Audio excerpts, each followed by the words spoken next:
public comment, make sure you are prepared to raise hand and communicate with our clerk. We are, as soon as everybody quiets down, we're going to get started. Let's see.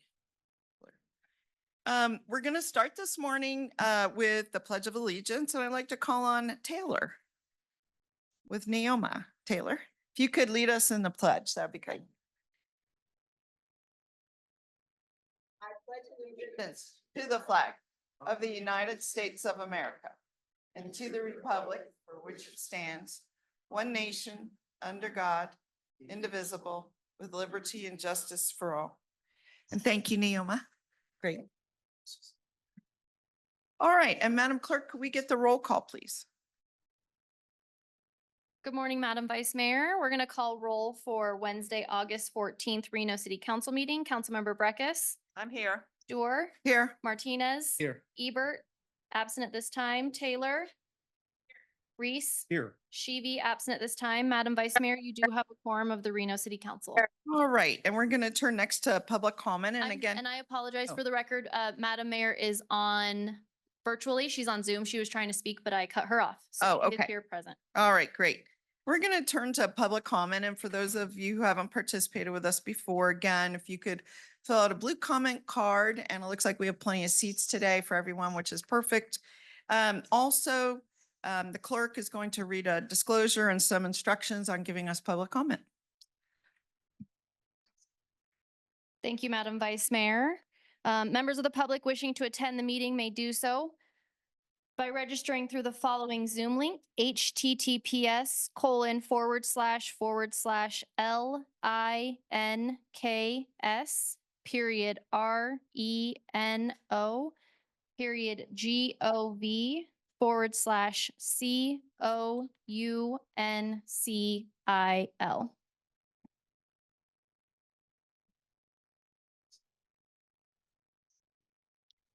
Our first public commenter today is Neoma Jardin, followed by Ilya Arbitman, followed by Lynn Stanfield, followed by Tara Tron.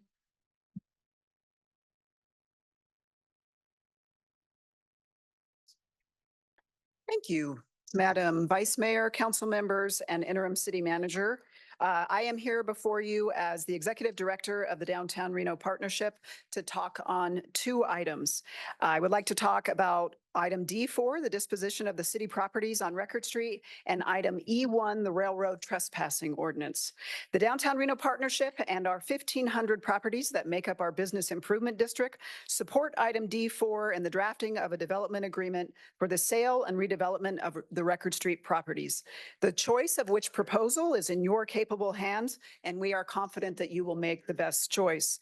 We encourage you to look at the proposals and which one fits best within the Brewery District and all of the redevelopment of downtown.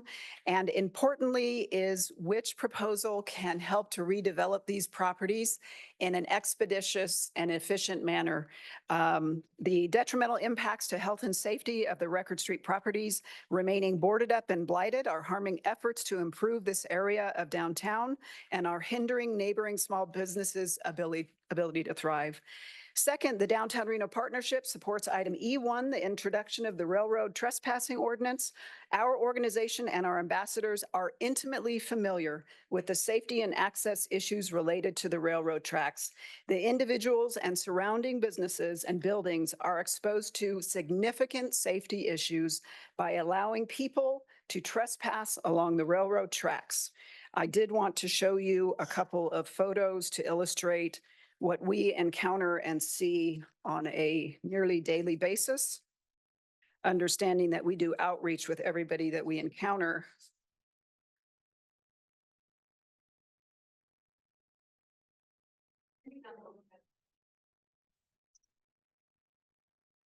Thank you very much. I did want to show the proximity of individuals when they are camping or laying near the railroad tracks. This is an individual that we did outreach to, but you can see how close his proximity is to the tracks. Again, another photo that will show you just how close people are to the tracks and how detrimental it is to their safety.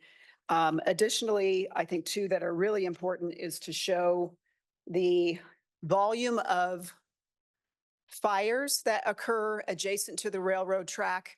You can see, if you can zoom in on this picture, we put the fire out, but there was fires burning in this location. You can see that they have singed the side of the railroad track area. And in this photo, you will see that there is a fuel tanker right on the other side of the wall. So these sorts of things that we encounter on a daily basis are of immense concern to the overall safety of the entire region. And it is a matter of when, not if, something catastrophic is going to occur in this location. So I commend your staff and all of you for bringing the ordinance forward, and the Downtown Reno Partnership encourages you to pass it. Thank you. Thank you so much, Ms. Jordan, and thanks for being here and thanks for paying attention and staying involved. Thank you. Okay. And Madam Vice Mayor, I forgot to read my disclosure. It should be noted for those in the audience that comments are to be addressed to the mayor and council as a whole. Comments heard under this item will be limited to 3 minutes per person and may pertain to matters both on and off the council's agenda. Council may not take action upon any matter not agendized on today's agenda. When you're called on for public comment, please state your name for the record and begin speaking. The timer will begin when you say your name, and you will be afforded 3 minutes. For those participating in chambers, in accordance with Council Rules 6.3.11, while in this room, please be respectful. Disruptive behavior from audience members like clapping, yelling, whistling, etc., which impede the meeting, may result in a warning issued by the presiding officer. If this behavior continues, you may be removed from chambers. If you're an attendee in the Zoom meeting and would like to make public comment, please raise your hand at this time. Ilya Arbitman, followed by Lynn Stanfield, followed by Tara Tran. Billy Arberman for the record. The day has come to review proposals for the Community Assistance Center. I can only assume you're as disappointed as we are at the lackluster offers we have to choose from. Luckily, as the staff report clearly says, the city reserves the right to conclude the selection process if it finds that none of the proposals meet the council's expectations or council desires to explore other opportunities for the site. This morning, we'll discuss the CAC as an asset, the proposals, and ask some important questions about this process, as well as provide some community guidance. We firmly believe there's still potential for the city and county to come together and reactivate the CAC as a public resource. As we have all heard in these chambers countless times, the mayor loves nothing more than interagency collaboration. What better project to work together on than an actual feasible move-the-needle solution to addressing homelessness in the downtown area? We don't think it's utopian to suggest that transitional housing will be significantly more effective towards getting people off the streets than yet another inhumane anti-homeless ordinance like the totally counterproductive railroad trespassing law we'll be hearing about later today during item E1, which I oppose. I'm glad Neoma Jordan was here because I have something to talk about. On July 31st, Neoma Jordan presented some troubling findings to council. According to DRP's own data from June's Clean and Safe report, out of 47 individuals who interacted, out of 47 interactions with unsheltered individuals in June, 47 of them declined services. Exactly 0 were connected to services. So when Neoma Jordan says we did outreach with this person, I think we all need to ask, what does that mean if they were not connected to services? And the very brief discussion that followed, Councilmember Taylor asked, how do we get people to services if they are refusing? Cynthia Esparza struggled to offer a meaningful response beyond individuals were not open to accepting help. And Jordan followed up to add that we have a whole system of outreach and engagement. When they refuse all that, we generally engage RPD. I usually bristle when all human activity is understood as a market of one sort or another, but I feel the analogy is quite apt here. In what other context would you conclude that if no one was accepting your services, the problem must be them rather than whatever you are offering? If a retail operation, say Plato's Closet, can't get anyone to buy clothes, it could simply label the people who walk in as resistant to services and keep trying to slang the same old wares until it ran out of money. Or it can try and figure out what people actually wanted that wasn't on offer. What services are we as a city and community offering that unhoused people are refusing? And what else do we need to do to offer so that outreach does not become just another way of justifying a punitive law enforcement response? Are we offering housing, for example? Not way down the road, wait on an RHA list for a year housing and not a 700-person tent, but an actual place to live and get your life back on track housing. Here's an infographic from the point in time of 2024. Ignoring the fact that this bottom graph doesn't make sense because that number is higher than this number, but somehow this is a bigger thing than that. Let's just look at 2021 when CARES opened, right? In 2015, we had about 500-600 people unsheltered and 340 in transitional housing, right? In 2024, we have 1,400 or so unsheltered and fewer people in transitional housing than in 2015, right? So there's a problem here. The point in time count itself concludes that we need affordable housing stock for extremely low-income populations to see further improvements in reducing the number of people experiencing homelessness. So let's actually work on that. Thank you. All right. Thank you, Ilya. Lynn Stanfield, followed by Tara Tran, followed by Connie Silviera. Lynn Stanfield for the record. What is there to say about the 4 proposals staff are presenting today? 2 are not worth our time and staff seems to agree, so let's focus on the other 2, Ulysses and Baxter. To be direct, we don't think either of these proposals meet the specific and urgent needs of this neighborhood, nor are they sufficiently aligned with the spirit and intention these buildings were built with. Nevertheless, they are what we have before us, so we must reluctantly address them. If we had to choose, we would choose Ulysses in a heartbeat. Ulysses is a developer that builds low-income housing. Although they propose to demolish the building, which makes us cringe, they state clearly that 100% of the planned 136 units of the property will be restricted to residents earning 60% or less of the area median income. On top of that, they'll dedicate 2,000 square feet to Reno's own community services agency, which offers a variety of assistance programs to struggling families, including childcare and employment assistance. Ulysses also highlights the critical value of the bus station. Given the target demographic of their project, lower income individuals and working families, we can assume that transit will be a hugely valuable asset. And since they will be applying for federally subsidized financing, a land use restriction will require that the property has to be dedicated to affordable housing for at least 30 years. They are offering the city $3.4 million for the CAC, which is the appraised land value. Their proposal is thorough, and their estimated timeline has new housing ready and available for move-in in late 2026. According to the staff report, Ulysses was given a score of 404 by the mysterious RFP selection committee.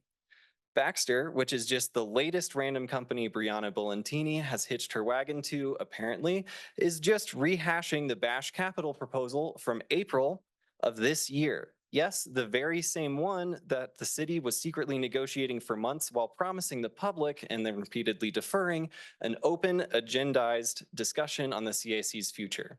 There is much to critique in this proposal, but our time is limited, so a few key points. We are not sure which world Brianna and her friends live in, but this does not look affordable or even attainable as housing. How can they claim that units priced like this address the housing needs of our community? Noting 18% for 52,000 annually and 83% units for those with an income of 72,000 a year. Businesses are relying on it. What about our unhoused community, many of whom sleep in the shadow of the shuttered CAC? How can we even speak of businesses as needing housing in this context? What a tone-deaf misrepresentation of what is happening in downtown, obviously written by people who think the solution to poverty is breweries and who are clearly more concerned with playing Monopoly than healing our city. Thank you. Thank you so much. Tara Tran. All right, Tara Tran for the record. As an addendum to the proposal, Baxter included emailed comments in support of Bash's original backdoor deal. Reviewing these comments is telling. First of all, most of them are just plagiarized versions of the same script, we can assume provided by Bash themselves. But they also demonstrate a particularly problematic understanding of whose perspective matters in this neighborhood and what kind of coalition we need to improve 4th Street for everyone. That's a key word here, everyone who lives here. These are all business owners, almost entirely brewery or bar owners, in fact. Sure, their input has some value, but we would argue that their opinion on this question should not be considered due to conflict of interest. Of course, they want people earning upwards of 70,000 grand a year living here because those people will frequent their establishments. And why could they afford to open their business here in the first place? Because of low property values due to the so-called quote unquote blight. In other words, because of the CAC, which they now hope will be made into sexy boxing housing, and the growth cycle of gentrification goes on, and the unhoused are pushed further down the road where hopefully they'll just disappear. Baxter scored 409 according to your rating system, and unfortunately we find this troubling. There's no itemized breakdown of any actual scoring of proposals, and as a result the final score feels arbitrary and leaves us wondering, why did Baxter score 5 points higher than Ulysses, thus earning staff's recommendation? Is it because Baxter is offering a whopping $600,000, an insultingly low price? Or is it because Bolentini is leveraging her contacts and her alleged local cred? How else would Bash have been meeting up with the CAC when no one even knew that the CAC was potentially up for sale? Please, let's take this process seriously and not allow nepotism or impatience to guide our decision. We'd like to conclude by showing you an illuminating email exchange between Commissioner Mike Clark and Candy Ramus of the County Manager's Office. I have learned that Washoe County is not interested in buying or leasing the Record Street building, and that the city of Reno has made it clear that they aren't interested in selling it to the county to house people experiencing homelessness. They have a different vision for that neighborhood. So while this is a great suggestion, unfortunately, it is not feasible. Can we parse this together? First of all, which is it? That the county doesn't want to buy or that the city doesn't want to sell to them? And who did Candy Ramus learn this from? If Mark Clark is experiencing interest, would that not suggest that the county may be in fact interested in buying or leasing the CAC? Even if the city did make it clear to the county that they don't want another shelter, and we're not sure when that conversation took place, as far as I know, they have never ruled out transitional, supportive, or low-income housing as a potential use for the buildings. And what meeting did the city decide that we have a different vision for the neighborhood? We weren't at that meeting, were you? Can we please just give this a shot and actually have a community discussion about what to do with the CAC? No more staff reports with foregone conclusions and visions mapped out behind closed doors. If we actually want to make progress on the housing and homelessness crisis in Reno, we need to come together and decide how to best use the resources we already have available. All right, thank you, Ms. Tran. Connie Silvera, followed by George Campione, followed by Stephen White. Hi, I'm Connie Silvera. Thank you for letting me speak today.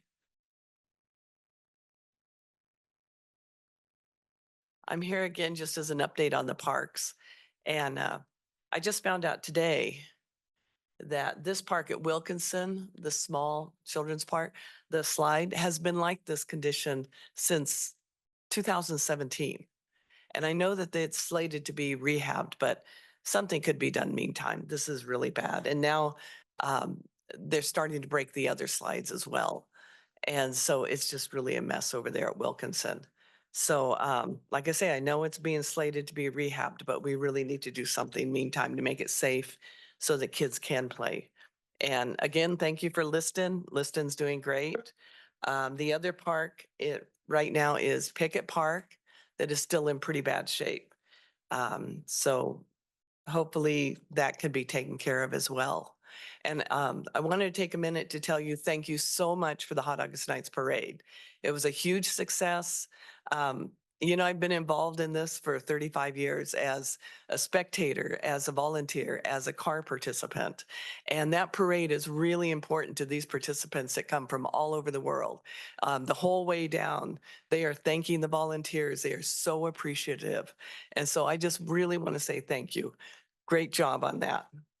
And then sitting here today, I just want to throw in my 2 cents on the homeless situation because I've had to deal with it a lot, having property downtown, trying to get them services, trying to maneuver having them around. It's been a real nightmare in the last few years. So please, you know what the right thing to do is. Please do the right thing and help these people. Help clean up Reno so we're not an embarrassment to the rest of the country. Thank you very much. And Ms. Sylvania, I just wanted to mention, thanks for staying on it because you're helping us identify where we need work. And the second thing is I had an opportunity to be a judge this year. It's my You did. second or third time at a Hot August Nights. It was so much fun. But I actually got a few comments about the parade, specifically, since you mentioned it, how pleased people were Mhm. that they were able to participate in that parade. So thank you. Oh, thank you. Appreciate it. George Campione, followed by Stephen White, followed by Terry Brooks.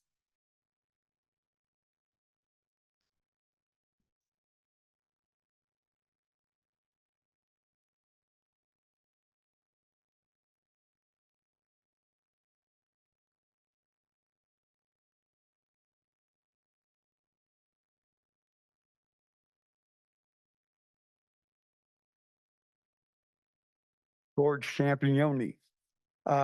Just want to remind everybody what we were talking about last time I've been here. These are a couple, three cars that the Ranchero and our parking enforcement person happened to walk off just as I was about ready to present, as usual. And of course, all they do is move the cars around. They get uh, uh, these little yellow stickers on them. Okay, these are little yellow stickers say they are abandoned. These are not abandoned. There is nothing legal about this vehicle being on our public roads. All right.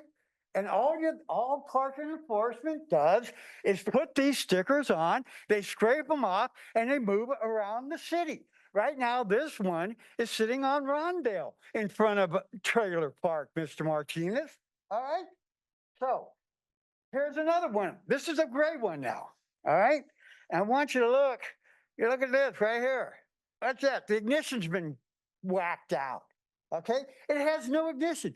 I actually have a video of this getting done. All right. Big deal. All right. But he still moves it around. It also no longer has a plate on it. All right. There's a fictitious plate running around someplace. Big deal. We don't care. They can drive around with no plate. Right? That's right. Okay. This is another ticket that I've created. This is sitting in front on Gentry in front of the mobile home park next to the trailer park. And I will show you even better. But where it started was on Kitski Lane. All right. This is on Kitski. And they then moved it to here. It is now sitting right here. All right. You can see it. All right. Why did they park it here? Because of this truck being here for the last 6 months. That shouldn't be parked there. It is not legally tagged. It has a 2023 tag on it, but they know it. So they leave it. Now, I tell you, Mr. Martinez, I will take these pictures and start knocking on these trailer park doors when it's time to vote and saying, Miguel isn't looking after us. George, could you address all of us, please? Thank What's you. that? Can you Okay, address all of but us? Thank you. He is my representative. I understand. Okay, so I will talk to you all. Good. All right, why don't we take care of this, Miss Durr? Yeah. All right, I'll tell you why. Because we don't care. All right, the cops don't care. They drive around in their vehicles. They see the plates. They don't care. This guy in the RV, he drives around with impunity, intimidating me because he doesn't care. All right, he doesn't care that he's not registered, doesn't have insurance, whatever. All right. And the only reason I wasn't here the last couple of meetings, I had arthroscopic surgery. All right. Okay. So Well, thank you so much. let me just say this, just generally. Abandoned vehicles are our #1 issue in every single ward, not just Ward 3. And I feel your pain because I get the same But kind of These comments. are not abandoned, is what I'm trying to Well, tell they're you. illegal. I think you told me. There are no licenses, they're not operative and so on. So in my mind, they're abandoned, but there might be a better term. Okay, that's where the communication gap is, Mr. Okay. Okay. What term would you? No, because they need to be cited. If Cite. you cite them for illegal parking, which they are illegally being parked, look at some Nevada revised statutes. I guarantee you, okay, that you can find one. And I have proof that this guy has been moving this Ranchero and these other vehicles that are not licensed, and that Okay. is illegal. Yeah, There's a sir. $600 fine for every time they move. I understand. I just want to let you know I heard you. Okay. Okay, but that's thank what you. I'm saying. Okay, thank you. Stephen White, followed by Terry Brooks, followed by Dave McLaughlin. Good morning, folks. You sure have your business cut out for you, don't you? I wanted to just talk to you a little bit about the fine arts. A lot of people don't understand that the fine arts of painting, drawing, sculpture, photography, printed self-expression, engraving, non-functional stained glass, music, theater, dance, and film are all forms of fully protected speech under the First Amendment. The reason why they are fully protected speech under the First Amendment is because they're one and the same as your spoken and written words. They have no other purpose than to be expressive. This is what gives them the full protection of the First Amendment. And it is absolutely well settled by the United States Supreme Court that the sale of First Amendment protected material or receiving compensation for your protected speech is also protected speech under the First Amendment. Now, the difference between a fine artist and a commercial vendor is a commercial vendor, an artisan craftsperson, creates aesthetically pleasing material, merchandise, but it also has a functional or useful purpose.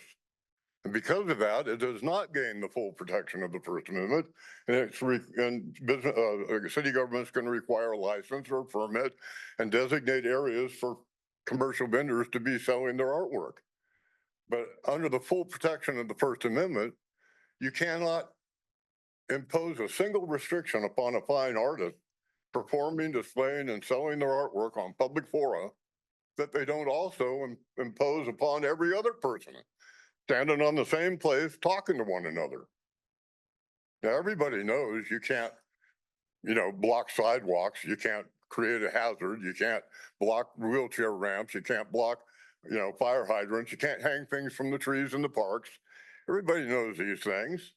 These are things that you can apply to fine artists, but you can't make them get licenses and permits, and you can't designate areas in public parks and call them free speech zones and tell artists that they have to be there in those free speech zones in order to engage in their First Amendment protected rights.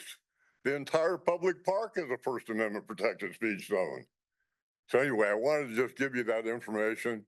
And I hope you folks will stop and think about, maybe it's about downtime, that we start installing venues in our public parks that encourage family participation in the arts, like colorful panels that people can hang their paintings up on, pedestals where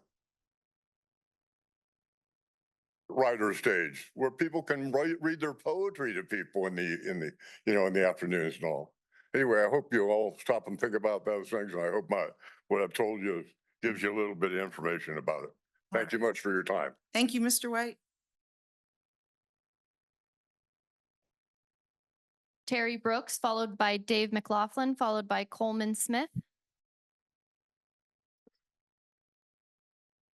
Good morning. It's me, Terry Brooks again.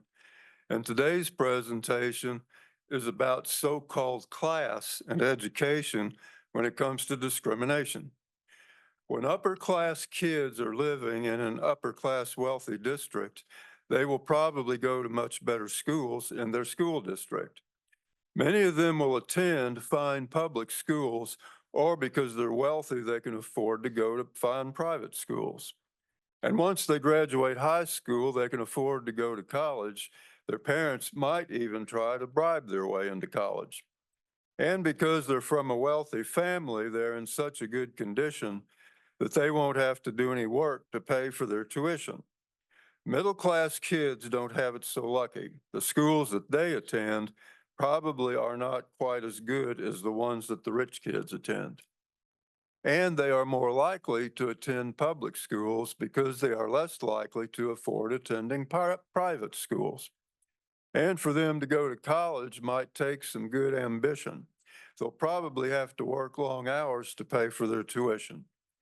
And when tuition keeps going up, they might have to wait and work full-time a few semesters before they graduate. Lower class kids have it even harder if they do go to school. Because of their lower class, they may have to face some ridicule. They may have a little trouble when it comes to transportation, which will be harder to get to school to receive their education. And because of lack of school supplies, they may have to wait before they do well enough in classes to finally graduate. And if they do finally graduate, college will not be an option if they don't have a way to pay for their tuition. I would like to thank you all for listening to me today, and I look forward to coming back when I've learned what I should say. Thank you. All right. We always enjoy what you have to share, Mr. Brooks. Thank you. Dave McLaughlin, followed by Coleman Smith, followed by Josh Thero.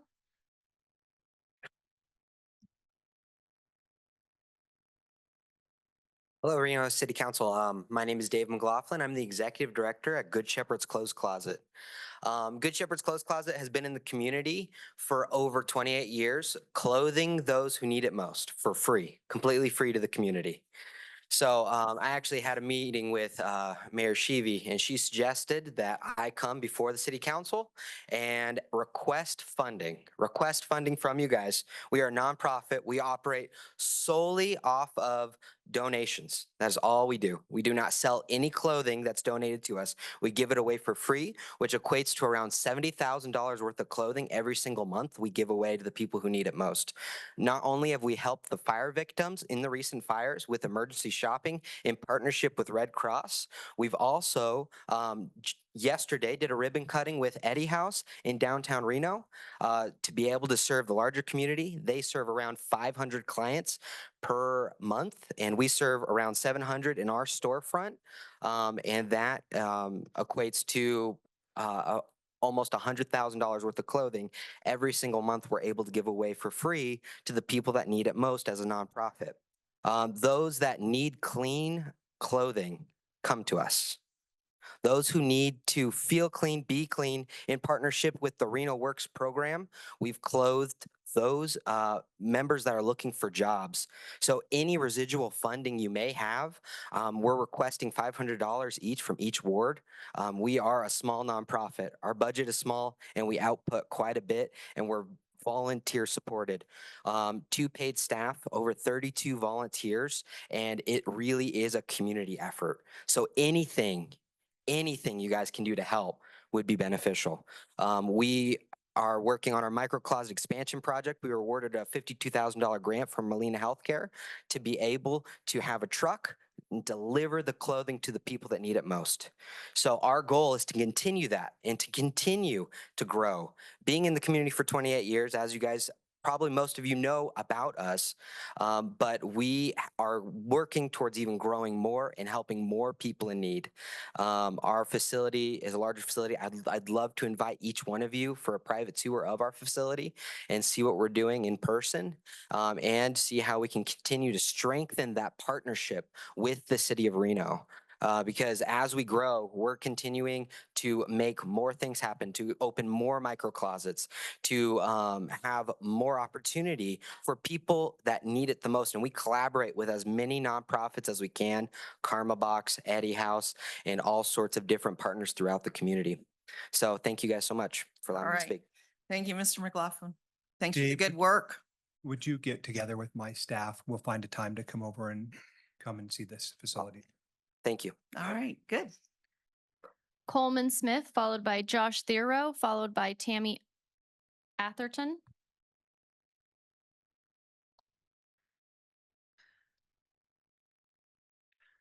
Good morning, Mayor and council members. My name is Coleman Smith. I'm here in support of Ordinance E1. I'm the owner of Eagle Window and Door. Our property backs up to the railroad track near 4th and Stoker. I'm definitely not here to complain. I'm just here to give you the facts as they've happened from my perspective. I employ 2 single mothers, and I have women and children that enter my premises every day. And quite frankly, nobody feels safe. In the past 6 months, I've had multiple cuts in our fence onto our property. I've had 3 break-ins. I've had multiple employees' vehicles vandalized. Fuel has been robbed from my employees' vehicles as well as our work vehicles. My building has been vandalized. I've invested near $10,000 at this point in the last 3 months in security upgrades. So all I'm asking is that now my tax dollars go towards supporting Ordinance E1. Thank you All very right. much. Thank you so much, Mr. Smith. Josh Thero, followed by Tammy Atherton, followed by Art Rangel.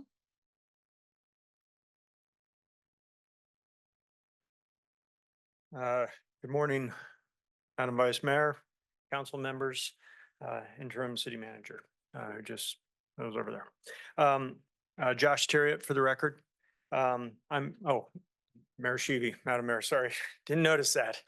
I'm here to voice my support for the proposed ordinance to amend Title 8 of the Reno Municipal Code as detailed in item E1 on today's agenda. Due to your involvement and direction, this council is very aware of the efforts the city has made and is actively making to provide support services and facilities to those in need, whether by choice or through unfortunate circumstances. Those who want and need assistance now have the resources available to make a change in their lives. Necessary components to providing essential services are businesses and commerce. Additionally, businesses and free-flowing commerce are essential components to our livelihoods. Protecting those businesses and livelihoods is as equally as important as providing necessary services to those in need through tax revenue, a critical component of providing community services. In many cases, a family's place of business or any place of business provides a livelihood to a family, the employees, as well as their customers and other businesses. I'm here to express support and encouragement on my behalf, as well as on behalf of the businesses on 4th Street, some of which have been providing services and products to the residents of our city and community for over 50 years. Think about surviving 50 years of business through the ebbs and flows of our city and state. These are family businesses serving our community for 5 decades. These are not businesses selling the next hyped product. These are hardworking individuals selling essential services and products to our community, hence the longevity of their existence and success. Due to the current limitations of patrolling the railroad tracks, the track area, which is a vast amount of downtown Reno, unfortunately provides a safe haven for mischief.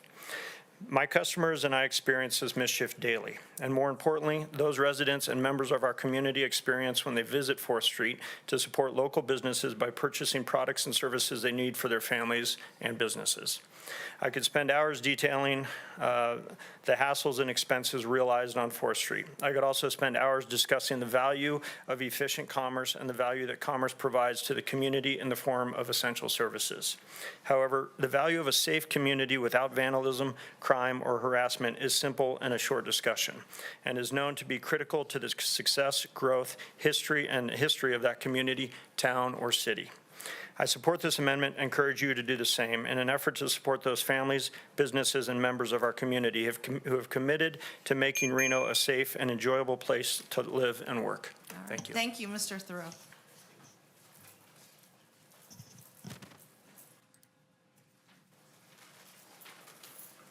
Tammy Atherton, followed by Art Rangel, followed by Will Truce. Good morning, Mayor, Council. My name is Tammy Atherton. I'm a local business owner, and our business is on Spokane Street, right off of 4th. We back up to the railroad.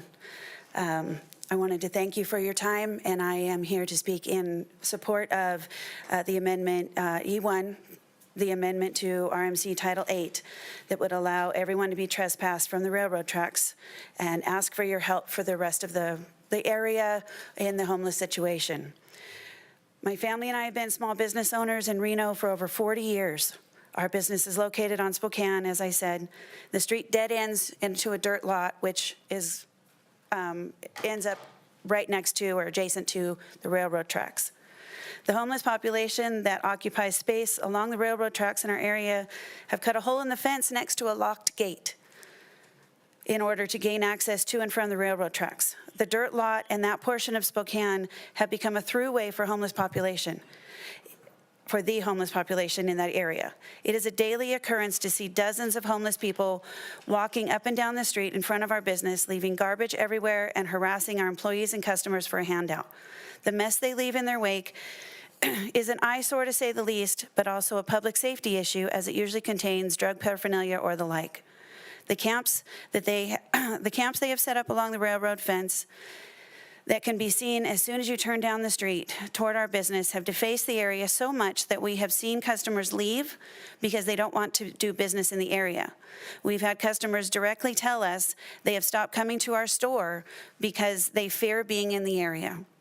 Passing this ordinance to amend the Title 8 would exponentially clean up the area around our business and allow us to see the growth that we have been working so hard towards. We've also suffered numerous burglaries inside our store and our adjacent lot in recent years due to the increase in homeless population in our area. The back fence of our lot is along the railroad tracks. We have incurred thousands of dollars of lost revenue and repairs to theft and burglaries just over the past couple of years. We had to close the feed store portion of our business.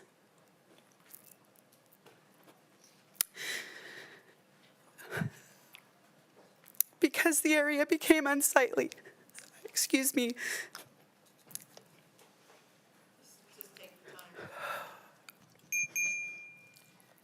It became unsightly and dangerous that customers stopped coming to see us.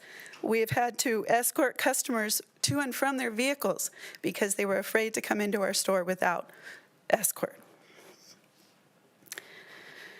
We've had several altercations through the years with homeless in our area. One such altercation happened just a couple of weeks ago, wherein someone came into our business asking for water.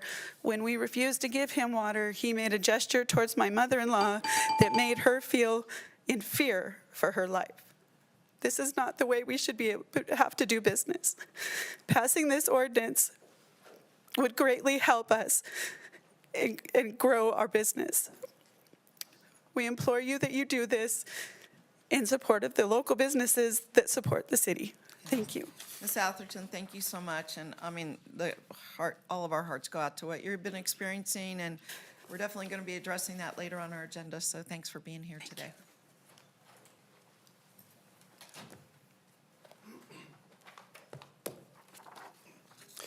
For the record, Art Rangel, 255 North Sierra Street. I had a statement I wanted to share with all of you, but I'm not going to.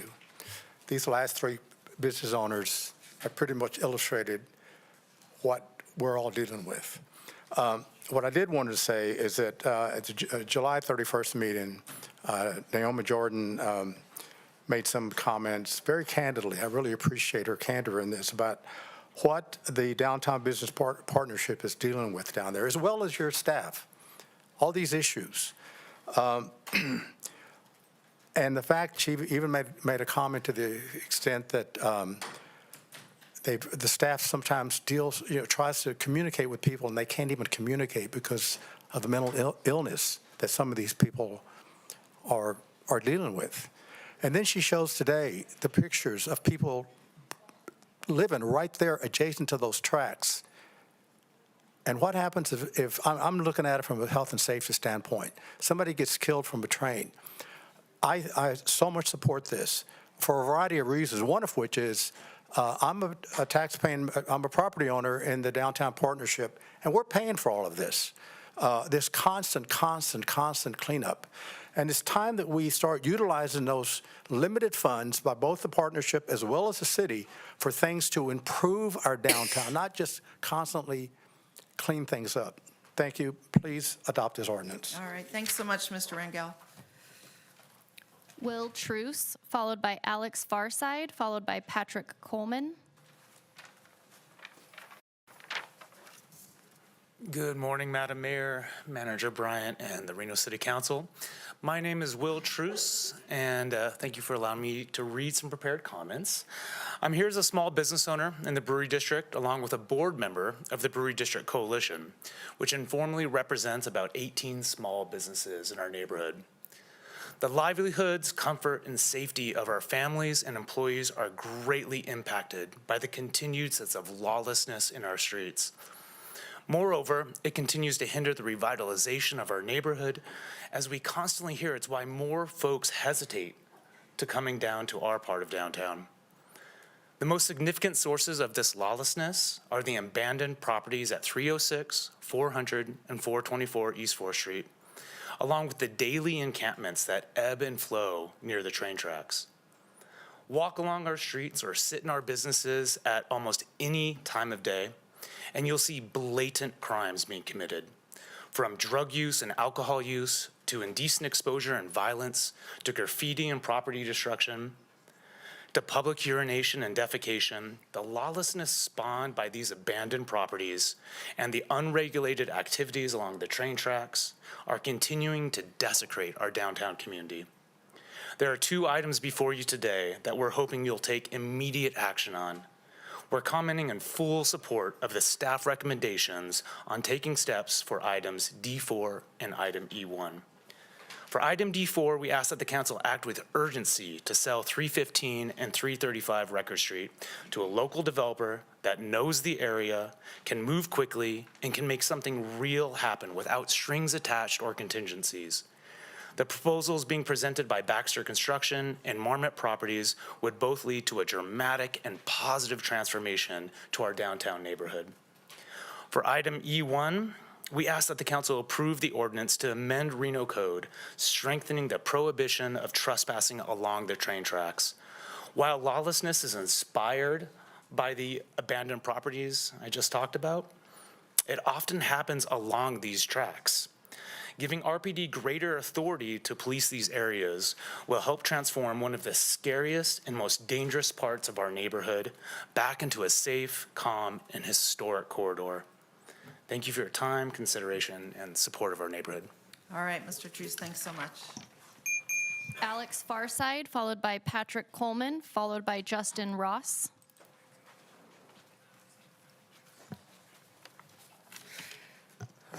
Thank you, Council and Madam Mayor. My name is Alex Fireside. I'm one of the owners of a business called Coffee and Comics, and I'm here to talk about the Business License Code Revision Project. I was recently made aware of this, and I was told it is a code cleanup, and I understand the need to clean things up every once in a while. I need to clean up my garage every once in a while. Cleaning it up means throwing out things that I don't need anymore and reorganizing the things that I absolutely do need. I was able to join a Zoom call with the city yesterday to go over some of this code cleanup. However, we do not mention any of the current code, getting rid of any of the current code, rewording of any of the current code, or bringing old codes to current needs. We spent an hour talking about pages of new codes that were suggested on top of the current code. The person leading this meeting was very nice, and he seemed to understand that many of these new changes were completely ridiculous and had no benefit to both the city or the businesses affected. Keep in mind, we focus on just one section of the 24 sections that are being redlined. That one section was 55-page document. I don't know about you, but when I clean out my garage, it does not mean that I go out and add hundreds of pages of documents to my garage. As a small business owner, I pour my heart and soul into my business. I work 12, 14, 16-hour days at times to keep it alive. I sold my house, my car, my furniture, everything I owned to open Coffee and Comics 5 years ago.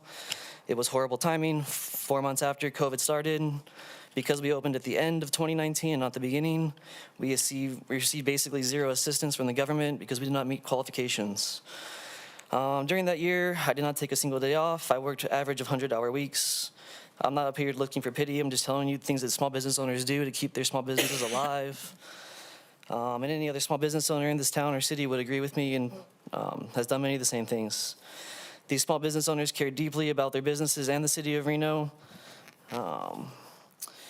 But we are simply not lawyers, and we appreciate the fact that you want our input on these things. But as a small business owner here, I would much rather be at my store helping customers, doing marketing, and doing the things I need to do to keep my business alive.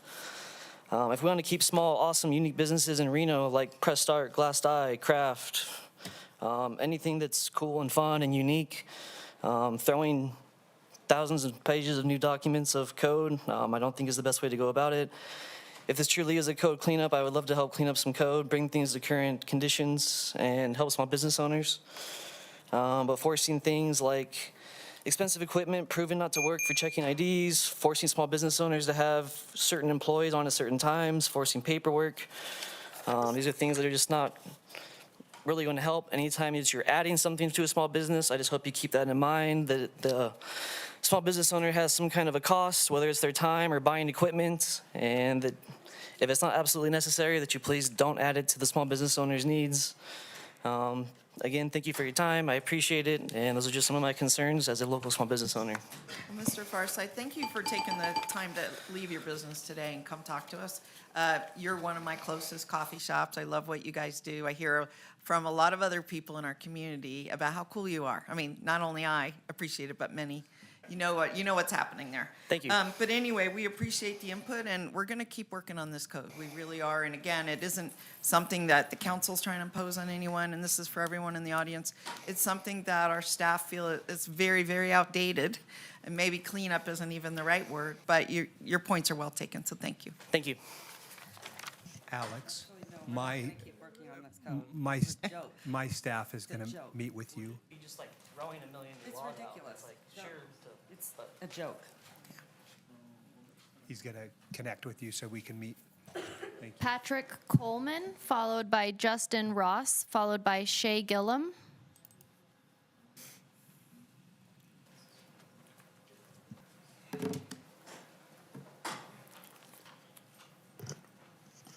Members of Council, Madam Mayor, good morning. I'm also here to talk about the code updates, a little different perspective. When this council approved those updates, it was March 29th, the meeting, it was agenda item B2, and it was labeled updates.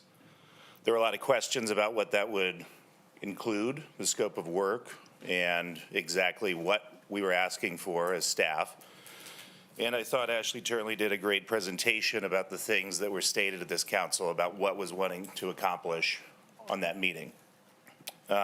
When asked specifically about what things were trying to be accomplished, Ashley said there are 5 things we're trying to accomplish. 1, modernize our code, getting rid of things that are antiquated.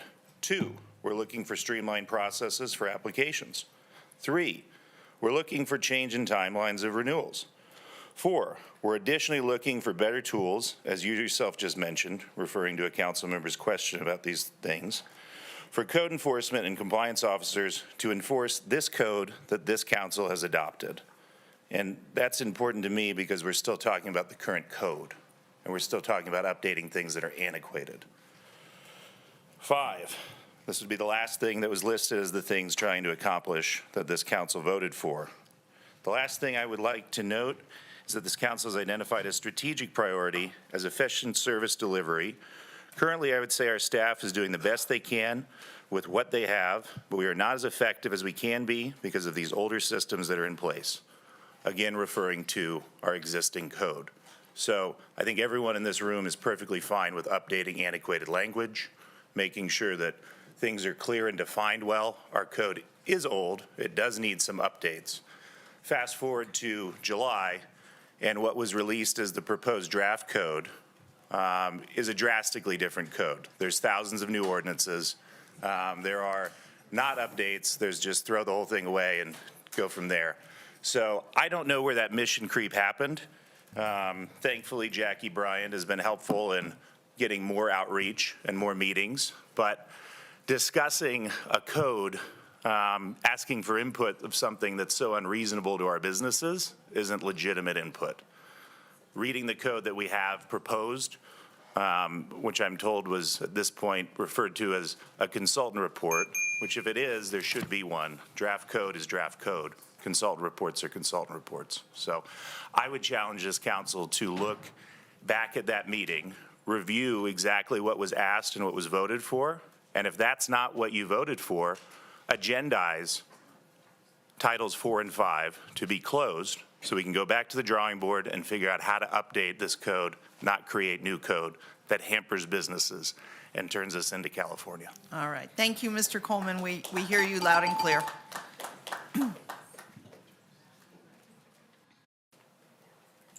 Justin Ross, followed by Shay Gillum, followed by Todd Gillum.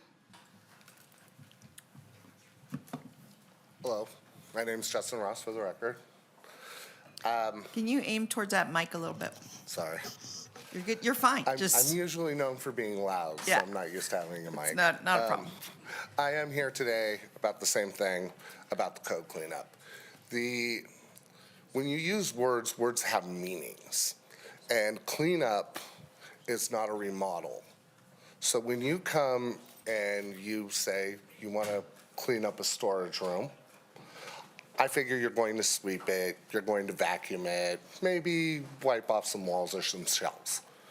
I don't anticipate you tearing down walls and trying to put up a new divider and things like this. Words have meanings. So when you use words and then you don't follow what you say using those words, it comes across as very deceitful. And the last thing we need from the people that serve us as a public, as a whole, is to feel deceived. It gets no trust from you. So I would like you guys to do as has been said. I'd like this reopened if you did not vote for what you thought you were voting for. I would like to see it brought back forth so all of the business owners and all of the bartenders who I've been meeting with and discussing this with can come down here and speak to you more in depth. They can't do it today except through open comment. right now, but we would like a bigger chance to address this instead of private meetings with a couple of members of the staff here that actually handle this. We would like this brought out into the light to take away the appearance of deceit and like something is trying to be passed over on us. And everybody talking today before the last 3 or 4 people was coming up here to discuss 4th Street and the train tracks, E1 or whatever it was. And I don't think that they understand how much all of this proposed code could affect them just as much, if not more, than the one little thing that they're here for today. So I would like to thank you for your time, and you guys have a wonderful day. All right, thank you, Mr. Ross. Thank you. Received, message received. Shay Gillum, followed by Todd Gillum, followed by Pat Cashell. Good morning. My name is Shay Gillum, and I want to express my opposition to the proposed changes to the business license code. It will have a substantial negative impact on my ability to run my small business. I would like to see you rescind the entire proposal and start over to clean up the antiquated language, which was the original proposal. That's all. Thank you. All right, Thanks for thank your you, time. Shay, very much. Todd Gillum, followed by Pat Cashell, followed by Yale Spina. Hi, my name's Todd Gillum. I'm also in opposition to the changes to the business license. Everything's already been said. One of the first questions we have is why? With the train tracks and the homeless problem, that's a problem that you can see, and we're looking for a solution. What's the problem? We've never had a problem with our business, and now you're going to increase our costs, our administration, and the background requirement is going to force us to lose probably half of our staff. Why? What's the problem? And so that's, again, we're in opposition of it. Thank you. All right, thank you, Todd. Hello, nice to see you. I do want to add something. I guess, I think it was Mr. Coleman, was it you? I think you did a very good job outlining what was proposed to this council. When I started to go through it, I was shocked and very unhappy. Not only that, I've also asked to have a special meeting on special events as well, and for small businesses. I need all of you here at the table, super important. I want to tell you that, you know, I don't know what has transpired between staff and the council, but there is a big disconnect. And it's something that it's very, very hard to understand where we're at, because we want to be small business friendly. You guys know I'm a small business owner, and it's absolutely not something that this city embraces in any capacity. So I would like to have you guys make sure, give recommendations. I would say the whole thing should be thrown out at this point. So I just want you to know, I guess the reason for telling you this is that I'm going to have a special meeting on special events. I think that's gone incredibly sideways. We are supposed to be the special events capital of the world. So let's make it that way, but also let's be the best small city for business as well. So thanks, you guys. I just wanted to let you know, it's one of those things, I think, where staff wants to come and propose something and they think it might be something that the council's amenable to, but we have, like Councilwoman Dewar said, we've listened, we've heard you loud and clear, and so sorry. We'll get there, but I need your voices too. We need you guys to help make it better, because I think there's a lot of things we can do to make it better. But anyway, I did want to address that, because we will have a special meeting. When we do, I need you guys to show up. And if you are also into special events, I need you to show up. It's really important that we hear your feedback, because if we don't, then things can take place that aren't going to be very business friendly. So anyway, okay. Good. This has kept me up all night. Well, not all night. For the last 2 weeks, it's been keeping me up. So anyway, I'm very frustrated. But anyway, okay. Pat Cashell. All right, we get back. Sorry, Pat, great to You ready? see you. Nice to see you, Yale, too. great to see you. Pat Cashel, CEO of Sky Tavern. Good morning, Madam Mayor, Interim City Manager, and City Council. I'm here to just tell you I'm in favor of item B4, which is the expansion of the sewer system at Sky Tavern. It's Yay. vital to the growth of Sky Tavern, not to just the clients alone, but the environment as well. Sky Tavern, I can tell you, and we'll be on the agenda in September to give you the yearly report, the annual report, and so I'll go into more detail then. But Sky Tavern is starting to boom. This summer has been short of just amazing, the number of mountain bikers at the mountain bike park that we're seeing on the hill. So, and our winter signups are exploding right now. So I love that. great things going on at Sky Tavern, but the sewer system has definitely become an issue. And if we truly want to expand the operations at Sky Tavern, we need to address the issue of the sewer. It's a dire need. And if you guys do approve that, I'm not able to be here for the agenda item, but I just want to say thank you. I've also been working with the county. They're asking for an $87,000 hookup fee, which I'm pretty sure, knowing that you all are in for expanding the infrastructure of the sewer system, that they will most likely, hopefully, I don't want to speak for them, but I'm hoping they will waive those fees to help this along, because I know that Sky Tavern, although we're growing, cannot afford $87,000. So, but I wanted to let Yale, he's just going to take his time right now and speak to a little bit more about the impact of the sewer system on Sky Tavern. Thank you, Pat.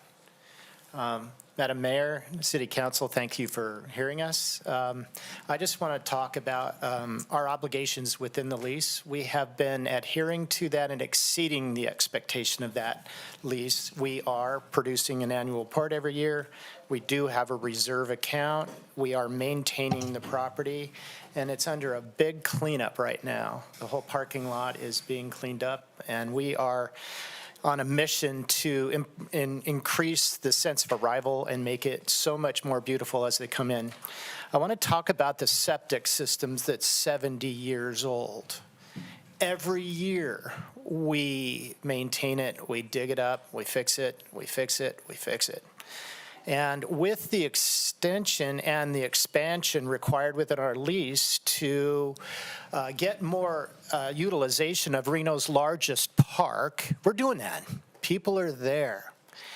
But we need to be connected to the sewer so that we don't have a problem that no one wants to see. And I'm telling you, we are working every day to make sure that that system that's in existence right now is maintained, clean, organized, and when the minute it goes down, we fix it right away. But it's a patchwork quilt, and it's a forever project for Sky Tavern is to dig up the ground and repair the septic system. So I implore you and request that you support this measure, because it's going to give Sky Tavern the ability to sustain itself with more business.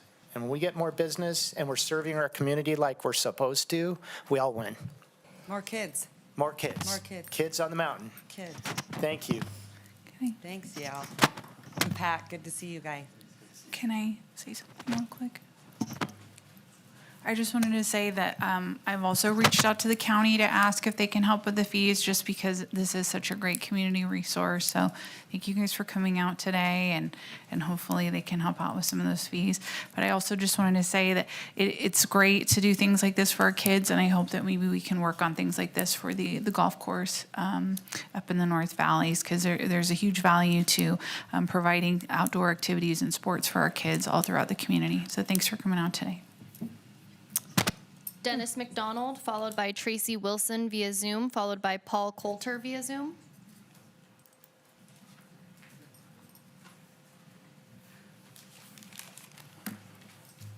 Good morning, Madam Mayor, Council. Well, I'm here for the same thing with the business proposal, business license proposal, code proposal.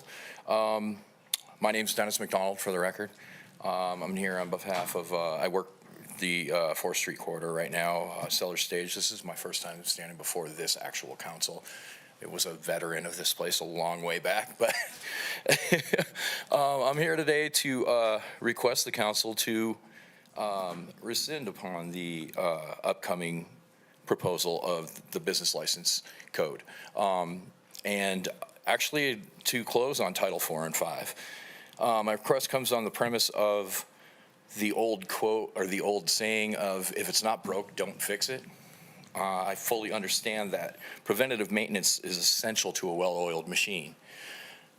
That being said, this is not the kind of preventative maintenance I think that would do anything better to better the situation in moving forward. I truly believe that the proposal as it is written, or the proposal of the code that is written, the way it is written, would be the exact opposite of a preventative maintenance, and it would result in a dramatic assault on the local small businesses, its employees, and hinder future economic growth for our city. And I hope you take that to heart. I mean, it's something that we all feel really strongly about, and like as you said, you agree with a lot of the stuff that might not be proper in there. So I just wanted to state that. All right. Thank you, Mr. McDonald, for being here.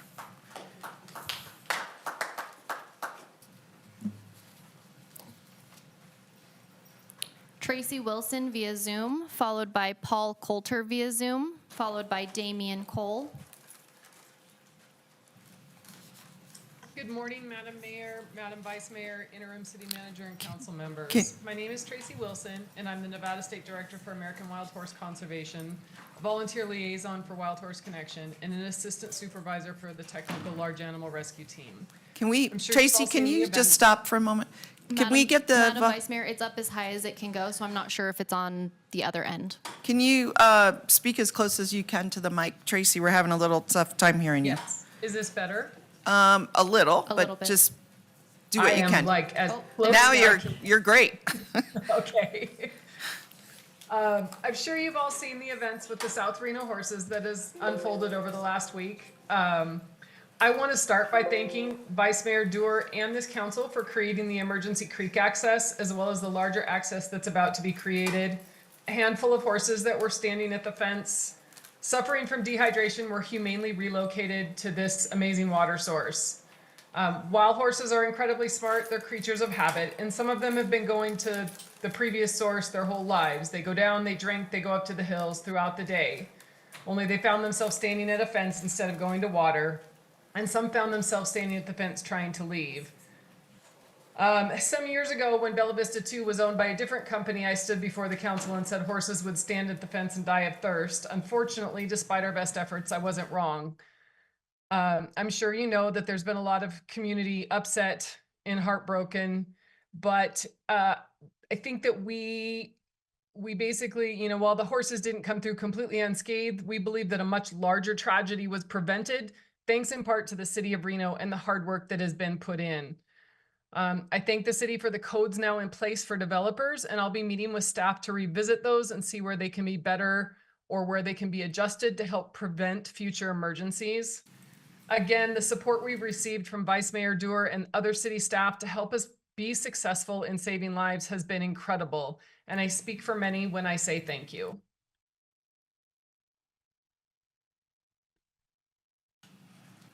Paul Coulter via Zoom, followed by Damian Cole, followed by Jurgen Hone. Good morning, Mayor and council members. My name is Paul Kotler. I own 4th Street Bar and 4th Street Brewery. And 4th Street Brewery is actually a coffee tea brewery. And that is a safe space for people that are in recovery. And what I'm here for is I concur with Patrick Coleman in reference to throwing out the business code proposal as written. I also concur with Josh in reference to amendment to Title 8, Item E1. I agree with that, and that should be in place in reference to what's going on the railroad tracks that needs to be cleaned up. I'm not going to reiterate anything else. They said it all, and I am on the same page. Thank you so much.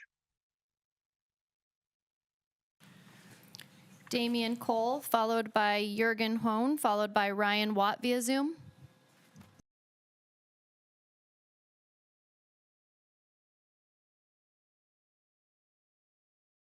Council and Madam Mayor.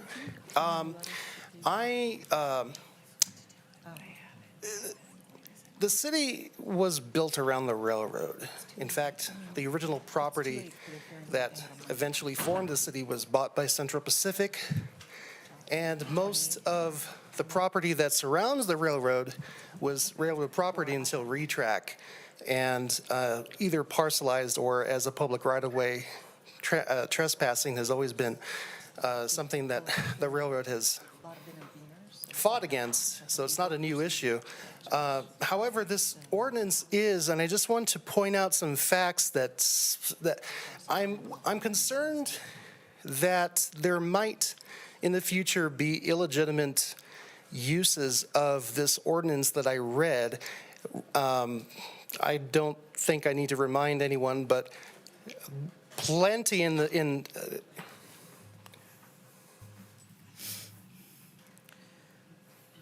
plenty of times in history have ordinances and laws been created which at the time seemed like they were good ideas and then were used for illegitimate purposes.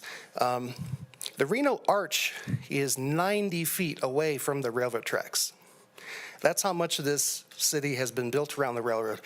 I remember in July that the prompt that was given to staff was to create a law that included the word encroachment. I read the ordinance and I didn't see that word anywhere. In fact, I also remember that the original idea for the ordinance was to prohibit encroachment into city-owned properties, and I didn't see that wordage in the ordinance anywhere either. So I understand that there's a legitimate reason why people should not encroach on the railroad tracks, because it causes a danger to the public, immediate danger, and to the railroad property itself. But people don't realize that many public places, including public streets, are owned privately by either private properties, such as 3rd Street in front of El Dorado, and other what people think are public right-of-ways. And I feel that in the future, illegitimate reasons for citation could be issued should any law enforcement officer decide to do so. I only have 10 seconds left. I'll leave it for there. Unfortunately, I wasn't able to get all my thoughts out, but I just want to caution that it looks like that the wordage, the verbiage, that you get my point. Okay, thank you, Mr. Cole. Appreciate you being here today. Is there anyone else, Madam Clerk? Jurgen Hone, followed by Ryan Watt via Zoom. Hi, my name is Jürgen Hohen. Mayor, Council, thanks for listening. It's a hard job you guys have. It's a hard job. Anyways, I'm here to support and speak in terms of E1 and D4. So I grew up in Germany, and then we moved to San Diego. And in San Diego, there's one railroad track. And what happened over time, especially in Oceanside, was the unhoused moved into the railroad track because there was the easement, right? So I bring perspective of safety. Why should we pass E1? For safety for the unhoused. Because I talked to a paramedic, and he was incredibly casual. Oh yeah, the unhoused get hit all the time. All the time. And I really don't want that here.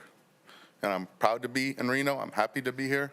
So from that, I say, look at the safety perspective.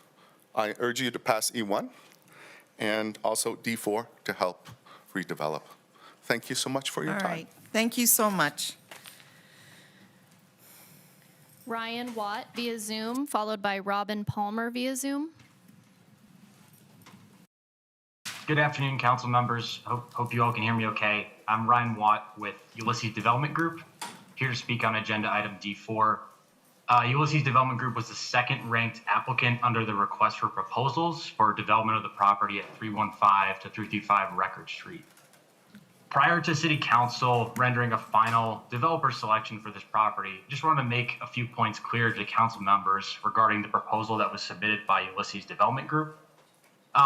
First of all, just wanted to highlight that our proposal calls for the development of 136 units, which is the most of any proposal submitted under this RFP. In addition, our proposal calls for all of the units to be restricted at 60% of AMI, a much lower income set aside than some of the other competing proposals, which primarily were at 80%. And lastly, our proposal commits to the longest affordability period of any proposal with a minimum term of 30 years. Based on the market research we've done, and specifically an annual housing progress report published by the Nevada Housing Division, City of Reno has a deficit currently of about 45,000 units of affordable housing, with affordable housing defined as units restricted at or below 60% of AMI. And so based on this information, the market research we've done, a project with units restricted at 80% AMI is not addressing the most critical housing needs in the community. And so we believe our proposal can do that. And if selected, we look forward to being able to partner with the city to deliver a new affordable housing community. We appreciate the opportunity and consideration from City Council. Thank you so much for your time. All right, thank you so much. Robin Palmer via Zoom.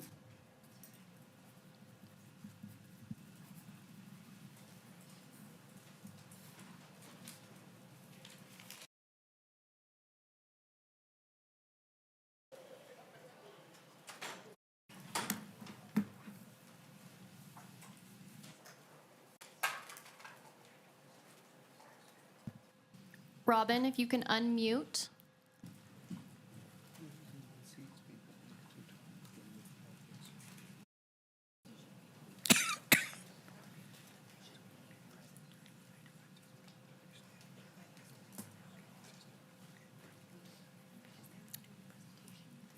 Madam Vice Mayor? Yes. We do not have any response from Ms. Palmer. So at this time, we received 15 comments, which were general in nature and not directly associated with an agenda item prior to 4 p.m. yesterday, August 13th. These comments were voicemail and/or written correspondence received via our reno.gov online public comment form or by email to our office. Copies of these have been distributed to the Reno City Council and are available to the public on reno.gov/meetings. 1 letter in favor, 5 letters in opposition, and 9 letters of concern. Additionally, we did have 1 more live public commenter not wishing to speak in opposition of a Title IV amendment. All right, thank you, Madam Clerk. And I'm just going to make 1 public comment myself, just from my seat. I just wanted to say it's been a very challenging week on many fronts, but just following up on something that happened at our last council meeting where we adopted a resolution to send to the Public Utilities Commission to let them know we are very concerned about their proposed rates. And somehow our action, I think, got misinterpreted by many, and perhaps the wording wasn't strong enough of our resolution, but the intent was certainly there to speak on behalf of our residents. And to that end, I've sent my own letter. I wanted to let the council know on behalf of myself and my Ward 2 residents, strongly opposing the rate increase on several main points having to do with conservation, solar use, our low-income residents, and poor public policy. It's contravening to the things we've done at City Council to support our most vulnerable here in the city, from housing to other programs such as sewer rebates and so on. So that message has been sent. There's another opportunity for people to comment. In about 2 weeks, there'll be another series of public workshops that the PUC will be holding, and it's a time to make sure, if you're interested in this issue, that you do attend.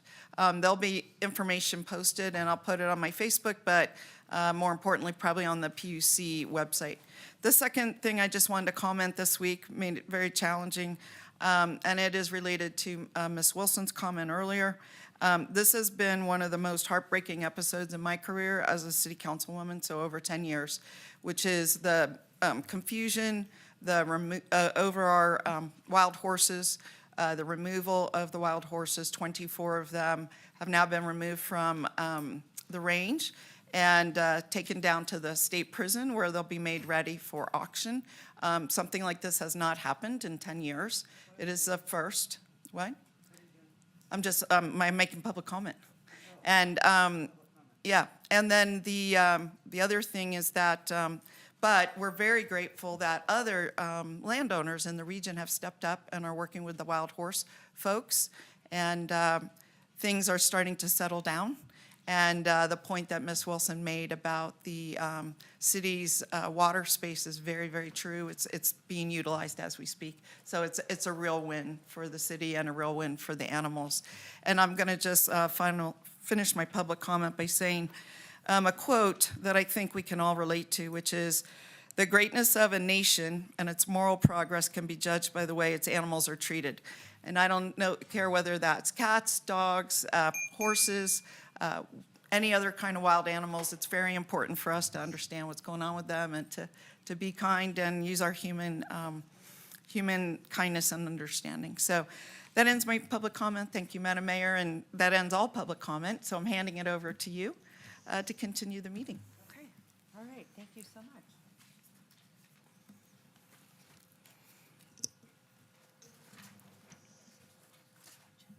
Madam Mayor, we're moving on to item A4, approval of the agenda.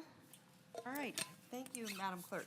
All right, give me a motion to approve the agenda. Oh, I think city, yeah. Oh, hold on a second. City Manager Bryant I have a has- new agenda here, so I'm going to try to figure it out. Go ahead.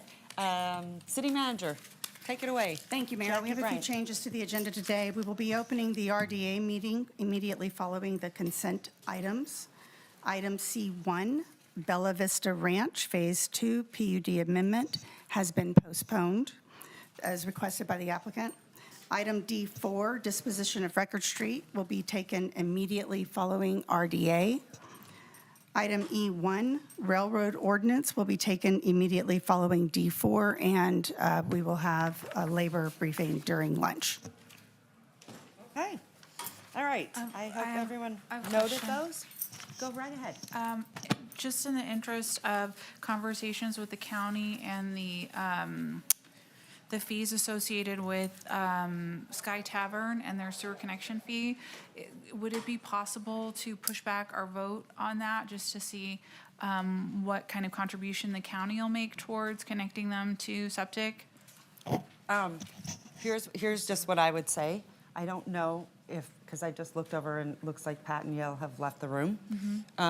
So I don't know if they have like a specific timeline. Okay. I would say we could move forward with it and still have that conversation, because I would imagine that they would be open to a collaboration or Okay. regardless, because at least that way they can move on with it. Okay. If that's what the council wants to do, I don't know, we haven't voted yet, but I'm just saying if we wanted to move forward, then we can still have the conversation if you wanted to do that. I just don't know, maybe Ms. Koski, I would assume there's a timetable on it, so. Yeah, because I know the commission is going to agendize it and vote on it, Right. but I don't know, like, Okay. the timing of Yeah. things. I would just say, because sometimes these have to be done on the timeline to get Yes. the project in front of it, so. Yes, for the record, Carrie Koski, Director of Public Works. Yes, the timeline is very short, Yeah. so we would need to get started as quickly as possible Okay. to get it done before winter hits. Okay, But so- I agree. I think we could work with them in collaboration for reimbursements and that sort of thing. That would be a great idea. And we've done it in the past, too. Yes. So I think they'll be open to it. Okay, so would it have to come back to council, or would it just happen? The like on- reimbursement would come back to council, but we Okay. would go forward with the bid award. Yeah, Great, all right, perfect. thank All right. you. Okay, as to the agenda as presented by the manager and with the floating privilege of the mayor to move items, I'll move to approve the agenda. All right, I have a Second. motion. Second. I have a second. All those in favor say aye. Aye. Aye. All those opposed? Motion carries. All right. Where are we going? Okay, Madam Mayor, we're moving on to our consent agenda items to be pulled in disclosures. All right, at this time, I'm going to ask council members if they have any items they want to pull off of consent. I'm going to start with you, Councilwoman Hebert. Take it away. Yeah, I have items. Hold on one sec here. Oh, it's right here. B4 and B13, please. All right. 4B13, Councilwoman Dewar. Yeah, B14 and B15. All right, Councilman Reese. Councilwoman Taylor. No, Madam Mayor. Councilman Martinez. Councilwoman Breckus. All right, I would like a motion to approve all the other items on consent agenda. So moved. All right, I have a motion, I have a second. All those in favor say aye. Aye. All those opposed, motion carries. Now we're going to open RDA. Okay, I'm all over. Okay, Madam Mayor, with that, we are going to open our redevelopment agency board. So we're calling to order the redevelopment agency board for Wednesday, August 14th, 2024. Our first item today is roll call. Councilmember Breckus? Here. Dorr? Here. Martinez? Here. Ebert? Here. Taylor? Here. Reese? Here. Shevey? Madam Mayor, you do have a quorum of the redevelopment agency board. We're moving on to item A3, opening public comment for RDA, and I do not have any registered at this time. We do not have any hands raised in Zoom, so we're going to close item A3, public comment for the redevelopment agency board. We're moving on to item A4, approval of the agenda for the RDA, August 14th, 2024. Second. Second, all those in favor say aye. Aye. All those opposed, motion. Okay, we're moving on to our item B1 on the RDA, and I do have a public commenter on this item, Art Rangel.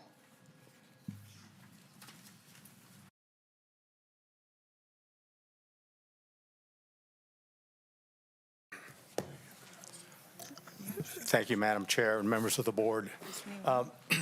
Yeah, I wanted to speak, Art Rangel for the record.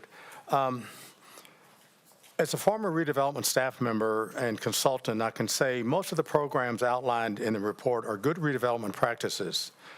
If I had more time, I could elaborate on why I'm saying that. The challenge I see is that redevelopment is a very specialized discipline. It's a great tool to improve the economic vitality of a city, but it's not widely used in Nevada. As an example, when I did research some years ago, I only found 15 redevelopment projects in the whole state of Nevada. When I was practicing redevelopment as a staff member and consultant, we had hundreds of redevelopment projects throughout the whole state. As a result, there were a lot of people with expertise in redevelopment law and practice in California. That's not the case in Nevada. That's why most Nevada citizens don't understand redevelopment, and that's perfectly understandable. The fundamental reservation I have is that the existing redevelopment project plans are outdated. The downtown project plan was last updated in 1990. Redevelopment Project Area 2 was adopted in 2005. A lot has changed during those 24 and 19 years, notwithstanding how COVID just completely affected how we do business throughout the world. Nevada law requires that a redevelopment plan must be consistent with the city's master plan. That master plan was adopted by the council in 2017. Updating the redevelopment plans would assure consistency with the policies within the master plan as required by law. Updating the redevelopment plans would also help educate the public about the benefits of redevelopment. Thank you. If you have any questions, I'll be happy to answer. And again, just for the record, members wishing to attend the meeting may do so by registering through the following link, https://reno.gov/council-14. With that, Madam Mayor, we have no additional public comment on item B1. All right, thank you so much. I believe where are we at? Staff presentation? I have a whole new agenda here, so I'm trying to figure it all out. So, hi, Mr. McCardle, how are you? I'm doing great. How are you? Nice to see you. Good morning. Good morning, Madam Mayor, council members, Assistant City Manager Brian. Brian McCardle, Revitalization Manager.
bringing up something we have?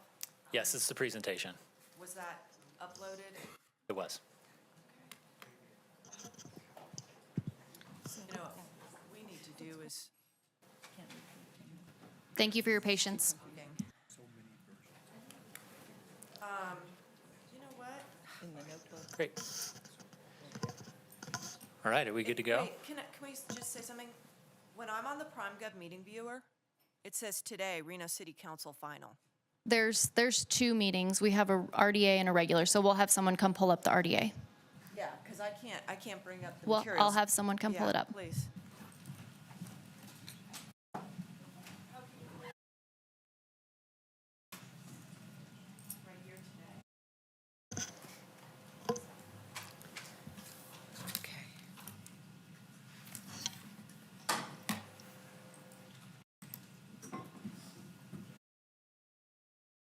Up to our internal system, you're probably using that exterior It is interface. loaded. If you'll give us just a second, we'll get it pulled up.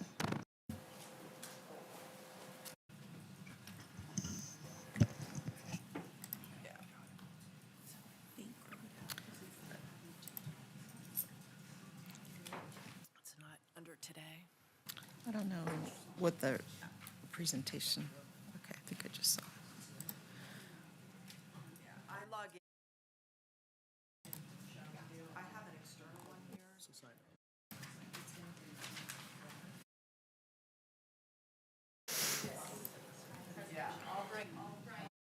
Okay, great. I think we're in business. All right. So Brian McCardle, Revitalization Manager, for the record.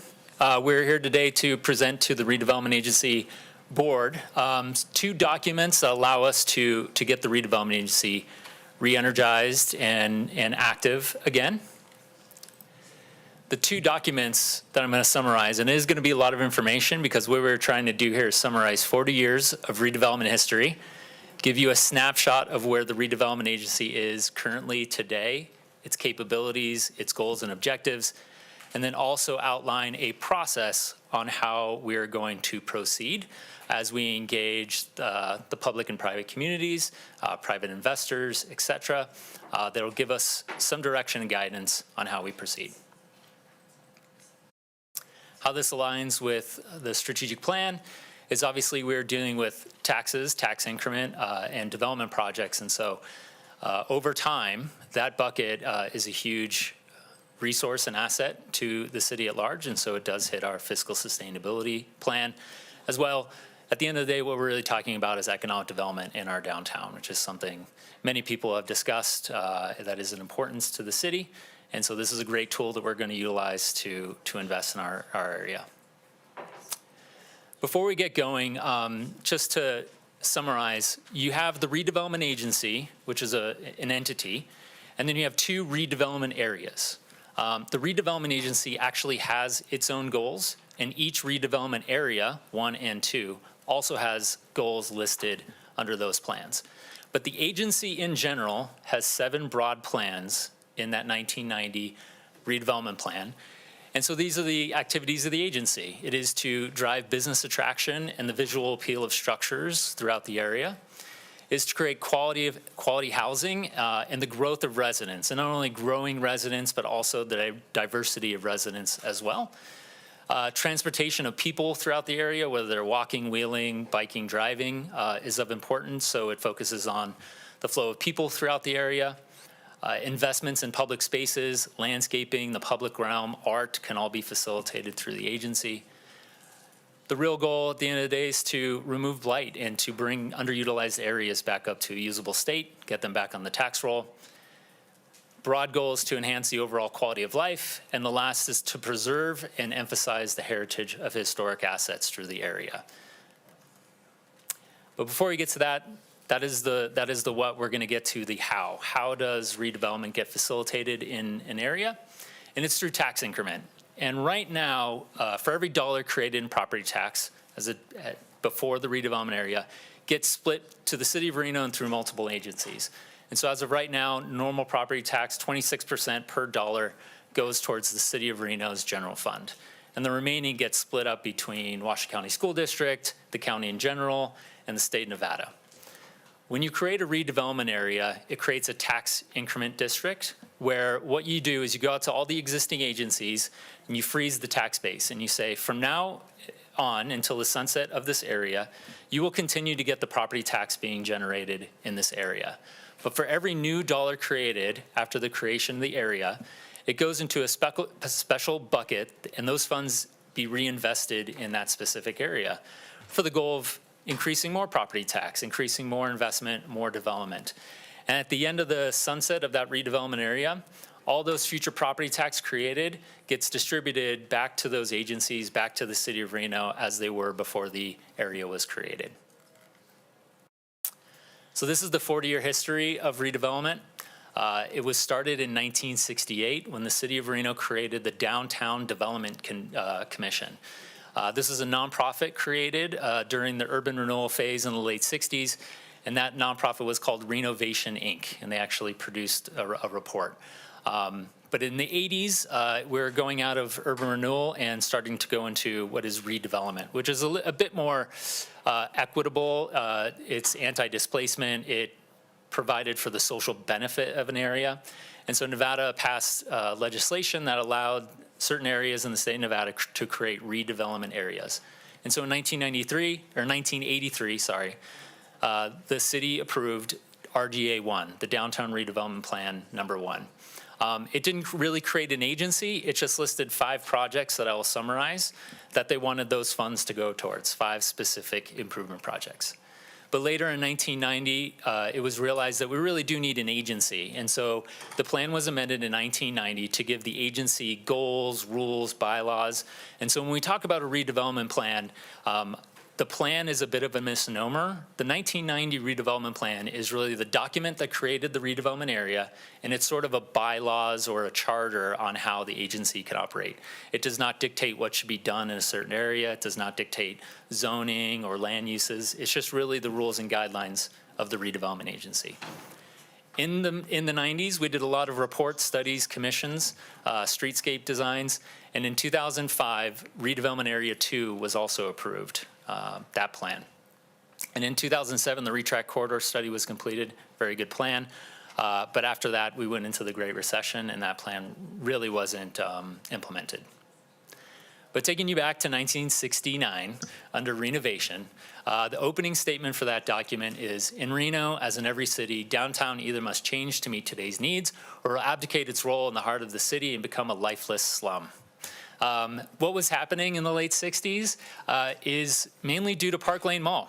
Park Lane Mall was built, and a lot of businesses were leaving downtown, as they were in other downtowns, to move to the concept of a regional mall or a shopping center. And so we lost the Woolworths. Woolworths moved from downtown to the Park Lane Mall. A lot of the jewelers, a lot of the banks, they were all vacating. And so there was some clamoring on, we need to bring downtown back to life. And some of the things proposed were these metal globe lights along the streetscape, reinvesting along our river. That picture is actually the Masons building and where the Palladio is today in the middle. And it proposed a pedestrian bridge from Wingfield Park over to West Street Plaza back in 1969. Fast forwarding to 1983, this was the creation of RDA 1, and it had a City of Light theme. And it said to concentrate public improvements on the balanced development of the 2 main axes of downtown Reno, which is Virginia Street and the Truckee River. And I mentioned that this plan didn't really talk about an agency, it just identified 5 projects. And so the first project was a pedestrian mall down Virginia Street. The plan was to take Virginia Street into a 1-lane road, do double trees on one side, allow more, there were a lot of pedestrians back then, so they needed shade. So to put trees and to do these lighting structures over some of the intersection. I imagine they were like a plexiglass neon sort of lit up. And the Mapes was still there at the time, and so that pedestrian mall continued all the way to the river. The second project that was proposed is a retail garden on the corner of Sierra and the river. You'll recognize the site is the site of the movie theater, but back in 1983, it was a potential redevelopment site, and it was proposed that we put sort of a retail mall on that site. So that was one of the projects. The third was a the Reno River Room, which was to extend onto the Reno Post Office this very glass gazebo type structure and to turn the whole entire bridge area and the parking lot of the post office into this restaurant multi-use space. That didn't occur. The last project that I wanted to mention is what everyone thought City of Reno needed in 1983, and that was, survey says, lasers. So one of the proposals was to put structured towers at the intersection of I-80 and on Wingfield Park to do lasers that would sort of, shine light and then radiate throughout the city. The 80s were great. That wasn't completed, obviously. There was a sixth project that was amended in 1986, I believe, and that was to purchase the land for the Auto Museum. So at the time, the Harrah's car collection was sold to Holiday Inn. They wanted to sell off the cars. The RCVA and the redevelopment agency did a deal where they would build a structure and the redevelopment area would buy the land. And so redevelopment agency purchased the land. I believe RCVA gave some money to build the structure, and we were able to keep the Auto Museum here locally. But in 1990, it was realized that we really do need a redevelopment agency, not to do just projects, but actually to do a lot of things throughout the area. And it created these goals specifically for RDA 1.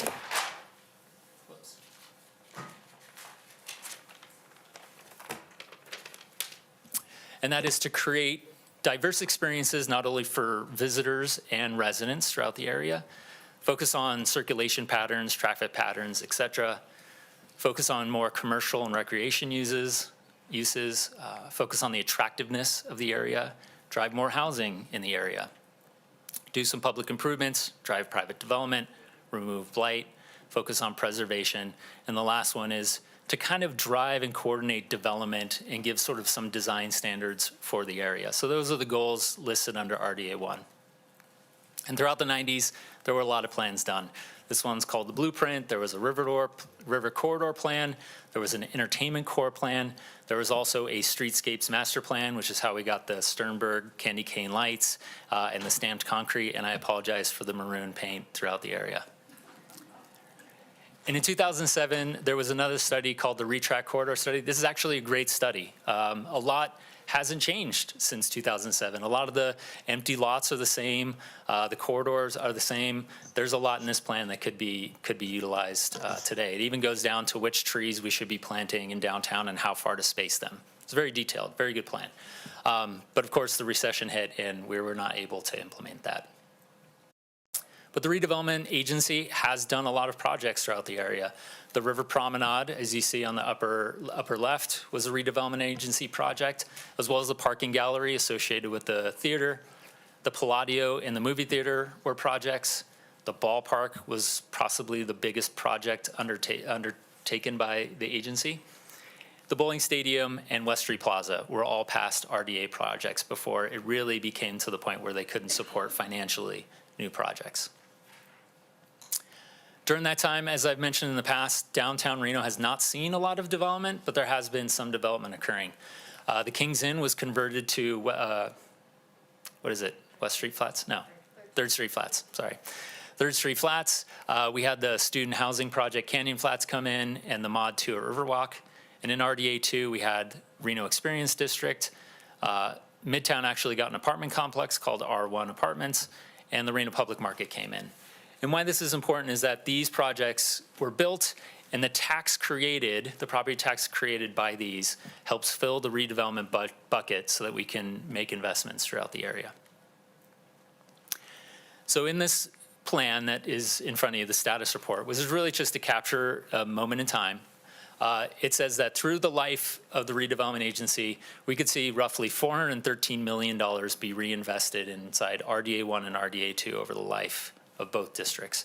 There are two milestones you have to remember. So 2035 is when RDA 2 ends. It is predicted in 2035, RDA 1 should be spinning out roughly $13 million a year in increment. And RDA 2 at its sunset should be producing roughly $21 million a year. That means every year we get to invest that money inside RDA 1 and RDA 2.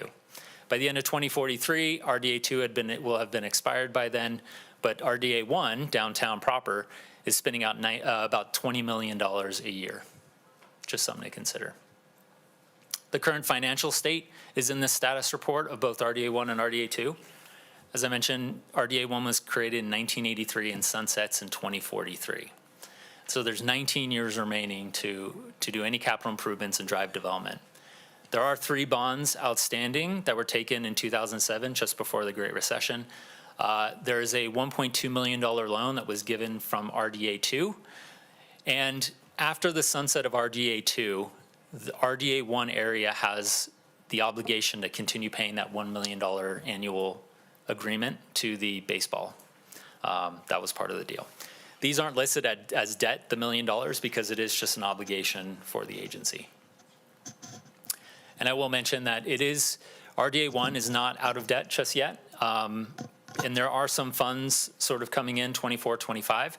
It is planned, Vicki Van Buren mentioned that we would pay off that loan first and then start paying off the debt as fast as we can so we can get some money to start doing RDA 1 projects. RDA 2 is doing pretty good. RDA 2 is spinning out roughly about $6 million a year and has been for a year or two now. But there are 11 years remaining. And so if a project were approved today, it takes 2 years to construct, take another year to start assessing the property. We only have roughly 6 to 7 years to actually spend the money created by those projects. And so time is of the essence if we really want to utilize this tool to drive development. And as I mentioned, RDA 2 ends in 2035. And so that is just the status report. That is based on current information, past plans, what we know today. I've been here 2 years. It was even challenging for me to go and find and identify the history. And so we needed a document that could educate not only the public, but everyone else, including myself, on the status and the capabilities of the redevelopment agency. But I want to switch gears. That was the what. I want to switch gears to the how. The how is the participation program. And redevelopment is to drive investment in our downtown. And so the agency will seek to partner with existing property owners who currently own property in downtown, prospective developers and investors that will make Reno, that will do meaningful private investments in Reno's revitalization. And so in NRS 279556, it requires that the agency do this by entering into participation agreements. And it also says in NRS that the agency shall have developed and created guidelines and rules for the format and application of those participation agreements. And we didn't have those. We have no process for a private entity to even approach and engage the redevelopment agency. And so we undertook an effort to create guidelines and processes so that people can come and approach the agency. And that is what this document does. The first part is it outlines the eligibility for redevelopment projects. The first one is it must bring a benefit to the area that it's in, whether it's in RDA 1 or RDA 2. The 2 biggest ones you have to understand is the but-for test. The but-for test is really important. It says that, but not for the redevelopment agency supporting this project financially, this project would never occur.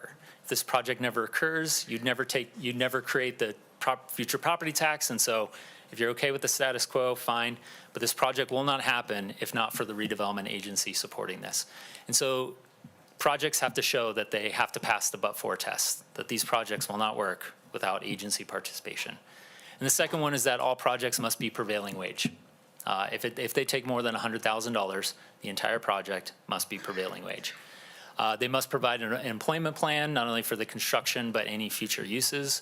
And contracts must be done through public bidding because then they'll be receiving public dollars.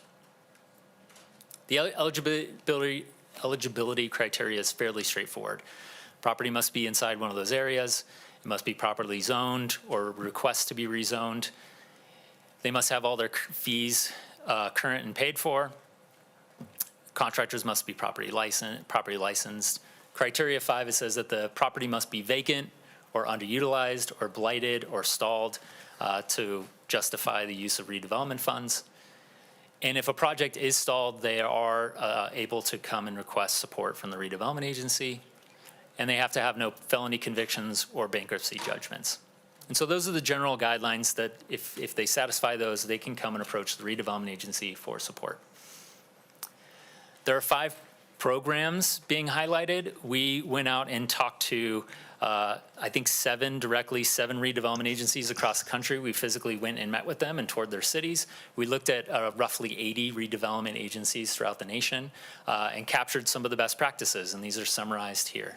And one of those is to formalize the building facade and tenant improvement program. We're already doing this with Restore ARPA funds that was given to us by council. That program is seeing some impact, and so we want to make sure that continues. So the program will roughly stay the same. The one change is that if someone wants to do a larger project, let's say they want to redo their entire sidewalks and redo landscaping in the public way, we'd be able to match them for up to $200,000. A little bit different than just focusing on their business facade. And if it's a historic property, they would get a $25,000 historic bonus on their match. The second one is a catalyst project assistance. And this is for very large projects. Think Ranchera, think a medical campus or something like that. If it's that large, they can approach the redevelopment agency and really, through negotiations, try to find a solution that will fit. But these projects could be cumbersome, they could be multi-phased, multi-year, and so those will look a little bit different. The one on the upper right is your standard tax increment financing assistance, which means a developer would come and say, we're doing a $50 million project, we have a $3 million gap, can we get support from the city or the agency to make this happen? And through some due diligence and looking at their proposal, it could be done where the redevelopment agency does support them. The last two is a capital improvement plan specifically for RDA 1 and RDA 2. The goal is to not take on a lot of debt. If there's $10 million in that bucket, we could do $10 million in capital improvement projects every year. The question is which ones. And so annually, we'll bring before the agency board to review and prioritize those capital improvement projects based on the funding available. And then the last one is property disposition. So the agency does have the ability to acquire, assemble, sell off, lease, dispose of land. And so it does give some guidelines on how the agency does that. There's also a lot of NRS guidelines that we have to follow as well. So we're developing a process for participants to come and apply. And so every application now will have a scoring process of 200 points. And it'll be split in half. So the first 100 points, is it a viable project? And so the question is, does this developer have some performance? Do they have the financial capacity to do projects? Is this impactful to the community? So they'll have to submit that and it'll be reviewed on a 100-point scale. The second point is it really achieving the goals of the agency and is it providing a benefit to the area? And so that is, does it improve quality of life? Does it provide some social benefits? Does it provide ground floor retail, which is something we need throughout our downtown? And the last one is sort of the bigger the project, the bigger the impact financially. And so there is a scale of points based on if projects are larger than $2 million. And so there's a process that applicants would follow. We encourage applicants to have a pre-application meeting with agency staff. And we are encouraging them through the process to actually go out and do one or more public engagement sessions before they even make an application to the city or to the agency. I apologize. If they satisfy all their criteria and they meet the scoring threshold, we'll bring that application before this board, before the redevelopment agency board. And all we'd be looking for is the agency board to say, please proceed in negotiations and come back with a negotiated deal. That would allow us to do any due diligence needed on the project, get additional public input, and then bring back a final agreement for this board to approve. And once those are approved, any agreements in there will have to be ratified with a memorandum, meaning if they agreed to build something in 5 years, or they agreed to do some sort of off-site improvements, that would be ratified and captured. And so I know that was a lot to take in, but I do want to let you know that this city council in this capacity is the redevelopment agency board. So you have the full capacity to dictate how these funds are spent, get involved, and really it's no different than regular city council meetings. You're just wearing a slightly different hat. And All with right. that, Okay. I will Thank end. I you. know it's a lot to take in. Well, it is, and I know we're going to have questions, Yeah. and I just wanted to start out by saying that was an incredible presentation, Brian, and I know you put a lot of time into this, so how long have you been sort of pulling all of this paperwork We've been together? working on this about 9 months. 9 months? We engaged a consultant. Yeah. I kept, every month I found a new old report that I had to Okay. read. So, yeah, and going out and seeking input from other redevelopment Yeah. agencies. Well, I think that's super useful because, you know, success follows success. If you've got a good model, and it sounds like you do. It sounds like we have some good models to look at, and I hope you'll bring some of that information to us as we get into this whole process. I'm going to have a few questions, but I just wanted to ask probably my biggest question. I had a chance to read your whole report and other documents, and what I wanted to ask you was, the one thing that I thought could have used a tiny bit more focus, and I would love to see it, is the good work that the agency did before, and you showcase the projects. But I would love to see a table that lists the projects and how much we actually invested. So we have, you know, they always say, you know, the past is key to the future. What have we done before? How did it work? And the only thing I want to just say is that some of the projects over the last 10 years that you highlighted in your report, such as the bowling stadium, the ball field, et cetera, they've been phenomenal projects, but they've also brought some challenges to the council in terms of having to talk about bond repayments, you know, the ball field having to put in $1 million at certain periods of time, and so on. And so I would love to know how they worked, you know, how they went, actual understanding of what we did, what's here today, how much did it cost? Was it redevelopment, all redevelopment money? How much did they put in? And many of them, such as the bowling stadium or the ball field, and then you had the auto museum and so on. It would be great to understand the public-private partnership. But anyway, Mayor's back. I'm going to hand it over to her. And I have a number of questions and comments, things I hope you'll dive into with us. So thank you. Really well done. Thank you. Okay, All back to you, right, Madam I'll Mayor. bring it back to the body. Councilwoman Ebert, you have any questions for Mr. McCardle? Yeah, I did. In the proposal or packet, there was a piece in there about eminent domain. Can you explain how that works in the redevelopment? Yeah, through Nevada revised statutes, redevelopment agencies in the state of Nevada have the power to do eminent domain.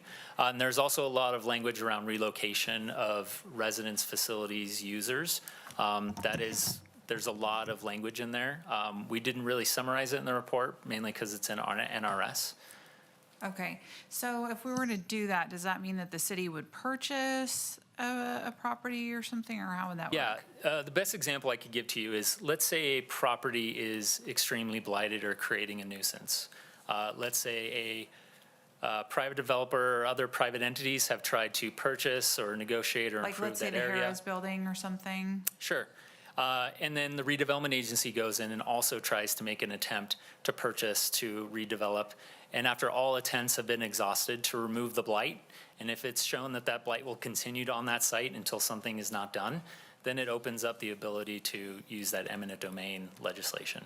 Okay, and then is that like a market value thing, or there's there imagine it different would be. rules about that? Okay, thank you. All right, Councilman Reese. Thank you, Madam Mayor. I'll keep my comments in this round a bit more general, and then I have specific questions. First of all, the presentation and the work you put into it is phenomenal. Perhaps one of the better presentations and undertakings that I've seen in the time that I've been on this body. So kudos to you and your team for putting it together. I felt like we were on some archaeological expedition, a history lesson. I mean, it is fantastic, truly, but it does help us to explain a couple of things that I have thoughts about. The first is, broadly speaking, the RDA is really a catalyst for helping us to re-energize a particular area of town, right? An area of town that we have since the 1960s struggled to really get moving in the right direction. Sometimes when I'm interacting with community members, they say, well, downtown used to be this. It used to have that. And look, we are not going backwards. We are not going to revive the heyday of casinos being everywhere, Woolworths being downtown, JCPenney's. where, I bought my first clip-on tie. Those are the kind of things that we're not going backwards, but we can look forward. I think we've been fighting the very same fight for about 40-plus years, and for me, it's time that we get going and do it, because you've identified report after report after report studies. I think you may have missed a couple. I'll flag for you the Urban Land Institute study, the Downtown Action Plan studies, ones that I have looked at is more out of historic curiosity than for what they really portend for today. But, at the end of the day, and I'll use a phrase that Madam Mayor uses, which is Reno is definitely open for business. Everyone who comes through that front door, this provides the transparency that we need for those folks to be able to have a process for people to know what it is. I think for my part, I'm even thinking about things that are later on our agenda today and how they might be positively impacted by the type of RDA-related programming that could come from this. And so we might have to have that conversation in the second round, because I think the CAC site speaks a lot to some of what you're talking about, and I wonder whether some of those proposals might have been made differently or could be reformulated in a way to take advantage of some of these things. I like that you mentioned that you have studied dozens of RDAs, you've researched them, you've visited them.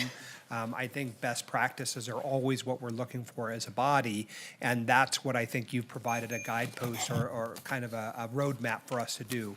I don't think you've asked us to jump off the deep end today and start approving projects or doing anything particular, but it's more of that historic look back, the guide, how we move forward. I think there's going to be multiple chances for people to really weigh in on what their expectation is.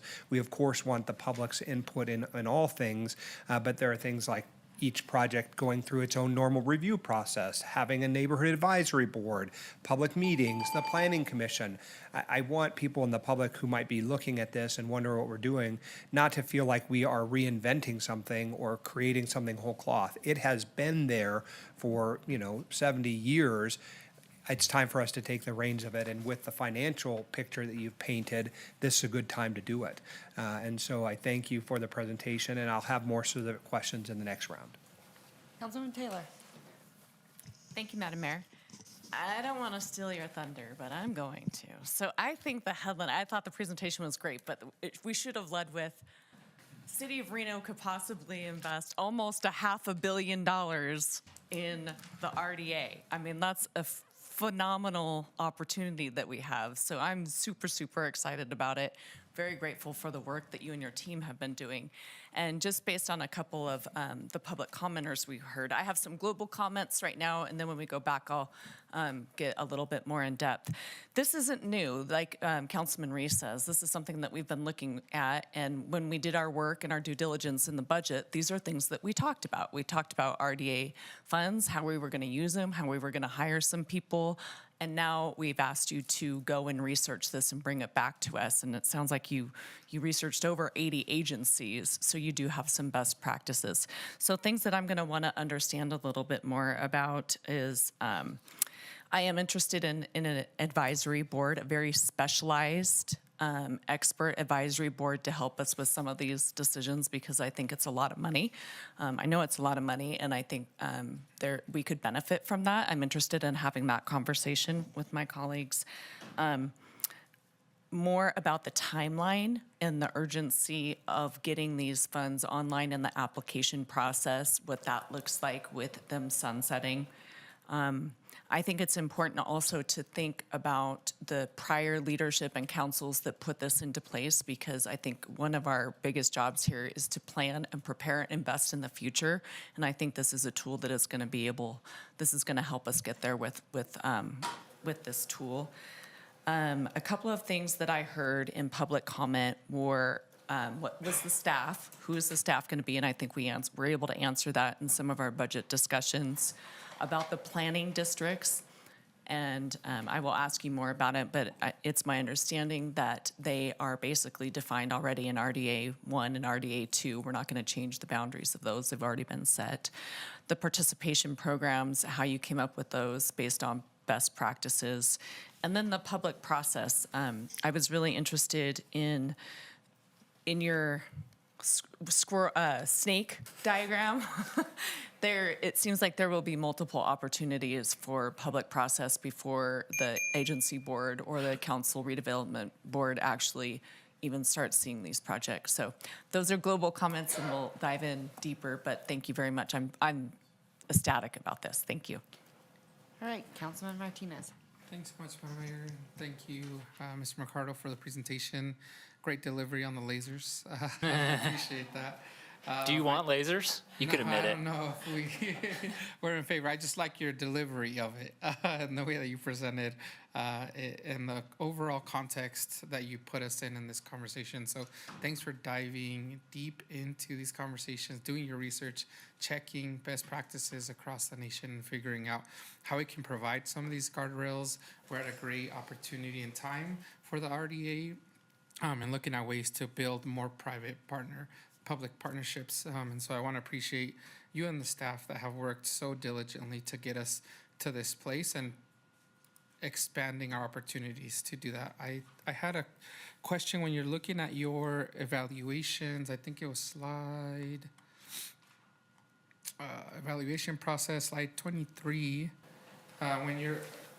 Can you define developer performance history for me? I'm just trying to understand if you are categorizing this in terms of like the number of development projects that a developer has worked on, or what are you sort of looking at in that specific area? Yeah, the types of projects they've done in the past, the quality of projects, the number, the size and scope of the projects. We do want to make sure that we're bringing in people that can do the projects, do quality projects that benefit the area.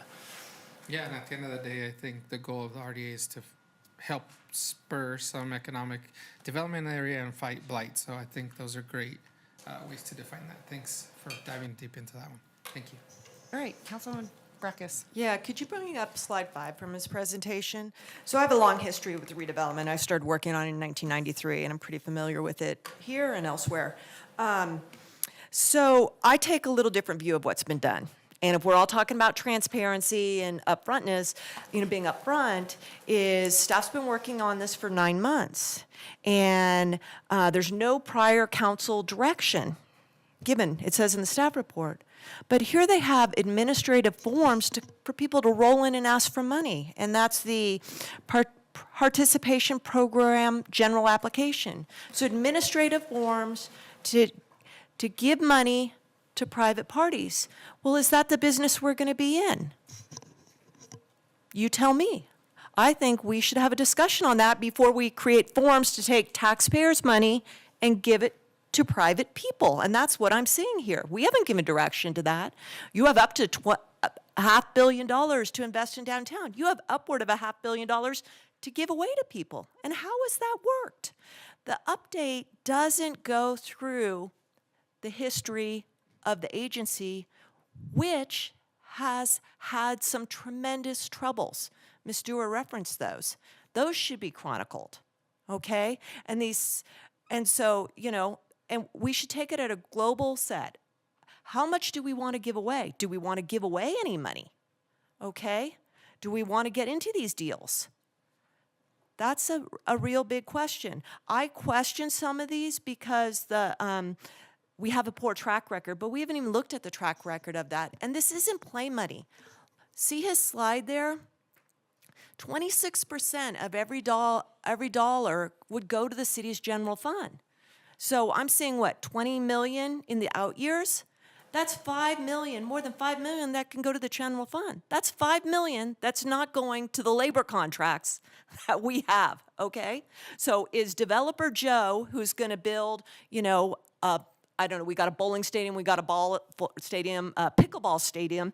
Is developer Joe, who's going to build the pickleball stadium, and we're going to put all this money in, are we going to wait for the trickle down for the general fund? Those are the fundamental questions that need to be asked. And because I have such a long history with this, I want to ask, NRS 279-608 says material deviation from or amendment of redevelopment plan. Now, we've got administrative forms to come in and ask for money. We put $10 million aside for the fire station. It's not mentioned in the plan, the fire station, like the retail garden or the lasers. I want to ask the attorneys, if we start working on these programs, opening up this form, are we doing a material deviation or amendment of the redevelopment plan? 279-608. Are we just ready to go for business, or do we have to amend the plan? No, it doesn't look like we're amending the plan.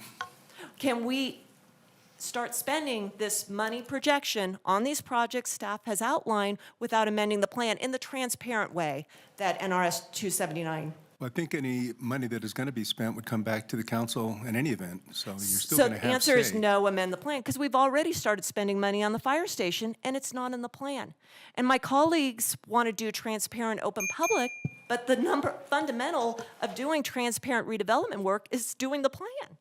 So that's question number one. I will continue on.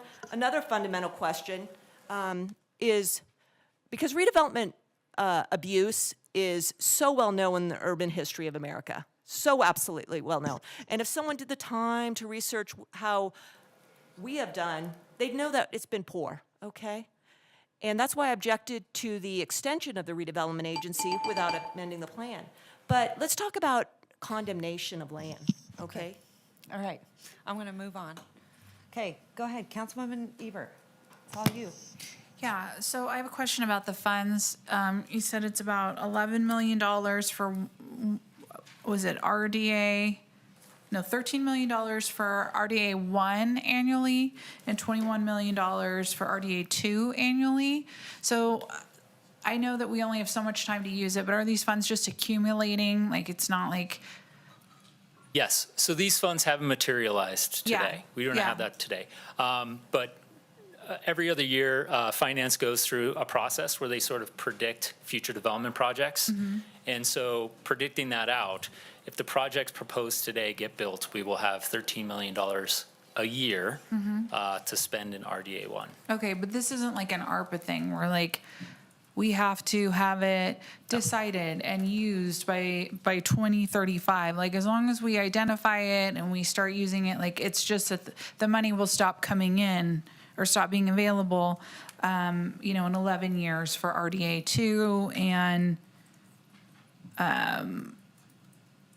I forget how many years, but it ends in 2043 for RDA 1. Yeah, those are the two milestones. So in 2043, if the money is not expended in RDA 1 in 2043 and there's money left over, council can agree to encumber those dollars after the agency sunsets, or they would just transfer into the general fund if they're Okay. unused. Okay, all right, thank you.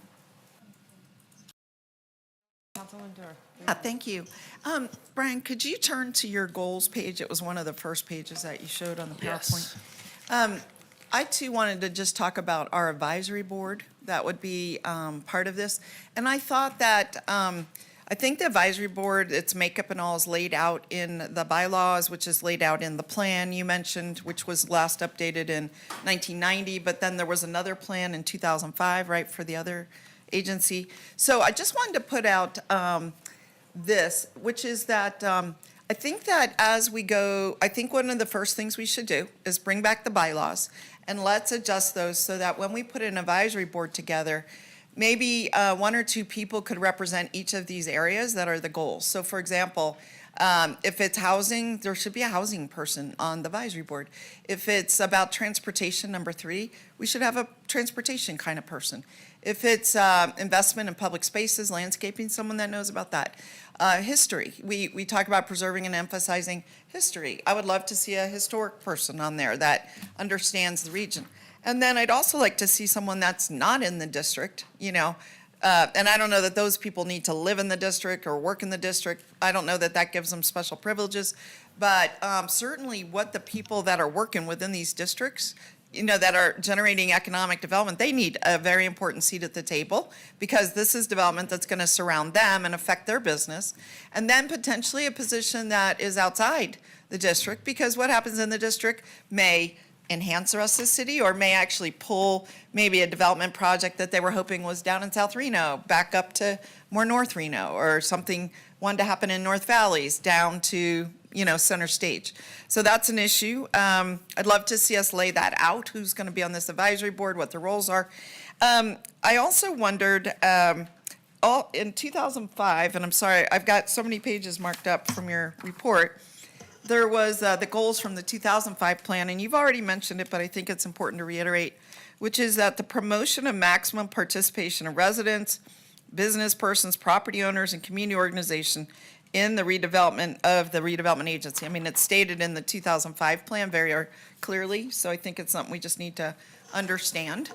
I had a similar concern to something Councilmember Becca said, which was I was a little nervous about the participation form, and I will just be clear. I'm hoping we can actually bring that back. I have a lot of questions. I'm not sure they'll get out today, given our 3-minute time frame. But I thought it was well done and very thoughtful, but it brought up questions for me. So for example, one of them is the evaluation criteria. Applications will be reviewed on a first come, first served basis. Well, like Councilmember Breckus, I was wondering, I'm concerned because I too have learned about the history of redevelopment agencies and the potential to squander or misspend, and we want to do all the right stuff. And so the valuation criteria, just my question on that was, should it be quarterly or a set time? Many agencies that give out grants do it twice a year, or even 4 times a year. Should it just be open all day long? So we'll come back with more. Thanks. All right, Councilman Reese. Thank you, Madam Mayor. Mr. Ricardo, I suppose I want to start with the Redevelopment Agency Advisory Board, the RAB, right? So we do not currently have anyone on such a body, is that correct? That is true.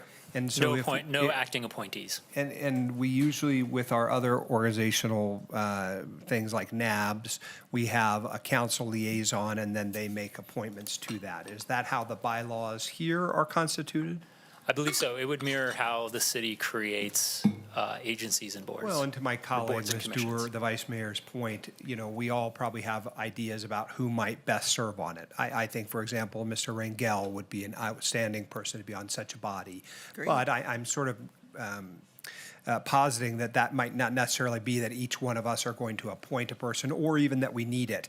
One of the things I'm concerned about, having read the bylaws extensively and understanding the structure of it, is that we're not reconstituting another NAB, right? We have a NAB in the downtown area. A couple of them might overlap. I haven't looked at the way that the maps divide downtown. It might all be inside of Ward 1 after the new configuration in November, but it's not an architectural review committee. They're not pausing to pass their ability to think that the project's a good one. The RAB, as it was created and is designed, is really to look at the financial side of it for us, right? Is to evaluate whether it meets the goals of the RDA, not necessarily whether it's a good project. So this is why I'm having concern slightly about what people believe the function of the RAB is. It is very narrowly defined, and the things for which people would be qualified to sit on it are not just an architect, a historic resource person, or whatever. Maybe it could be. Maybe that's something we could have a discussion about, but that's not how it's constituted now. I also think it's important to think about the way in which our own capital improvement projects in the downtown corridor might be implicated by the TIF that could be generated or any of the RDA monies, because I think that there are some strategic investments that this body has long wanted to see, like the train station. The bowling stadium has some capital improvement needs that are far outstripping the ability of the $2 surcharge subcommittee to pay for. The Lear Theater is another example of a building which, of course, is a priority for this body to make sure is maintained. The other thing I notice maybe it's in this slide or maybe it's another one, I think it is important that if we, and I suppose it's in the policy document about how we score people, I would like to see a women minority-owned business owners scoring part. I don't know if that criteria existed at the time the RDAs were constituted, but I think it is an important component of our commitment to equity. That's right, okay. So if there is an opportunity for a WMBE kind of scoring criteria to be added, I think that's important.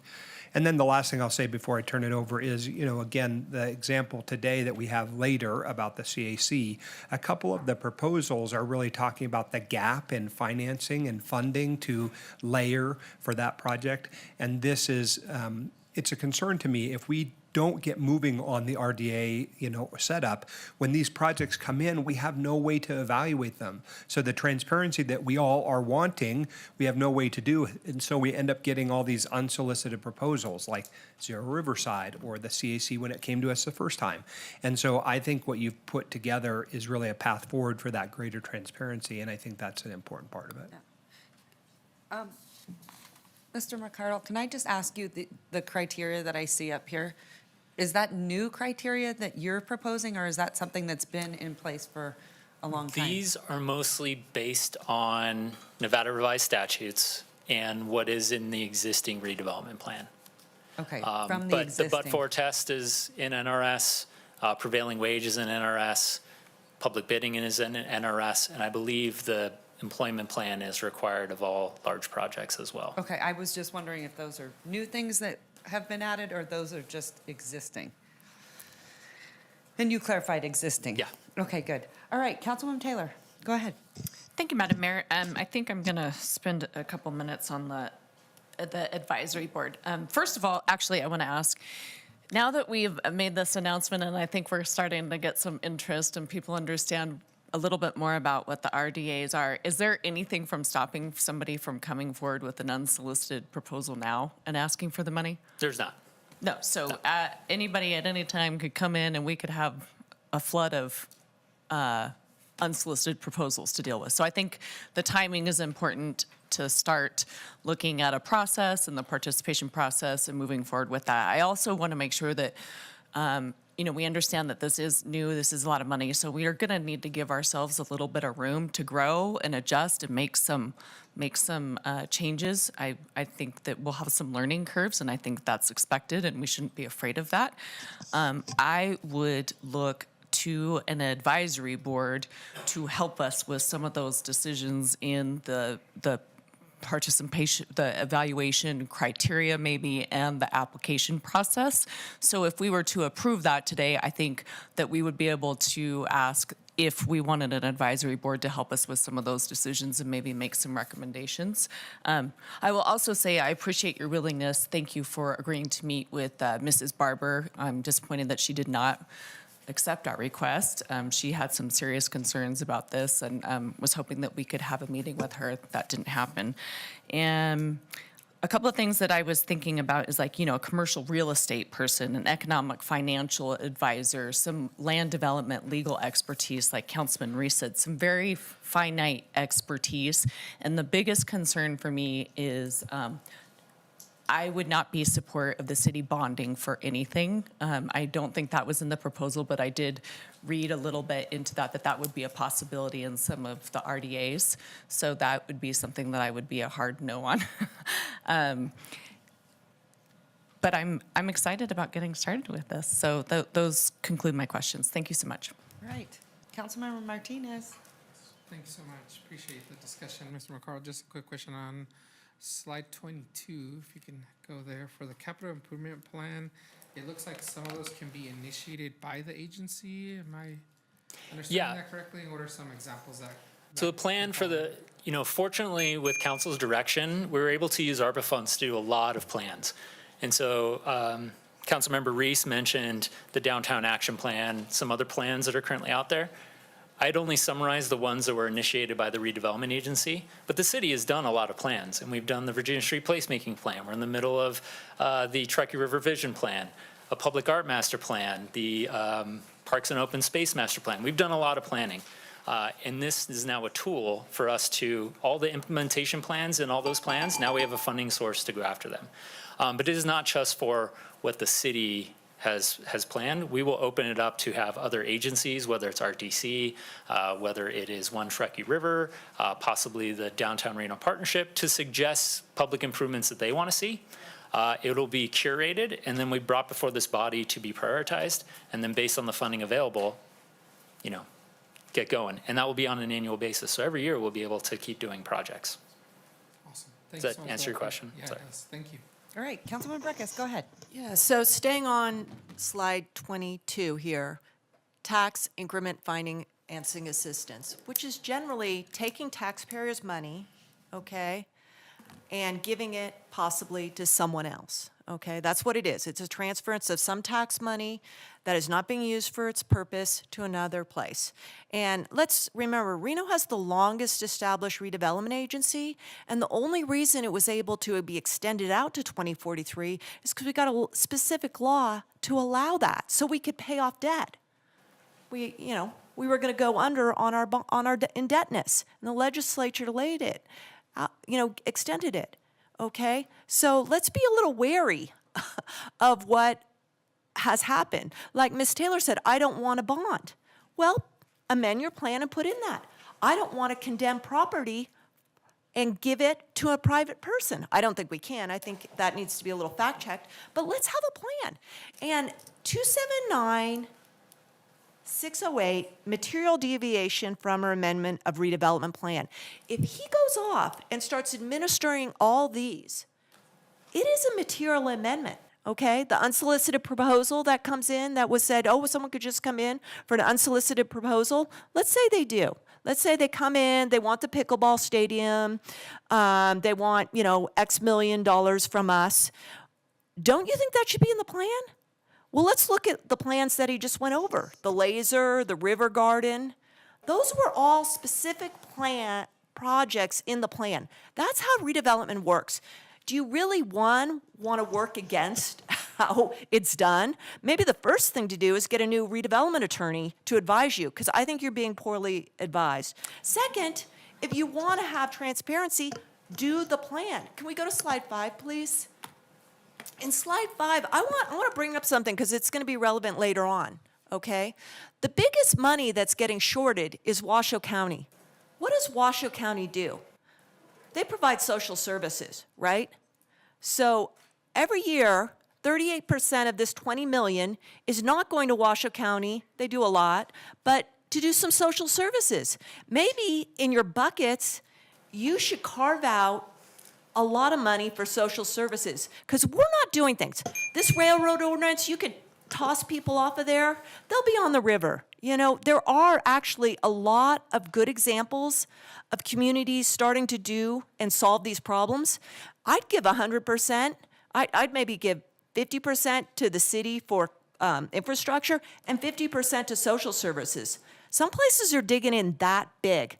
Private folks, you know what? When they get the better environment, they'll start investing. It's all trickle down. It's failed before. Don't do it.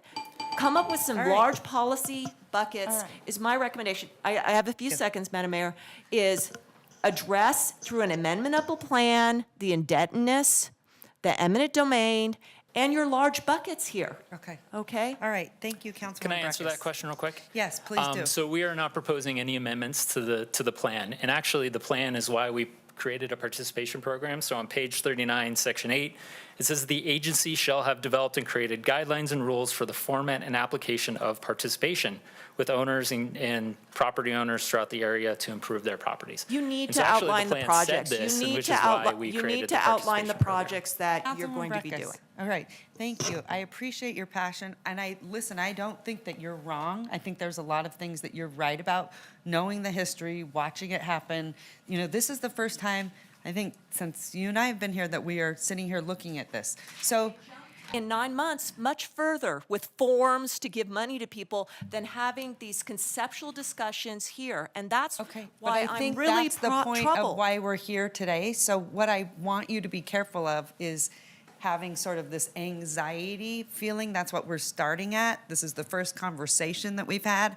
I think going back and looking, and I brought it up at past council meetings, and I think you know this, looking at RDA director. I think we also have not had this opportunity for a very, very long time, and we do have this window. But I also think that she's right, that I think in the past, we've kind of shot ourselves in the foot. And maybe, I think your message, Councilwoman Breckus, is more about maybe we can avoid some of the mistakes that we made in the past. And I want to also be careful because there's some statements or innuendos about transparency and I think it is important to make sure that everyone has the opportunity to weigh in like we're doing now. This is part of the process. Am I right? Have we done anything different, or have we done something that has not been transparent? No. Maybe you can explain. Thank you, and I appreciate that, because I think you then give the public concern that something else is transpiring here. And I think that that's unfortunate, and I think it undermines the council. I really do. Even though I also think some of the things you're saying are valid, but I think you also have to be very careful to steer clear of a lot of this fear mongering. But we don't want to, I guess, duplicate the things in the past that hurt the city, because I do think Councilwoman Breckus is right in some of that capacity. So let's avoid some of those things. And maybe you can talk a little bit about, because I don't think that I heard it, but some of the things that did hinder the city in the past, so the public understands what those things were. Well, to respond to the first question, so it's not like this application process will be sort of approving or denying projects. This is the minimum requested information for staff to say that this project meets the threshold to bring it to the agency to make a vote. And so this is just standard due diligence for minimal materials with a ranking system so that we can bring projects forward.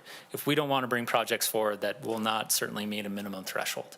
And so that is why we looked at some best practices, created an application form, because otherwise we have no standard operating procedure on how to bring anything in front of this Yeah. body. And what I feel, I guess, bad for staff is that they are just doing what people bring to them. They bring it to council, and then sort of, we're damned if we do, we're damned if we don't. And I've watched that sort of happen as well.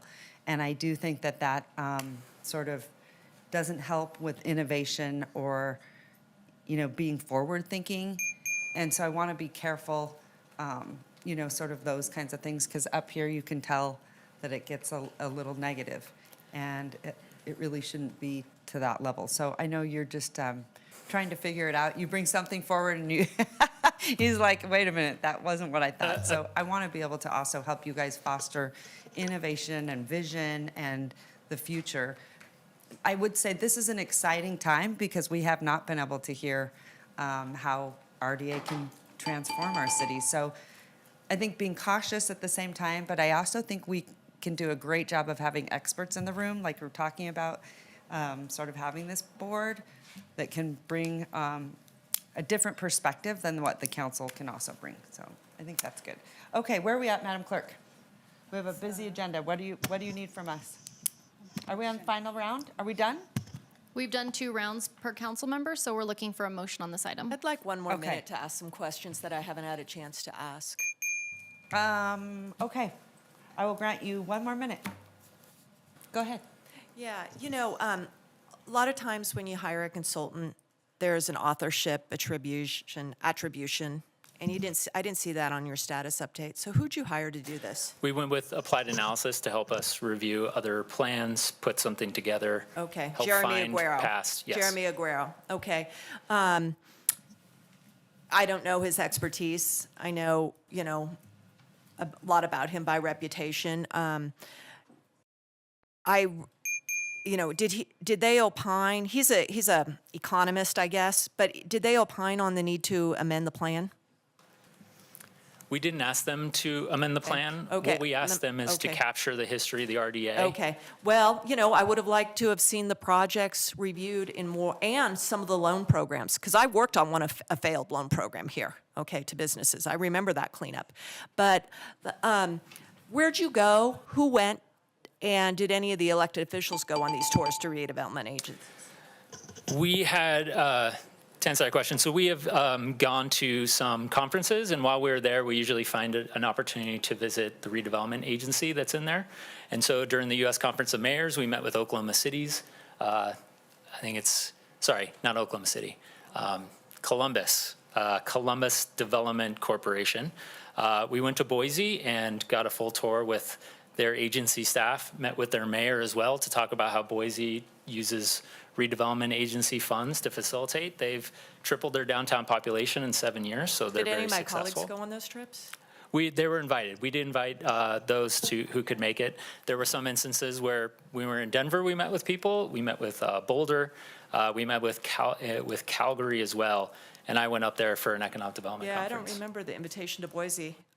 That's another thing of, 9 months of work, and It's baked with administrative forms. I really, I'm going to tell the council is, urban renewal, redevelopment is the poster child for urban abuse, urban renewal abuse, from Kilo to, overspending. It's got wiped out by Jerry Brown in California.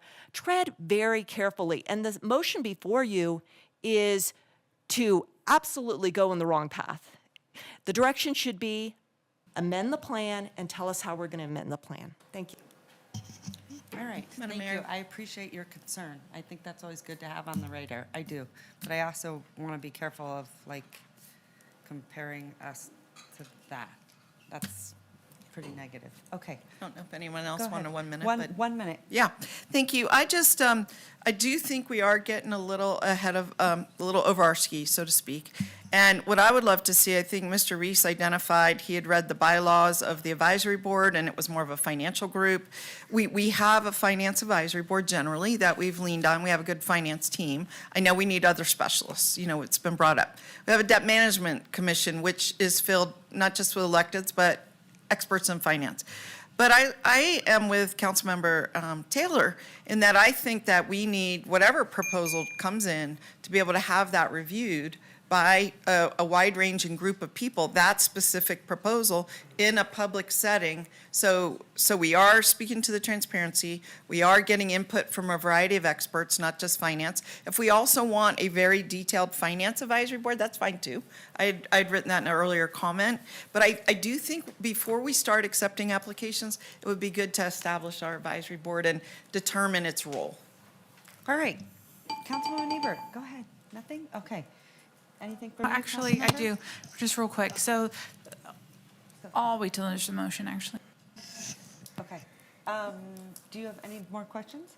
Well, I'll use my 1 minute, Madam Mayor, since you've come to me. I want to make sure that I am clear. I think the last time I looked at it, in the state of Nevada, there were 12 or 13 active local redevelopment agencies between here, Carson City, Douglas, Clark County. At the time I last looked at it, there was something like $1.5 billion in assessed value in those agencies. And really, the purpose is defined by statute. It's not that we can just spend it on whatever social services we find important, or we can put it into the buckets that some have suggested. It has to be spent for the purposes of reducing blight in an area. It is really about the energizing of physical spaces, buildings, property. It does not concern the other things that have been suggested. So NRS 279 is the gravamen of what we have to guide us. I think we'll be capable of doing that. I think the work here has been good, and I'm happy to support it. All right, Councilwoman Taylor, I'm going to head to you. I'm prepared to make a motion, Madam Mayor. Go ahead. Okay, I'll try. I move to adopt the Reno Redevelopment Agency Status Report Participation Program and application documents, and then I'd also like to add that we create an advisory board. All right, so I have a motion from Councilwoman Taylor. Do I have a second for discussion? Second. I have a second. Go ahead, Councilwoman Breckus. Yeah, I'll be voting against this motion because, one, I think it's inconsistent with Nevada 279. It offers up in this status report so many deviations that are material from the plan that the plan needs to be amended. Two, it is a scheme with these participation programs of taking taxpayer monies from some and giving it to others with very vague, nebulous outcomes that these people must deliver, which would be in the plan if this body decided to do a plan, which it should be doing. And three, I guess, it just really repeats the failures of the past of Reno redevelopment. Yes, there's a lot of others, and it would have been nice to have people outline the difference between Reno's and those other Nevada jurisdictions that work out under the law. And then they'd see the difference between Reno's that goes out till 2043, needed a special law because it was an indebted redevelopment agency. And this is absolutely repeating the past of putting redevelopment into a bad path in downtown Reno. Okay, thanks so much. Madam Mayor. Go ahead. You know, I'm also inclined to not support it, and it's not because I don't support this whole process. I'm ecstatic that you have put this all together. My concern is that we had to have private investment in order to generate the TIF, right? It had to come kind of organically and naturally, and businesses had to come here, whether it's investment in downtown or down south, wherever. So private investment has been happening, and you've said these are the issues that are just, they can't make it, the but-for test. They'd like to be here, but they can't quite put it all together. They need public financing in some way. So my comment is that that's the reason we have money. I'm a little anxious about giving money to those who haven't been able to put together their pro formas. I'd love to see in the status report where we've been, the projects we've approved, where they stand today, what do we owe on them? You know, what have they generated? Economic development. I am confident they have helped our region. I'd just like to see it as part of the status report in black and white. And I would love us to actually bring back to our board the bylaws for this and actually go ahead and set up this advisory board and then, you know, move forward. I want to move forward. I just think we got cart before the horse myself. There are bylaws for the redevelopment agency Right. advisory board, yeah. It says Yeah. that there must be 9 members. They have three tools. They must do an assessment of proposed projects. Okay, so they're reviewing, but aren't just finances or others? Opportunities for the redevelopment area, as well as to review and comment on matters related to the redevelopment. Yeah, I just want us to That's put them their three together and- main goals. Yeah, okay. Yeah. So what happens if this doesn't pass? Like, what, are we not able to use these funds? Do we just not have a process for people to apply? What happens if this is Yeah, an we will have exception? no process in line for anybody to come and request support, do projects. They would have to submit a letter of interest, and we would have to bring this to this body without any guidelines to guide how we do that. Okay. Would you guys come back with maybe a different proposal on how to work on that? There would be no guidelines on what we would propose. It would just be us presenting it to the board, saying, you have a letter of interest to do something, seeking support for a redevelopment project, and we are bringing it to this body to get direction on how you'd like us to proceed. And how is that different than if we approve this motion? If we approve this motion today, there's a process. There's actually some place to direct people to say, hey, there's an application or process. Please fill that out. Do a pre-application meeting with staff. Let them know how the process works. Go out and engage the community to get some input. If you feel like you're ready, put it in an application. Staff will review it for the minimal qualifications. If they pass, it comes to this board seeking direction on, you know, go negotiate with these people. This is what we want to see. And it would give us guidelines to proceed. Me, it's the same that you've already brought to this council. You've already brought those proposals to council. Based Through a on- letter of interest? Yes. Yes. So remember the project, I believe, that Bash brought was the same way. And also, and remember, staff was criticized for doing it that way. So it's better to have something in place. Here's the process, so everyone knows how it comes before council. Yeah, if someone coming from outside the area, in the area, would like to do a project and would like to seek support from the redevelopment agency and calls the agency, says, what does the city do, what the city can do, the response would be, there is nothing defined whatsoever, other than we do in fact have a redevelopment agency. And the only opinion or option we can give them is you're welcome to submit a letter of interest to kickstart the process. Okay. Is it possible to come up with like a master plan for this before we do this? The redevelopment plan from 1990 is the plan that created the agency, gave the agency its tools and guidelines and goals. I will say in the future, the goal would be to do more neighborhood planning, like revitalization planning on what neighborhoods could look like, what parcels we want developed, but that would come later. Today is really just defining a process. Okay, so at what point does that come? Like, I'm just worried about doing this and having stuff come in piecemeal, and we're dependent on applications. I'd like us to make sure that we're more in the driver's seat when this is involved, and we have a greater vision, and something falls into something that, you know, that the council approves of, that the city of Reno wants, and, that we just have a little bit more control over what's coming in. We do have a the, plan. we do have the Yeah. Reimagine Reno master plan. We do have the downtown action plan. We have placemaking, things like that. So we have some direction, as well as our zoning, to dictate what types of projects should and could go where. Okay, but there's no requirement in this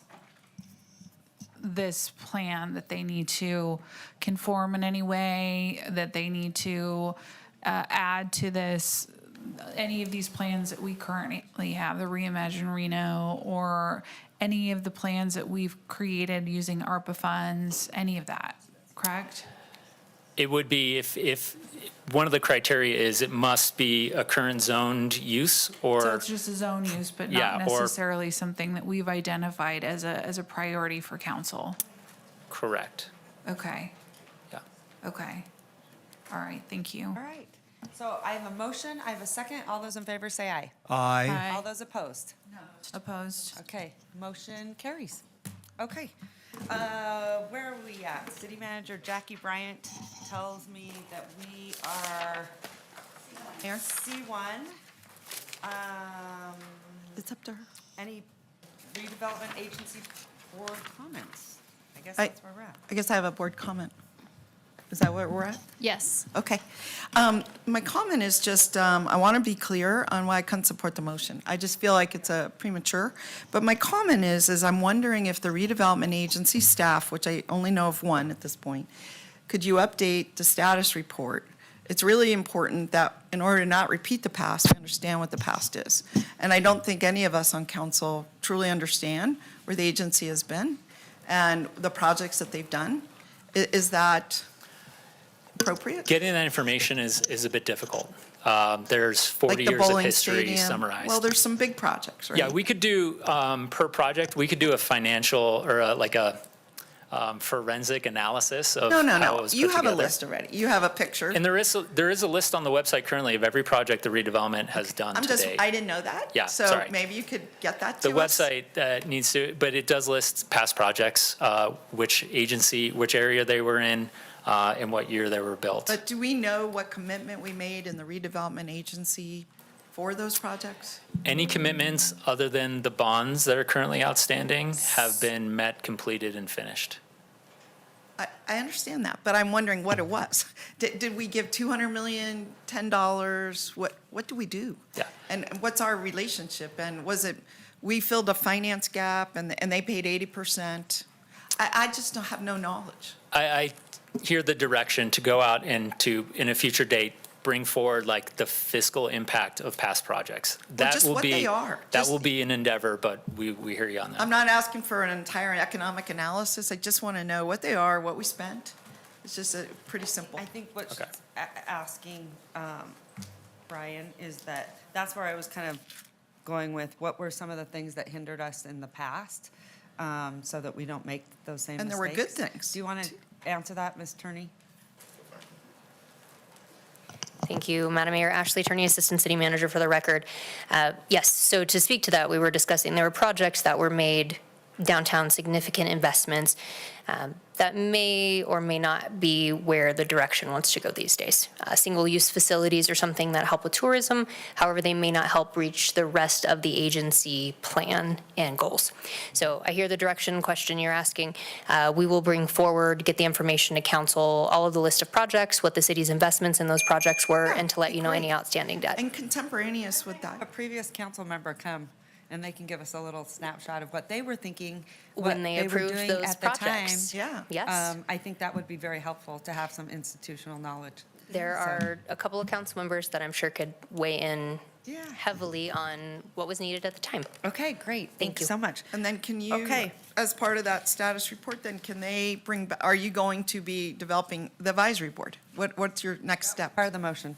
That was part of the motion. Okay. So there will be, as we mentioned, the advisory board does already exist pursuant to the current plan. It's laid out, yeah. Correct. But the direction that we will receive is we will be bringing an item back before council that will give you authority and option to look at what you're looking for that board composition and make sure that we're moving forward there. And the last thing I just want to say as a board comment is, You know, when Brian was answering earlier a question, it made it sound like it was a binary choice. You do this or you do nothing. And that certainly is not a position I was taking. I just want to be clear. It's not just leave it to a free-for-all. I want to move forward in a very proactive manner, and I already complimented you on the work you've done and the details.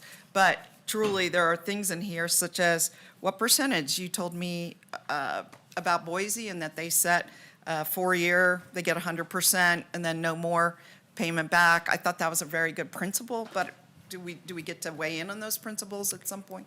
Yes, so that will be, one of the things is, Mr. McCardle mentioned, is that this is one of dozens of decisions that are going to come before this body over the next handful of months in order to properly re-energize the agency.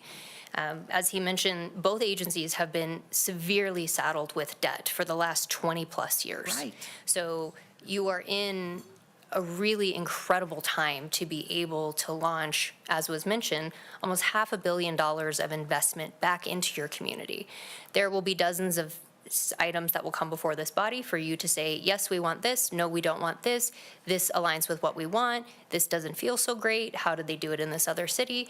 So this is not a one and done. However, this is the space in which you've created a front door for everyone to walk through. Sure. With the same standards. Okay, I love that part. I do. Thank you. All right, I guess I'm just frustrated when it gets to the negative point and then we get paralyzed and so we do nothing. I think, we have the opportunity to look at our past, which is a great indicator and why some of the things transpired. This council is different. This council has done a lot of things different. Councilwoman, you would remember how much debt we've paid down. Exactly. And all the things that we didn't get to do. This for is what's been many- ringing in my ears is I didn't want to go in debt, so I appreciated my a colleagues' very long comments. time that we have been very fiscally responsible, and there are a lot of things we didn't get to do. And so now we have an opportunity, of course, we don't want to repeat the past, but there are a lot of things that I think are going to predict an exciting future. And I just get frustrated whenever it's like, oh, this transparency and, this and that, and we can keep being negative. We can keep going and being negative. That's not the city I want to be, so. Anyway, thanks so much. We move on. Thank you, All right. Madam Mayor. Go ahead, Madam Clerk. Thank you, Madam Mayor. We're moving into closing public comment, item D1 for the Redevelopment Agency Board. I have no one registered Okay, thank you. and no hands via Zoom, so we're looking for a motion to adjourn Redevelopment Agency. I have a motion. Second. I have a second. All those in favor say aye. Aye. All those opposed. Motion carries unanimously. We need to go into a break. And let me ask. Oh, I guess we don't have you, Carl. We'll have HR. All right. Thanks so much. We're going to go into break. It's 1 o'clock. We'll be back at what? 2? Okay. Thanks. Thank you. Thanks, Madam Clerk. Great job. I'm sorry. I'm suffering from a little bit of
Okay, Madam Mayor, so we're reconvening at 2:06, and Councilmember Vice Mayor Dewar is absent at this time.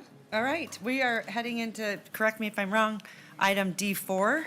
That is correct. We're opening item D4. Okay, do you have any public comment on this item? Any public I comment? do. All right.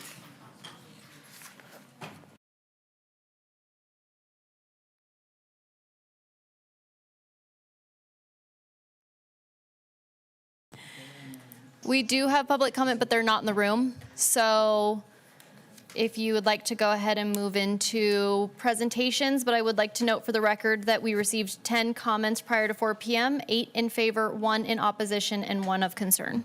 Okay, thank you so much. Hey, Mr. McCardle, nice to see you again.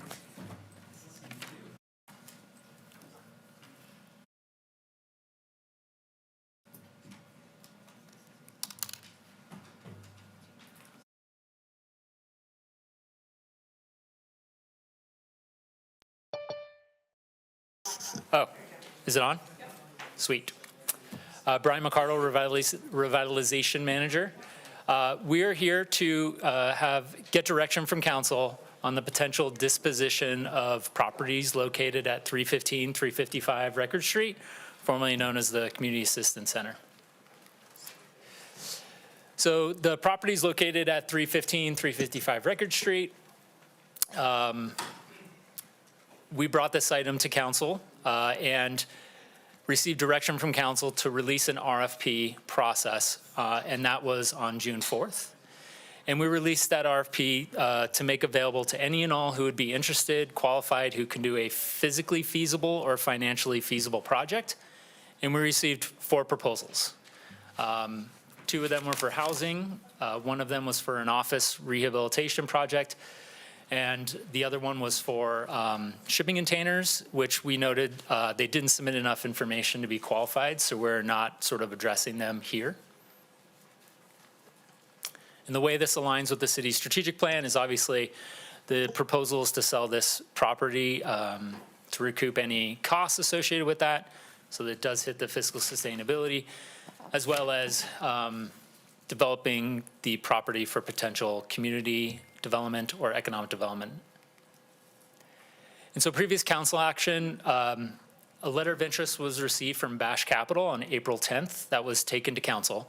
And the direction received from this body was to, yes, the council would like to proceed with preparing this property for sale. And that is going out and getting appraisals, putting out a request for proposals on this property so that anybody, including any agency or entity, would have an opportunity to submit ideas or projects they would like to see on the site, and also start the process to conduct a reversion to acreage. There is a mixture of parcels on this site, as well as a potential abandonment of a portion of Record Street. So the proposal was released on June 4th. Responders had 45 days to respond. We received the 4 proposals, and those 4 proposals were reviewed by 5 city departments, and they were scored based on the rubric that was provided in your packet. And they were reviewed based on the following scoring criteria, and that was alignment with city goals, and that is a mixture of what is listed in the city's master plan, as well as the downtown action plan, some other items that have been submitted and goals for the city. The experience of the development team that was proposing the projects on site, the potential design of the structure, the financial structure based on the pro formas of the development, how they plan to pay for it, the financial capacity of the developers, do they have the funds to do this project, as well as the timeline. And so those were ranked by the departments based on those criteria. And part of the process when the city disposes of property, the NRS dictates that we go out and we get 2 appraisals, and we determine the fair market value of that property based on the average of those 2 appraisals. So the first appraisal came back at $3,350,000, and the second appraisal came back at $3.4 million. And so we averaged the 2. So the fair market value of these properties assembled is $3,375,000. Why staff sees that this is a benefit to the community is that with the current state of the building, it has created a blight and a nuisance in that area. There are other nuisances in that area, but this project is large enough that it is could be a catalyst project in that area. We do want to see these projects be used for some sort of economic development use that either creates jobs, creates development. You know, the revitalization of 4th Street is an important one. It is possibly the fastest growing district in the area. We have the Jesse Hotel that is located on the corner. We have the Depot Brewery. Ballpark Apartments is opening this month, just southwest of that site. And then as well as the old Record Street Brewery building in Alpine is currently under construction by Tahoe Airworks, and they're doing a rooftop bar. They're putting a ton of work and investment into the building. And so you see all this investment happening around in the area as a thriving brewery district. So to get into the proposals as they are presented here are in order of how they were scored and ranked. And so the first proposal in front of the body here today is from Baxter Construction, and their offer is for $600,000. They're proposing developing 116 mixed income units. 10% of those would be affordable at or below 60% AMI. But over the whole entire project, they're proposing that 80% of the units would be 80% or below AMI. So when you do income averaging across the whole project would be technically affordable.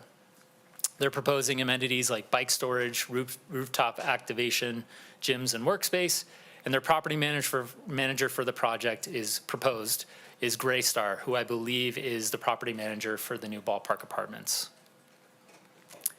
The second proposal received was from Ulysses Development Group. They're a developer out of Colorado, I believe. They're an affordable housing developer. They have 4 affordable housing projects in development currently. They have one here in Reno, the Ridge at Sun Valley. It is not open yet, so all their projects are currently under construction. And their offer was for $3.4 million, the full appraised value of the site, but through a seller's note that they would pay off over 15 years once the project is completed. They're proposing 136 affordable housing units. 100% of those would be below 60% AMI. They're also proposing 2,000 square feet for I don't know what CSA stands for, Community Services, agency, for a childcare facility, and their proposed project manager on the site is FPI Management Group.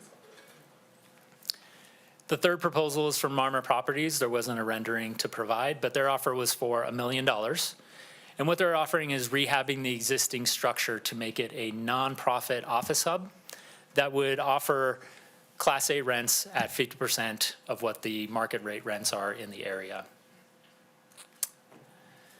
So it's very hard to compare these projects because one is a market, not a market rate, but it's non-affordable. One is affordable, one is an office building. And so we've created this chart that sort of summarizes the nuances and differences of the 3 proposed proposals. The first one, Baxter, their offer price was $600,000. Ulysses was $3.4 million through a seller's note, and Marmot was $1 million. First 2 are multifamily residential projects, and the last one is proposed Class A office space. They're all offering a 1-to-1 parking ratio. I do not know what the existing parking mix is on site of the current CAC, but I'm guessing, whatever satisfied that building in the beginning would continue to satisfy. The construction costs for the 2 multifamily developments came in fairly close. Baxter was at $32,774,000, and Ulysses came in at $31,626,000. So fairly close given the unit count. But the cost per unit is kind of where the biggest differentiation is. Baxter came in at $277,000. Ulysses came in at $232,000 per unit. Marmot didn't give a specific cost on what it would cost to either renovate per square foot or per office unit. I will say one of the concerns was that $232,000 under the Ulysses proposal is very low for what we're seeing to develop multifamily housing in the area, even taking into consideration that there's no parking structure being provided on this site. All of them are somewhat proposing a public benefit to the area. Baxter Construction is what you would call a mixed income development, and they're offering 10% affordable housing units. Ulysses, 100% affordable housing at or below 60% AMI, and obviously Marmot is 50% of office rents. Baxter did show that if they paid full price of the property, it wouldn't be a project that would be very sustainable financially, and so they're requesting a $2.8 million discount off of the sale price. Ulysses did have a funding gap of $6.4 million. They proposed to fill that gap through a $3 million loan from the Nevada Housing Division that they would have to get through their process. And then the remaining thank you. The remaining $3.4 million would come from the city of Reno through a seller's note. I will also mention that that city of Reno seller's note would be subordinate to the developer making their fees on the project. So if it ever came down to it, the developer gets paid back before the city would get paid back. The timelines are fairly close. Each of these would guarantee that the project get developed within 3 years. But the biggest thing to take into consideration is the 20-year fiscal impact on the city. Baxter Construction, it would get this project back on the property tax roll because it would be considered a naturally occurring affordable housing project with the 10% affordable. The whole project would pay property tax. And so over 20 years, paying the purchase price and the future property tax, it would generate $6.1 million in future property tax. Since affordable housing projects do not pay property tax, Ulysses would pay the $3.4 million through that loan over 15 years, but no future property tax on that property would be generated. The Marmot property, because they're proposing $8 million in rehab costs, it would be safe to assume that the improvement value would be taxed, would be done through property tax. And so over 20 years, that would generate $2.6 million in future property tax.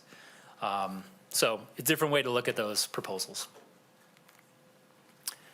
Through that scoring of the 5 departments, of a total of 500 points, Baxter came out on top with a score of 409 points. You know, it was close, but Baxter scored an average of 81.8 points. Ulysses came in second with an average of 80.8. Marmot came in at 42.8, and the blocks did receive some points, but we deemed it unqualified to summarize here. And so with that, staff is, based on the scoring and the process, is recommending that staff enter into exclusive negotiating agreement with Baxter Construction, also based on input from this body, what they would want to see in a future negotiated agreement. And we could possibly bring back that final deal in front of this body before it's ratified, or you could inform us what deal points you would like to see, and we can go and execute on that. Yes. Keep those out there. Yep, and that was my last slide anyway, so. Yep, of course. Okay, I'm gonna start. Councilman Breakfast? Yeah, I'm gonna go with you. Yeah, I was really surprised earlier in the day to see an email on Washoe County letterhead from a county staff person named Candy Ramos to, I think, Commissioner Mike Clark, that said, we've talked to the city and they have another vision for the property other than having it be a place for social services, which was how it was built 20 years ago. Who had that conversation with someone from Washoe County? I'm not familiar with any conversations. You haven't spoken to anyone from Washoe County. Ms. Bryant, do you know who spoke to that? I do not. Okay, I was also copied in another email where Commissioner Clark wanted to bring this to the board for a full discussion about should they propose. And I think the timing of it, it wasn't able to happen. How long was the RFP open for? 45 days. Yeah, I think I'm really concerned. You know, I think that was a building that I saw go up. I saw, you know, Bob Cashel was the one who was really the impetus behind it. It was operating well. It's not like we don't have a social services need. We heard a lot of testimony about a lot of folks on social who are experiencing, you know, encroachments, encampments along with the railroad corridor. Connect them to services, connect them to services. Here we have a purposely built building for services, and someone at the city is discouraging the social services agency of the region from putting in and responding to this RFP. I don't get it. I don't get it. And I'd like to know who that Candy Ramos has talked to, because if someone, and maybe it's someone at the table, maybe it's someone, well, I don't know. I don't know. Who did Candy Ramos talk to that said, don't put in a proposal, it's not the city's vision? Where has that vision been discussed? I thought everything was on the table. So that's question number one, really. I'll hear from my colleagues, but I think we have a tainted proceeding, frankly. Washoe County, Social Services saying we're not going to propose, it's inconsistent with the city's vision. Who's predisposed that vision? Who had a different vision? I mean, are we really not going to provide social services and just, give up on a building that was built for that and not let the social services agency come through the door? Who did they talk to?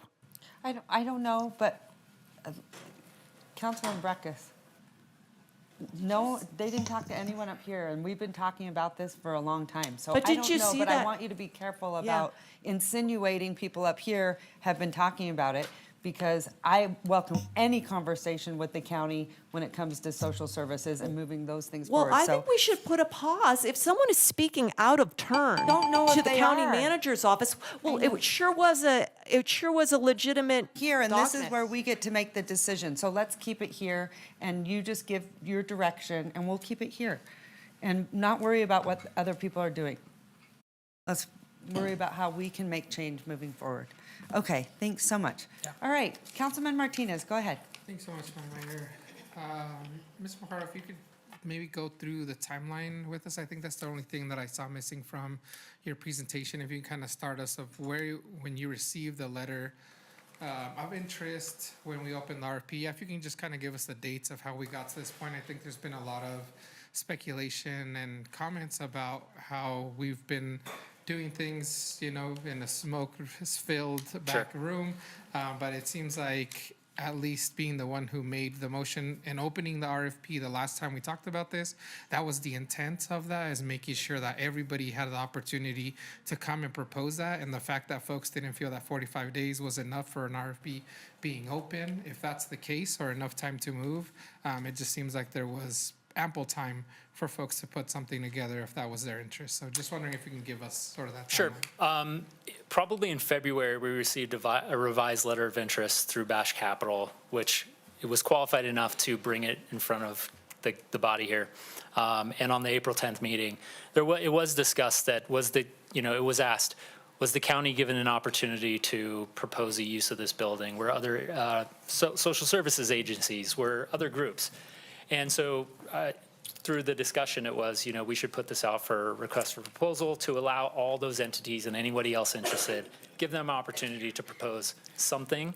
And we put in there any and all ideas that are physically and financially feasible. And so we didn't disclude any ideas. We didn't even signal what uses we wanted on that site. And 45 days is not too big of a time crunch to produce a proposal that would get you into this process. Yeah, I appreciate that. I think the only other point I'd like your help in demystifying is the folks that were involved in this review process. You said there were some city departments. If you can just reiterate that for me. Sure. Yeah, so we looked at, who would have input on the building, the past use, the challenges with the site. And so we got support from Development Services, Planning, Maintenance and Operations, the City Manager's Office, and the Housing and Neighborhood Development Team. They see a lot of projects. They see a lot of pro formas. They work with developers as well. And each of them rated the project from their experience. Okay, I think that's all I had for this round. Thank you so much. And then also, I wanted to go back, because this wasn't like this just happened yesterday. When was the first proposal, when Bash came to us? When That was April 10th. April 10th? Yep. Okay, so there's been talk about this building even before that. And, and I have good relationships with our commissioners. I didn't talk to Mr. Clark. I didn't talk to anyone saying that the city would not be interested. You know me, I'm all about regional collaboration, and especially health and human services side of things. But I always would be open to any conversation if that's what they were wanting to, in the direction they wanted to do. And so my point is, it's been longer than 45 days. So, and I'm always happy to work with them. I'm sure any of us up here are. So I'm just trying to let you know that the 45 days, it was way before that we could have, or there's conversations could have been had. All right, go ahead, Councilwoman Taylor. Thank you, Madam Mayor. My biggest concerns are, I want a project that is real, that we've done our due diligence on, that's actually going to get built. I want the least risk for the city financially, and I want the largest benefit to the community. My initial research, it looked like Ulysses had a better performa or more in-depth performa in the numbers, but I have concerns on some of the financing that they are putting together. Again, from working on RHA, it sounds like some of this can be pretty complex with Nevada Housing Division loans and LIHTC funding. And then I was hoping you could explain a little bit of what it means of the development as a seller note, because that seems like that's a bigger risk to me. I mean, I like the idea that they're offering $3.4 million for the land, which is the highest price. But then I think as we go down and look at the big picture, there's some negatives or some disadvantages to that approach too. So the seller note really concerns me, and then the gap funding and how they're going to secure that causes me some concern. Yeah. It would be that the seller's note, it's a note carried by the city over 15 years from the completion of the project. But as I noted in the summary in their RFP, it said that debt that the city carries on behalf, or they carry, but the city holds, would be subordinate to the developer making their fees on the project first. So if something complicates all that. So first of all, we have to carry debt. Mm-hmm. And then the second thing is if it goes south, the project goes south, we don't get paid first, right? Correct. The developer gets paid first. Right. Okay, that I have a little concern with that. I actually have a lot of concern with that. And then on the Baxter proposal, when I'm looking at the benefit to the community, what is the vision for this area? Is it just housing, or is it mixed use? I heard you talk a little bit about wanting some retail and some other services within this downtown core. So it sounds like there's different. I mean, Ulysses provides the most housing. Yeah. And Baxter does housing plus some other stuff. You know, the future of this area, I believe 4th Street is an up-and-coming area, has a ton of potential. As we bring the university more into downtown, it's more likely that it gravitates towards this area. This site specifically is a challenge. There's no street frontage access. So when you're talking about these sites specifically, it's very hard to do a mixed use just because there's no natural foot traffic on that site. But when you look at the whole area, yes, the goal would be to provide 18 hours a day, 7-day use activity. So there's people on the street, there's vibrancy, there's people living in the area, job creation. People go to work during the day, they come home, they frequent the businesses in the area. That's how you create a real neighborhood. And so can't speak to these sites specifically on adding a mixed use on it, but the whole surrounding area in the future of 4th Street, yes, it would be a full district. Okay, thank you, Madam Mayor. I might have some more questions. Quickly, I was wondering, comparing again, which companies are local? Like, I've never heard of some of them, and I would say, now, obviously, Marma, I have. Yep. Ulysses, never heard of them. And are they also, because I saw something up there with FPI Management, are they also owned by them? I think Not entirely sure. I think that's an important question. And not to mention, I do think that, and it looks much better, I will tell you this, I think the other two could have been much more competitive. I don't know how that works, if you can show them, what everyone else is putting on the table so that they can also say, hey, we're also willing to do this. I think, like Councilwoman Taylor said, problematic whenever the city's going to take a back seat. And I think also governments are known to be easy prey. and also coming in and saying, you know, we're going to offer you this very small amount for the property, which is also really concerning. And it's, I don't know, is there something that you were, I mean, unless you said, hey, start at this number, right? Because some of it can be offensive. Yeah. Obviously, you want to see the best and highest offer. I think that's why we did the 20-year fiscal impact, is that although, you know, we talked earlier about redevelopment funds and helping fill the gaps to get projects greenlit. And in this scenario, we're not proposing that, but what the developer is asking, Baxter, is to discount the property so they can make the project work.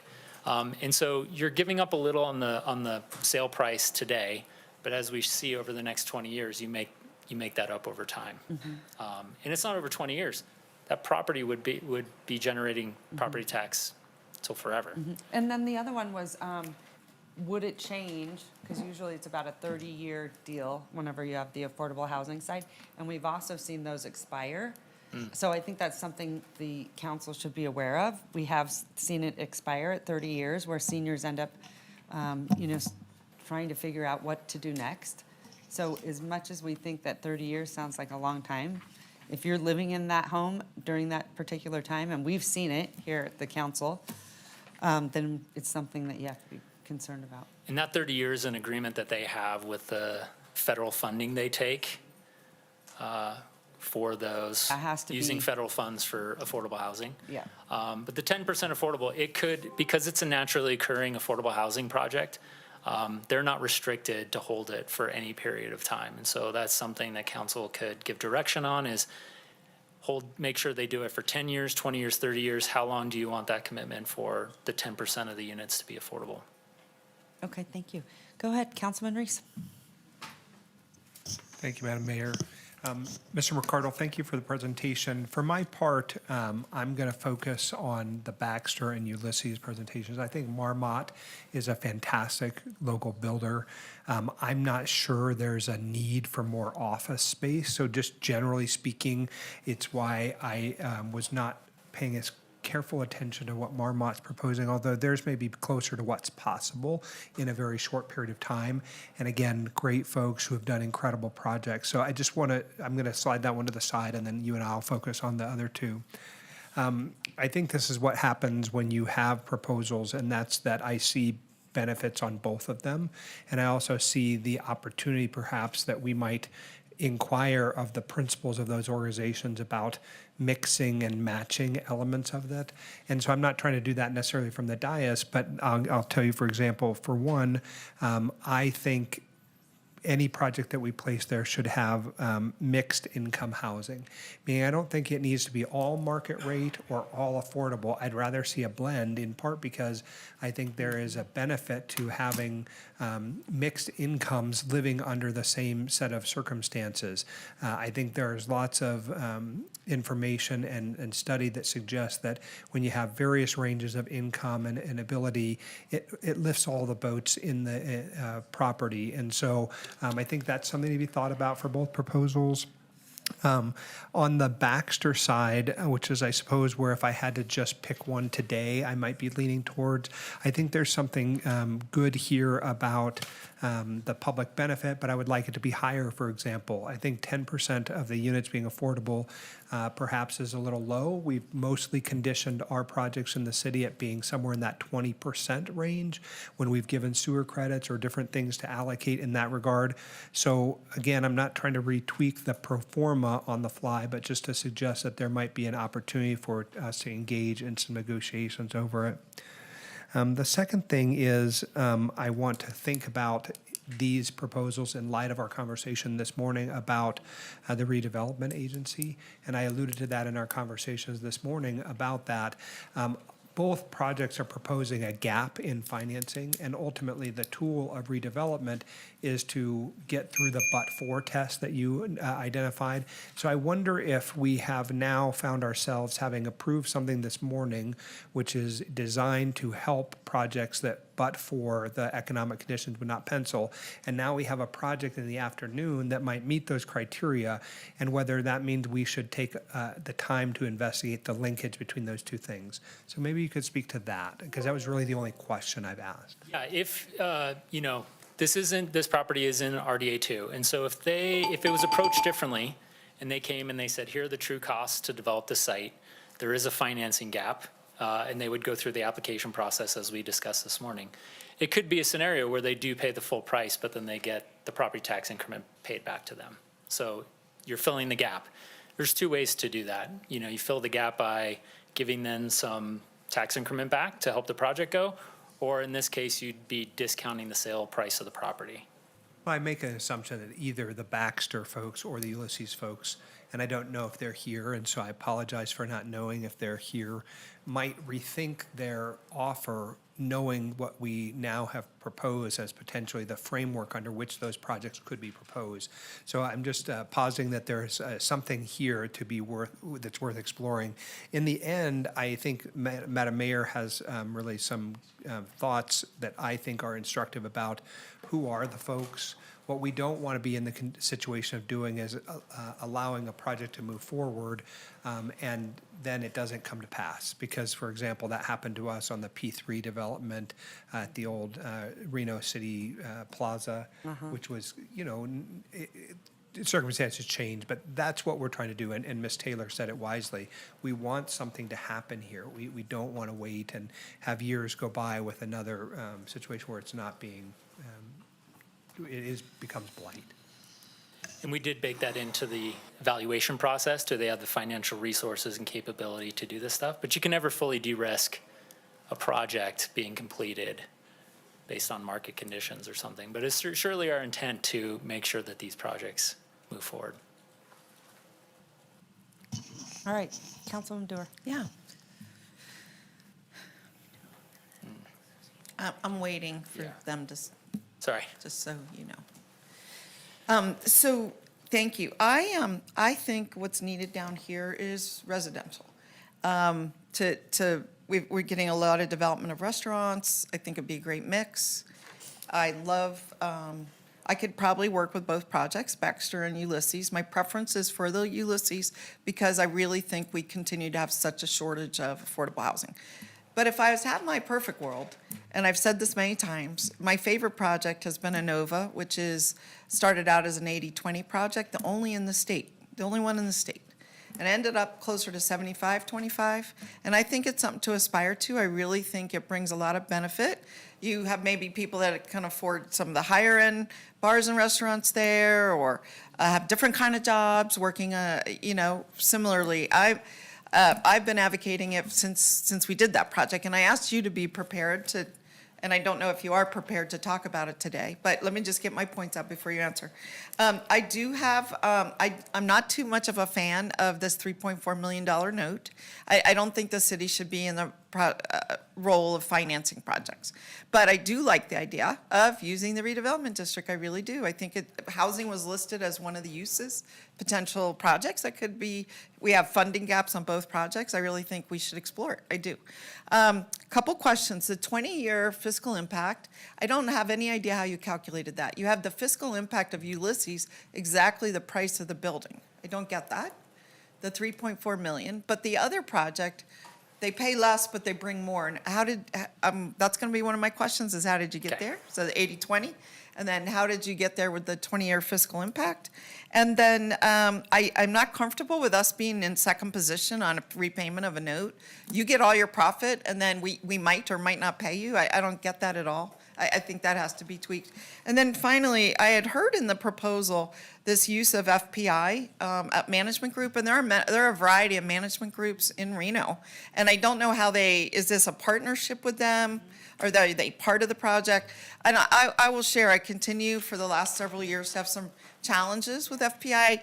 Even over the weekend, I got text about some challenges at FPI managed properties that I have to turn over to code enforcement.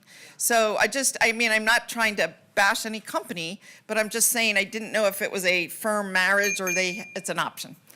And let me just see, did I have another question? Oh, was any of them asking for a sewer credit? But that's another option for filling a gap, right? Is to waive the sewer connection fees, because especially on the affordable housing. Oh, we're out. We spent how much we've allocated. But I mean, I hear some conversation. You're saying we spent, Jackie, or whoever? Good afternoon, Monica Kirch for the record. We are just about at the cap of what council put in place, and we have several projects coming forward in the next. That are ahead of this one? Yes, they have building permits in, they're ready to go. Yeah, And that have there will be a applied. shortage for those projects already. Okay, and then the only way to get out from under the shortage, it's not an annual review, right? It's a total. Like, we've given, wasn't it $11 million, I Yes. think? We've given out $11 million. And so we're done forever? Or until the legislature maybe comes up with a program to help us offset that? That's one option, and in January of '25, Mr. Flansburgh will be doing a reanalysis of the sewer fund, and we'll see what that looks like at that time, and something might come forward to council at that time. But we are, through the next session, looking at some options for this funding coming through the legislature. And are we done with the 100 homes, 120 days, or I mischaracterized, 1,000 homes, and are we done with that program? That's not an option anymore? Sunset, I believe. Okay. All right, well, Mr. anyway, Chair. if we could go back to Mr. McCardle, the question, just to remind you, was the 80/20, the 20-year fiscal impact primarily. So on the 80/20, thank you for the question. So we did reach out to the Nevada Housing Division. Monica was on that call as well. That Inova project was the only one in the state who Right. has facilitated that 80/20. That was a very complicated project. They took out 90 million in bonds. It was the bond capacity of the Nevada Housing Division. It doesn't sound like there's a large appetite to do something similar to the way they did it. When they said that you have a naturally occurring affordable project, like that's even better because there's less strings attached and it's far cleaner. And there are ways to go after LIHTC credits and other federal sources. But that project, it sounded quite complicated from their perspective. But is this affordable project proposal, are they using any of those things, home funds, nothing? Sorry, on the Baxter one, no. Baxter is No, what you call on, natural occurring. on which means- Ulysses. Chip did On that. Ulysses. So Ulysses has that $6.4 million financing gap. And then we're proposing is $3 million come from low-income housing tax credits that are provided. How much did you say? $3 million Okay, would come from the Nevada Housing Division okay. in low-income housing tax credit, LIHTC credits. And the remaining 3.4 million would be the city's seller notes. So that's how they're planning to fill that 6.4 million. But that could be maybe under this new redevelopment process? No. So No. it's very difficult to do affordable housing under redevelopment because, and this gets to your next question you had, Yeah. is why is it 6.1 million and 3.4? Yeah. When you accept federal funds for affordable housing, it makes you exempt from paying property taxes. And as we talked earlier, redevelopment is based on property taxes. Yes. And so if it goes to Baxter, and it's a naturally occurring affordable housing project, they paid their full property taxes. And over 20 years, that property tax accumulates to $6.1 million. And that's how we got to the 6.1 million. So the fiscal impact is all to us? Yes. It's income to us? Well, and there's nuance there.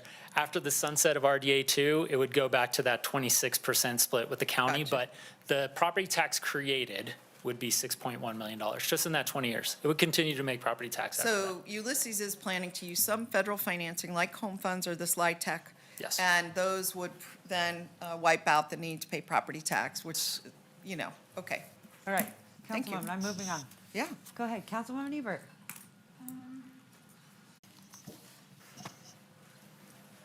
Yeah, I'm not ready to ask questions yet. Just let me know when you are. Okay, thank you. Okay, let me ask you this. So what's the thought behind, and maybe I missed this, just 600? 600 what? I don't know. Yeah, the purchase price. They did submit a pro forma that showed that there was a financing gap, and 600 was the number they proposed to help fit. And it really is about the IRR rate of return to do a project like this. And that's why they said paying the full price of the project, it would not give them return enough to greenlight this project. And so their proposal was 600,000. I can't comment much more And beyond also, that. and also, what does that look like for negotiating room on any of these? So I'll refer to the city attorney, but it's very hard to negotiate based on the RFPs. I think the process is you have to look at these RFPs as they were presented and make a judgment. However, if you select one as the winning proposal and you want to request specific deal terms and negotiations, that is how it would proceed. But it's very hard to negotiate based on what is in front of you right now. Yeah, because it's interesting, because you'll see, we absolutely need the affordable units, right? So of course, everyone up here is going to be like, yes, all affordable units. And then whenever you see 10% affordable units, which I do believe there should always be a mix in any housing. I think it's important that we all live amongst each other, not necessarily, hey, everyone that can afford affordable housing or can't afford housing is all going to live there. I think that's also, I think that's also a bad way to build housing. But, I mean, you see it and you're like, yes, that makes a lot of sense. And then you see the difference in the tax increment and it's quite large. Mm-hmm. So I guess I'd love to know from the city attorney's side, what does negotiating look like? Because maybe, the council is like, okay, we're okay with this, but we think this needs to be modified. So what do you think, Jasmine? Jasmine Mehta for the record. As Mr. McCardle said, it is difficult in this position to be in a position to negotiate with the proposals that are in front of us. But if you selected one and then put some parameters that you would like to see, obviously those would be part of the negotiation. And then whatever that negotiation comes out as in terms of an agreement, that would come back in front of council and you could decide whether you want. Okay, so just like any contract, any Yep. legal contract, we would also say this is also not binding based on X, Y, and Z, right? As long as it comes back to the council and we're going to vote on that. So it sounds like you can really negotiate as you would with any legal contract. Obviously, the council would have the final vote moving forward, but what you're saying is it would work just like a regular contract. Yes. Okay. That we can negotiate the terms. Well, I mean, in the position where we are right now with proposals in front of you, Right. it would be more, I guess, more solidified if you picked a proposal and then said, but we Sure. would like to see X, Right. Y, and Z. Yeah, so you're as saying well. pick one, dial down some of the things you want to see in it, come back. You'll Yes. go and look at that contract Yes. and work it out from there. Okay, perfect. All right. Okay, Councilwoman Breckus, go ahead. Yeah, I mean, let's think about this. This Candy Ramos, she's the communications and media manager for Washoe County. I just looked it up. Now, maybe she has a misrepresentation that she thinks it's not the city's vision. But whatever, someone at a high level at Washoe County thinks that it's not where we want to go to have this 20-year-old building, 22-year-old building that we have $20 million in that is specially built for social services, that we don't even want to entertain their thoughts about it. Won't even put it on the agenda for a discussion, okay? We don't want to hear it. Not putting it on the agenda, a waste of time. That's, let's give them the time to come in and have a discussion in public. Because, by not doing that, we're basically saying all the social services issues of downtown are solved. Or we're saying we don't care about providing social services and those in need downtown. And it's, as we discussed before, it's very close to the bus stop. So, who are we building downtown for? These are the sort of things the redevelopment amended plan would discuss. We want to target social services on equal position to business, economic trickle-down tax theory because no one else does social services but government and some churches or philanthropies. So I just want to pause that with you all right now for a minute, and that's where I would go. But I want to talk about Baxter versus Ulysses. Baxter seems to be basically a construction company. They did a hotel casino, they did a historic hotel renovation, 99-room home to suites. Not a lot of depth there. The Ulysses Group is a standard, new-to-the-market, subsidized housing group. They've got real deep experience. The deal is not that different with the deferred property price because it's just like other land we've given to people who then it helps them go deeper into their subsidies. So they're a solid group and much better offer. An 80% AMI rent for the one bedroom for Baxter is $1,550. It's $1,139 for Ulysses. So, it's a very standard deal. Goes to the state, gets the money, doesn't even compete through our process here. The money is deferred, versus a $600,000, and then maybe we'll bring some TIF into it. It really stands up above, both on their expertise and what they bring to those in need in our downtown, where all of our policies say go as deep as we can on housing. So it's truly a superior product, and I'm someone who worked for the housing division, so I know how this is a realistic deal. But at the end of the day, I think the boat has been missed if someone is conveying that we have a vision that we haven't articulated here and discouraging someone from proposing who has a real need to provide services in our community. So I think we should pause this and give Washoe County 90 days to have a discussion at the table if they want to put together some proposals for providing social services in this building. All right. Councilman Martinez, anything? I'm good right now. Okay. Thank you. Go ahead, Councilwoman Taylor, and then I'll come right back to you.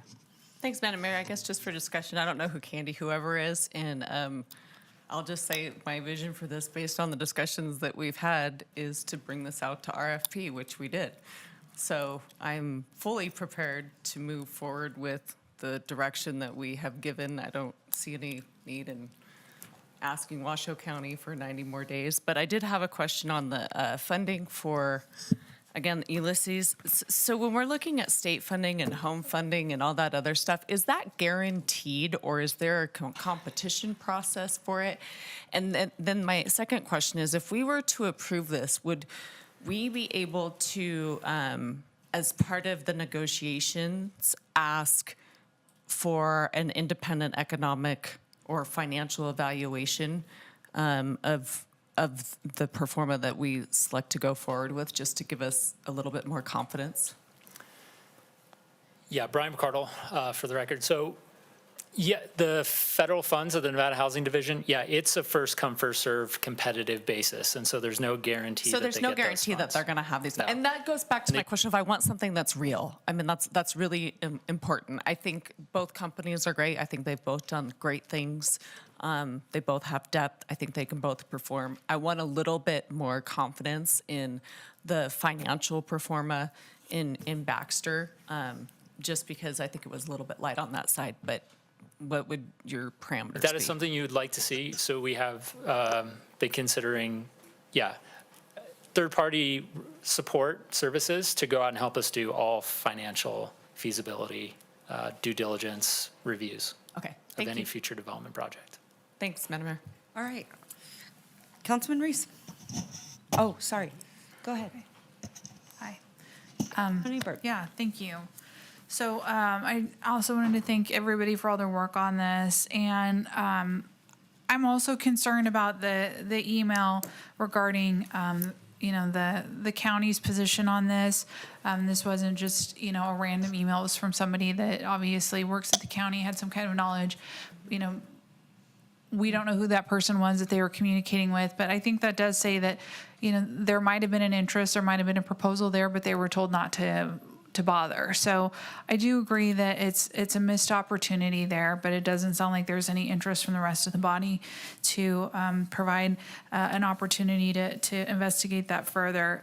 But I did want to call out that a difference that I noticed that is important to me personally between these different projects is Ulysses has something in here about using solar as part of their project, and that's something that I think that as a city we've kind of tried to promote, and I like to see that in projects. So I think that's kind of another checkbox for me. I think we do need more affordable housing. I think that's a priority that the city of Reno has stated, and I think solar power is something that we want to pursue more in the city. So just based off of those factors and the need for more affordable housing, I think I generally favor the Ulysses proposal more. So, thank you. Yeah, sure. Madam Mayor, can I? Yeah, please. Thank you, appreciate it. Sorry to interrupt you, Madam Vice Mayor.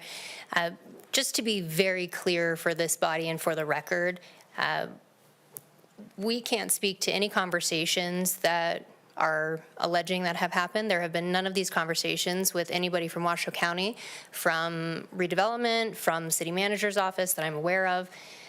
To go back to the direction from this body on April 10th, the direction was very clear to open an RFP process that was open to any and all participants. Staff followed your direction, and we brought forward all applications that were received, including the one that we deemed non-qualified by the group that reviewed these. So I would say this council was very clear on your vision, and your vision was open it up to the world and bring us what comes along, and that is what's in front of you today. So I felt like that was very important to put on the record. Great. Well, and to your point, I mean, having been in the world of working with nonprofits as a government agency or government to government, usually they're paying attention. And if they needed something, they would have reached out to our hand group or, the manager's office or said, we'd like this property. Correct. I would agree with that, Madam Vice Mayor. I would say that we work very collaboratively as a region. Yeah. And we didn't receive any phone calls, communication, or email from any of our regional partners in that space. Just so you know, I don't think am I getting my second 3 minutes here? Or that seemed like 30 seconds or something. I'm not sure. but anyway, I think it was like a 1 minute buzzer or something. But anyway, I'm. No, it's been a little bit off because it was like going. Like in reverse? I'm just trying to pay attention. Time moves in reverse in this room sometimes. It was part of her turn. It was her time. They hadn't restarted the clock for me. Okay. Can you restart the clock for me, please? What I wanted to say is, so thank you for answering. I think they're paying attention, and if they needed this property, I would have been very open to talking to them, as we have been at every government agency I've ever worked at. If there's something we can do with another government agency, that's kind of a priority for me. But I haven't heard that, and they've known about this building availability. I've never heard about it in a year, 2 years, in the last 45 days. So I'm setting that one aside. On the Ulysses, if we did go with them, could we then say, but not comfortable with this $3.4 million note, come up with something else? Or lower your price to 1.5, which is still more than the 600,000, and find that money somewhere else? So that's a question. Can we tell them to explore all management agencies? Is that reasonable ask? We have to remember that although we have a fiscal impact, at the end of the day, that's not our biggest driver. Our biggest driver, much more important to me, is getting affordable housing. Okay, that's my number one. It's been our number one forever. I obviously don't want to be impoverished by anything, but 3.4 million is a reasonable return. So I'm pretty comfortable with it. I'm just uncomfortable with the financing. To Councilmember Ebert's point, I like the fact that they have already evaluated and made a commitment on alternative energy, solar, and it was put in specifically to lower the residents' bills.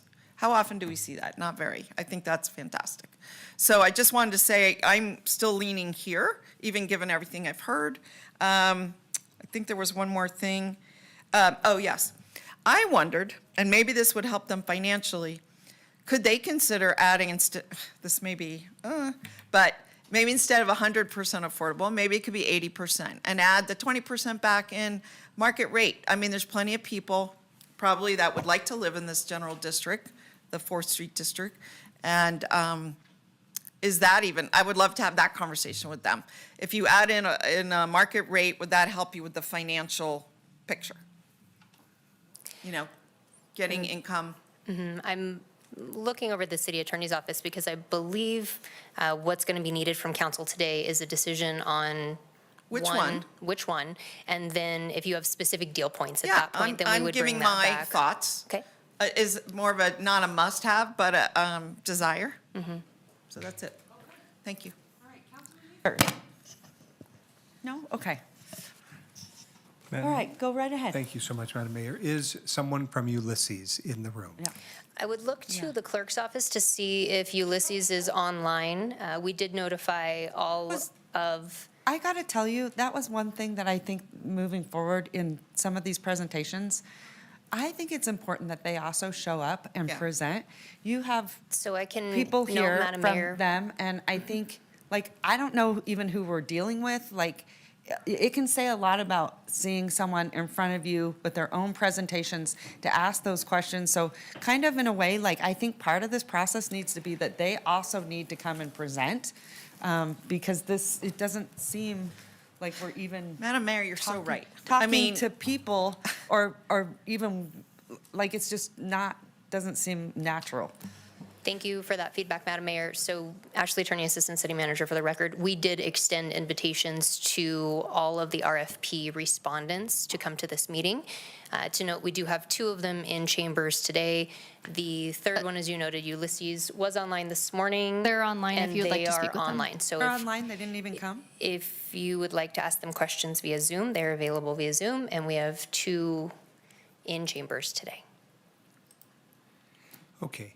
Madam Clerk, can I get my time restarted, please? Yes, please. All right, go Hello, ahead. Ulysses. Are you there? If yes, please let us know.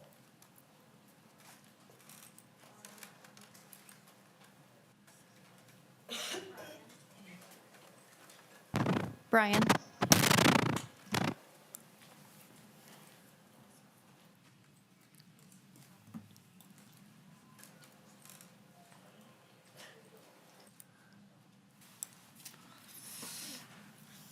I assume they're not there.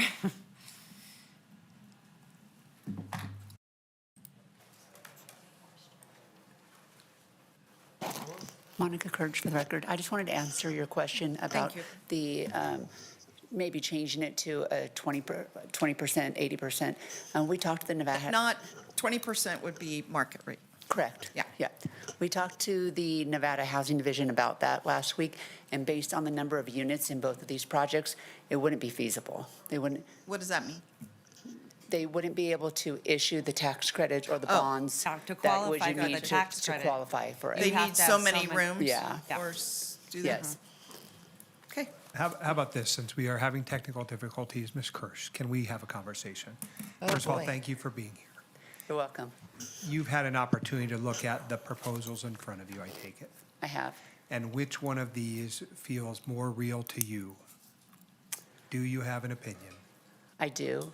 The world, that- the world according to Monica. That's right. not I mean, in Ms. my- Ms. Kirch, you have been doing tremendous work in this area, and your knowledge about the layered financing that goes into it is integral into how I understand and evaluate the projects. So of course, if one of these is one that you think is more likely to come to pass and has the financial wherewithal largesse to happen because of your knowledge of these layering, please let us know. You know, I love affordable housing. It's what I do. I personally like the Baxter proposal more. I thought the price per unit was more realistic. We see typically closer to $300,000 per unit. And in this area, it felt like a better project to me personally. That's just with the brewery district right there. That's just my. Cost per unit to build, is that what you're saying, the 300? The 232 seemed pretty low and does not seem realistic to me. So financially, or realistically, the Baxter looked better to me. I do like property tax revenue, so I liked that coming in also over the years, and just naturally occurring affordable housing units that would save some of those resources for some larger complexes that need deeper subsidy was also another Promoted, can you promote the other? another area that I was thinking. The state has limited resources also. May I ask her a question?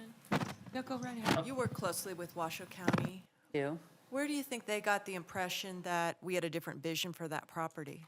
I don't know. I don't talk to them really about those types of things. They didn't reach out to you, or They they've didn't. never had no one's ever had a discussion with you or any of your folks? Not me and not anybody that I know Yeah. of, and I don't know whom the person is that you're Yeah. speaking about. Yeah, and Yeah. it's so hard because I sit on boards with both Mayor Luce and Alexis, and they have never, ever, ever mentioned it.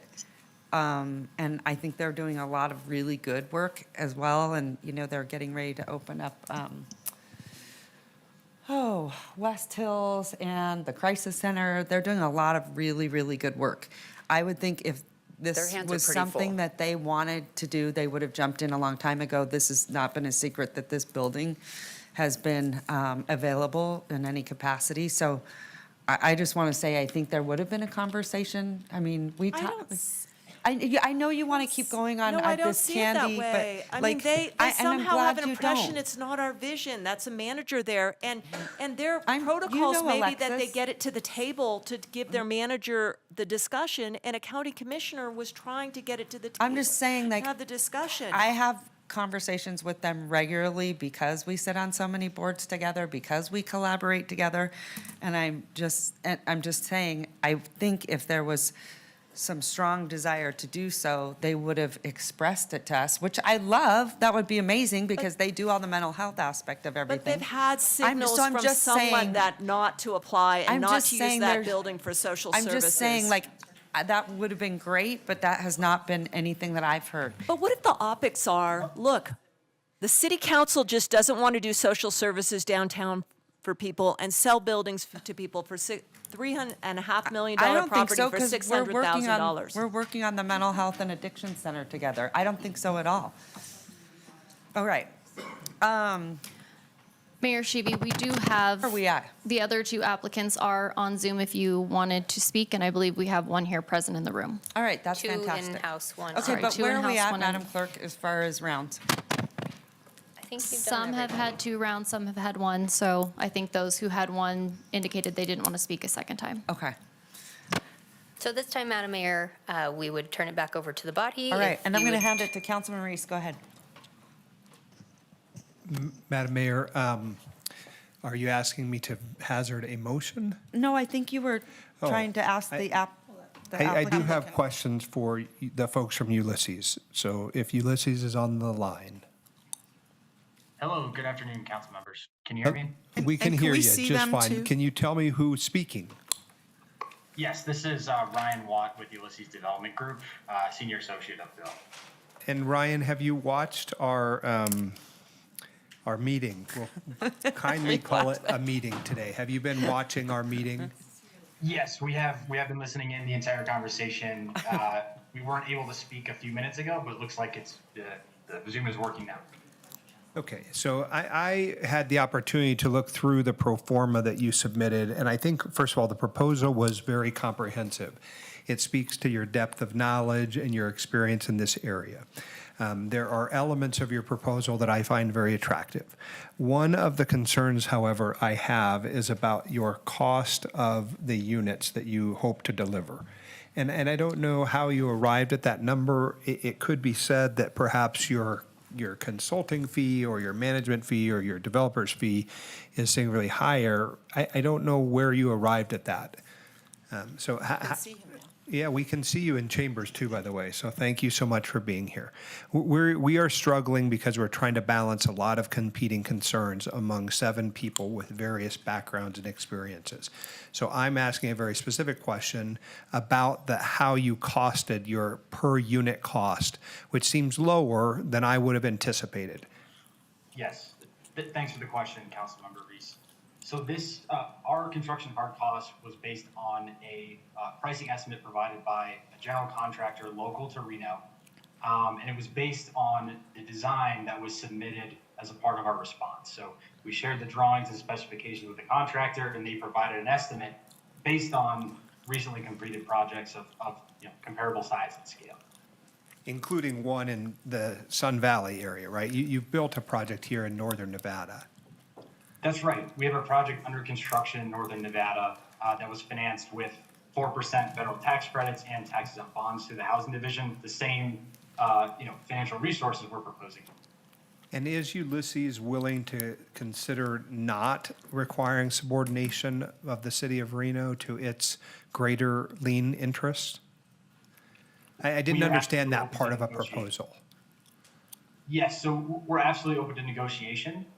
In this case, when we're working with the Nevada Housing Division, they have certain financing requirements that are, we're going to be subject to. And so all we ask is that, we seek to reach a position that both meets the requirements of the Nevada Housing Division at the state level and the city level. Okay, it was represented to us, I think, and maybe it was either our misunderstanding or misreading of the proposal, that your interest would be in priority above the city's on a note that we carried. Is that, Mr. McCardle, is that how you characterize it? So I don't think I'm in error in identifying that. What about that is a requirement of the various funding sources you would reach? I mean, I understand that the state or HUD or someone in the government side of it might be superior to us and to you, but how would you be superior to us in the lien right position? Right, so we would not be proposing that we're superior to the city's loan. We would, again, make that loan subject to a 15-year term, meaning that would have to be paid back within that time. The only requirements outside of that are we're complying with Section 42 of the tax code, which is the 4% federal tax credit program. So all we want to do is make sure, number one, we're providing, that loan being paid back over the required term and also complying with the federal tax requirements. Those are our only requirements for this project. May I ask the question? I think Mr. Thank you, Reese- Madam Mayor. I'm finished with my time. Mr. Reese, Okay. or Madam Hold Mayor, on, may I ask hold on, them the hold on, question? Hold on, 1 second, and I'll come back to you, 1 second. Councilwoman Dewar? I would love to ask a question. Okay, sir, I'm Naomi Dewar, and my question is, first of all, I'll just go right to it. You stipulated a management company. Do you only work with FPI, or is that just they're in our market, so you selected them, or are you open to all? I don't want to queer any deal you have with them, but I just didn't know how that showed up in the proposal. Thank you for the question. We worked previously with FPI in this market, and so we initially proposed them as a management partner on this project. We have not made any commitments to them. We're absolutely open to using an alternative group. Okay, well, I just wanted to understand, was that a baked-in requirement in your proposal, or is just sort of a placeholder? And it sounds like more of a placeholder. Just a placeholder. Is that correct? Then on your $3.4 million note, so I want to understand that. You're asking us to carry the note at a certain interest?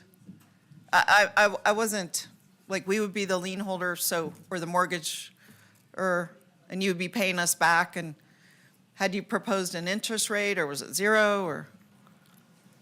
Right, so we proposed a seller note structure where the city is a note holder, and that note is subject to interest. We didn't propose an interest rate. We assumed that would be negotiated later in the process. Okay.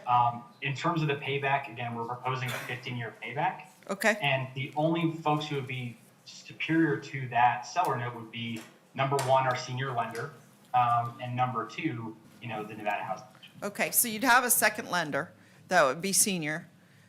Is that what you're saying? So based on our conversation with the Nevada Housing Division, there's a subordinate loan they would provide that would be Okay. that would be supplemented by the seller note, and the cash flow would be split between those two payments. Okay. And then I heard something about the apartment rents you might, and it was reported here today, $1,139. Does that sound about right? Would that be across, everybody would be 60% AMI? Oh, here's Brian. Did you have a different? I just had a comment, looking at the RFP with the developer fee being subordinate, and I can read it out here if we need to. Was it a mischaracterization in their proposal or? Nope. It says, sorry if you let me, it says that Ulysses Development Group, that the seller note be structured with a 15-year term with payments made from available property cash flow. Payments are proposed to be subordinate to deferred developer fee payments to ensure DDF is repaid within the 15-year period structured by Section 42 of the federal tax code. Okay, so can you address that? Absolutely. Thank you for the question. So Section 42 of the tax code is very clear that any project source must be full, or any project use must be paid within the 15-year tax credit period. And so that includes developer fee. And so the reason that that is required is because developer fee is treated as extra contingency for the project. If project costs come in too high, if other sources are not available, developer fee will be cut from the project in order to balance the sources and uses. And so in Section 42 of the federal tax code, it says that any developer fee must be paid back during that time. And the reason for that, again, is to ensure there is developer fee available to act as contingency for the project. So we are just trying to comply with the federal tax So you're program. calling it contingency, but then a developer fee to us is usually something that's paid as basically profit, you know, making sure you make your money while you're working, that you're getting paid. So maybe we're having a mix of terms. I think so. I think this is a matter of the nomenclature in the tax code and the federal tax credit program versus what's typical, maybe in market rate. real estate. Okay. All right. Well, I think I'm done. All Thank right, you. thank you. Councilwoman Ebert? No? All right. Councilwoman Breckus? I just want to ask, you know, a lot of times the developer fee does not get paid. And putting your development fee ahead of our loan repayment is a little problematic. I'd like to see our loan repayment come ahead of your deferred developer fee, or some, you know, pro rata, or maybe some pay in the front end. You know, I think we need some room on that. I don't think that you all should put your developer fee ahead of the 3.5 million to us. That's a problem for me, okay? Knowing that a lot of times those things don't even materialize. So that would be a sticking point for me. Do you have any thoughts on that? Absolutely. Thanks for the comments. My thoughts would be we are absolutely open to negotiation on tweaking the terms of that seller note to ensure that it's paid back in a fashion that's satisfactory to the city. Again, our only concern is making sure we comply with the requirements of the federal tax credit program and the requirements of the Nevada Housing Division. Yeah, I have no concern about that. I work for the Housing Division. I know they know how to do things by the book, you know, and the structure then falls beyond that from, you know, your senior note holder, their money, and then everything else. So I think if the council is of mind to go that way, I would give direction that there's some negotiation in terms of modifying off their proposal that our 3.4 million gets paid after their developer fee. I mean, yeah, well, that's how they have it written. And this is Jasmine Mehta, for the record. I just want to make sure that if council wants to negotiate, you know, with any of these proposal applicants, then it really should be open to all of them to be able to negotiate. Really, it would be better to make those parameters something that you direct staff to go and negotiate versus, you know, doing it now. Yes.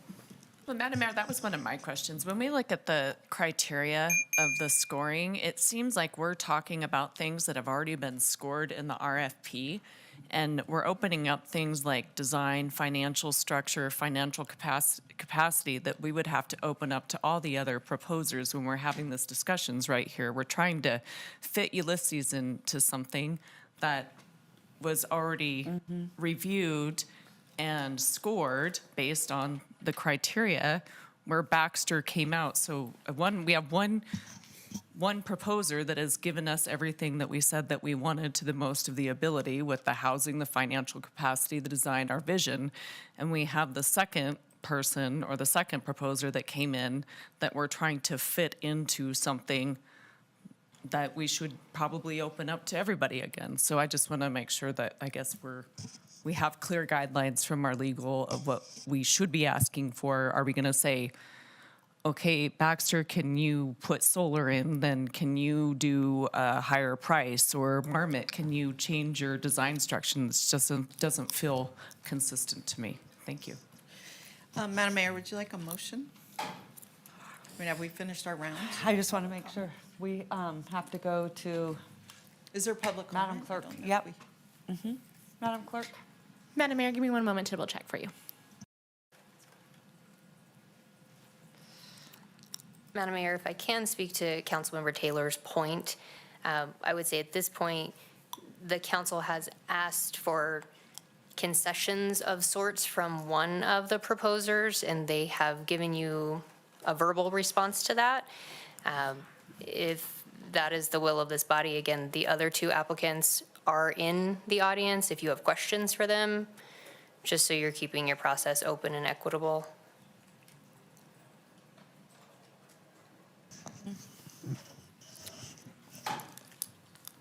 Madam Mayor, Yes, I did have questions for Go ahead. Baxter. Is that what you're asking for? if you want, sure. Okay, who is Baxter?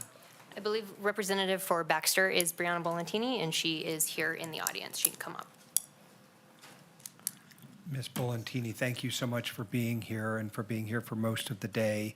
I thought the proposal that you all made was excellent. I had a question about the public benefit component, which was the affordability component. If we should choose you, and we're trying to be mindful of what our lawyers have told us, this affordability component seems low to me. And I don't know if it was based on the pro forma that you posited, that that's how you came to that number, or can you just give me some understanding of how you arrived there? Yes, Brianna Valentini for the record, thank you. We are open to negotiation on that. It was a number that we did out of percentage of the units. And to clarify how we got to that many units was a one-to-one parking that came up earlier today as well. So we based it off of percentage, so we make sure that we can be mixed income. Also, we are mixed use. I think that came up as well. So it's trying to accommodate to make sure that it is for multiple dwellers, and that number isn't fixed on X amount of units. It's a percentage to throw it at. We're not full low-income housing. And so the unit count was derived from the parking, is that what you're saying? Correct, one-to-one parking. Surface parking today, there's 116 parking spots there today. I see. Yeah. Okay, thank you so much. Anything else? All right. Back at you, Madam Clerk. Thank you, Madam Mayor. So we were experiencing a little bit of technical issue earlier today when we opened public comment for this item. So we do have a public commenter registered, Lily Barron.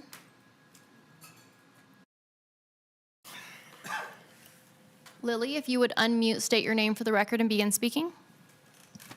Hello, my name is Lily Barron. Can you hear me? We can, thank you. Thank you. As we know, school started this week, and many children went off to their first day with empty bellies thanks to the governor's veto on free lunch and breakfast. I have a free refrigerator, pantry, and resource center outside of my home over the years, and I've seen more families, children, disabled seniors visit. And since January, I've provided over 500 meals a week. Without enough options for transitional, supportive, and low-income housing, there was no way out, especially not when we prioritize gentrification over humanity. The women who have lost their children, who are likely sitting in a foster home because we couldn't provide housing, display particularly heartbreaking and troubling signs of psychological distress and often share with me their sexual abuse incurred at cares, and as I frequently say, cannot get into our place because we are continually without beds. I hear a lot of business owners and people who live high on a hill with a wine cellar and infinity pools speak of the issues they see with people experiencing homelessness, but I have yet to hear from someone who lives in the neighborhood and hears their stories every day. These folks aren't at all oblivious to these meetings or what you say about them. In fact, you'd be surprised to know how much they do know. You can move them around at $50,000 a pop every other week by just shuffling the deck, but at this rate, you'll never finish the game. Each track sweep, I see folks spill out into the streets and end up in front of my home. Oftentimes, the refrigerator is empty, but I go inside to grab them food and water because I know there are no water fountains. None of these people that are served outside of Hampton House are unaware of the services available. Some are young people, like one 19-year-old whose mental illness has rendered him not able to return to Hetty House because of conduct, and without robust mental health services being available, he is roaming the streets, hungry, thirsty, and mentally unstable, and like many others with no safety net. Unfortunately, I do not provide the services these folks need, but I do provide insight into the gaps. I'd like to invite anyone to sit on my porch for an hour or two any time of day to get some on-the-ground experience in compassion and listening, not as an authority person with a title, but just another human being. I'm increasingly concerned this week as a mother myself about children with empty bellies, women, LGBTQ, and youth terming out of foster care with mental health needs. The number one cause of homelessness is lack of affordable housing. With every rent increase of $100, homelessness goes up by 9%. And in Reno, landlords are raising rents far above that each month, and we, the actual residents of this neighborhood, see our housed neighbors become unhoused with the blink of an eye. These projects will never succeed unless we address the needs of these folks. We aren't your playground to clean up, so you don't feel bad tripping over people in distress to get a guilt-free cocktail. We are an underserved community of people suffering who deserve more funding for our actual needs. James Baldwin, who would have been 100 this year, said, "We have yet to understand that if I'm starving, you are in danger. If people think that my danger makes them safe, we are in trouble.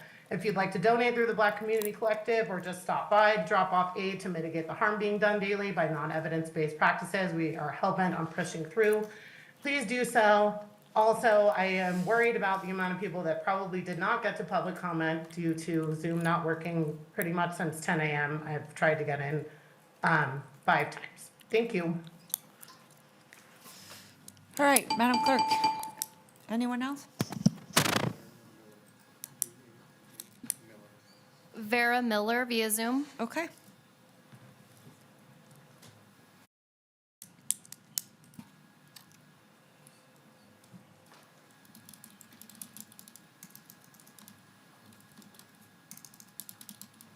Hi, can you hear me? We can, thank you. State your name for the record and begin speaking. My name is Vera Miller. I don't have a fully prepared comment, so bear with me, but just with hearing about this project and hearing from other public commenters and living in Reno, I just wanted to express my frustration at the lack of care and the lack of diligence with actually coming to the table with people that are directly impacted by some of these measures and some of these projects and initiatives. I drive for Uber, for instance, and I hear a lot of different people and a lot of different people's perspectives.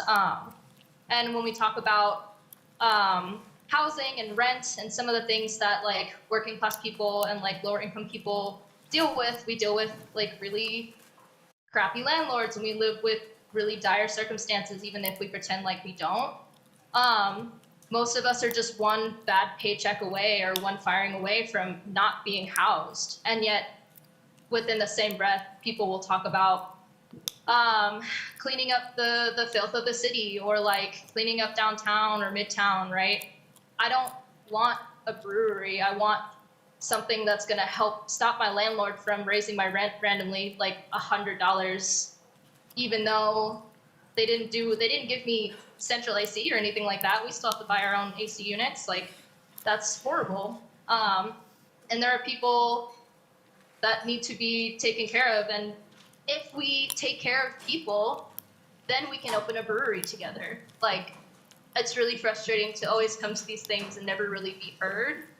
And it's frustrating that folks like Lily, who almost got on city council but lost by 15 votes, was not able to get on city council. And it's so, I lost my train of thought, but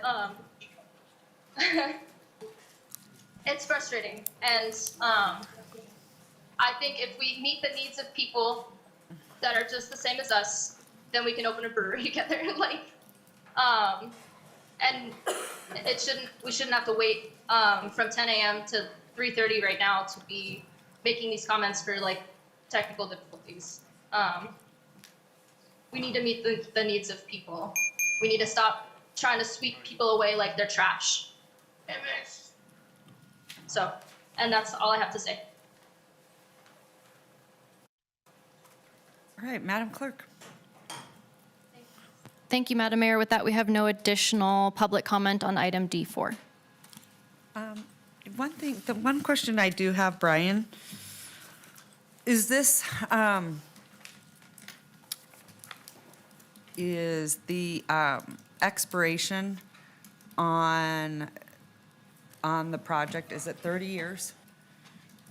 I think it is in order for all those, for the tax incentives and all of that, the requirement. Am I correct? Yeah, Madam Mayor. Because I so- kind of feel like if it's by the city, then it should be forever.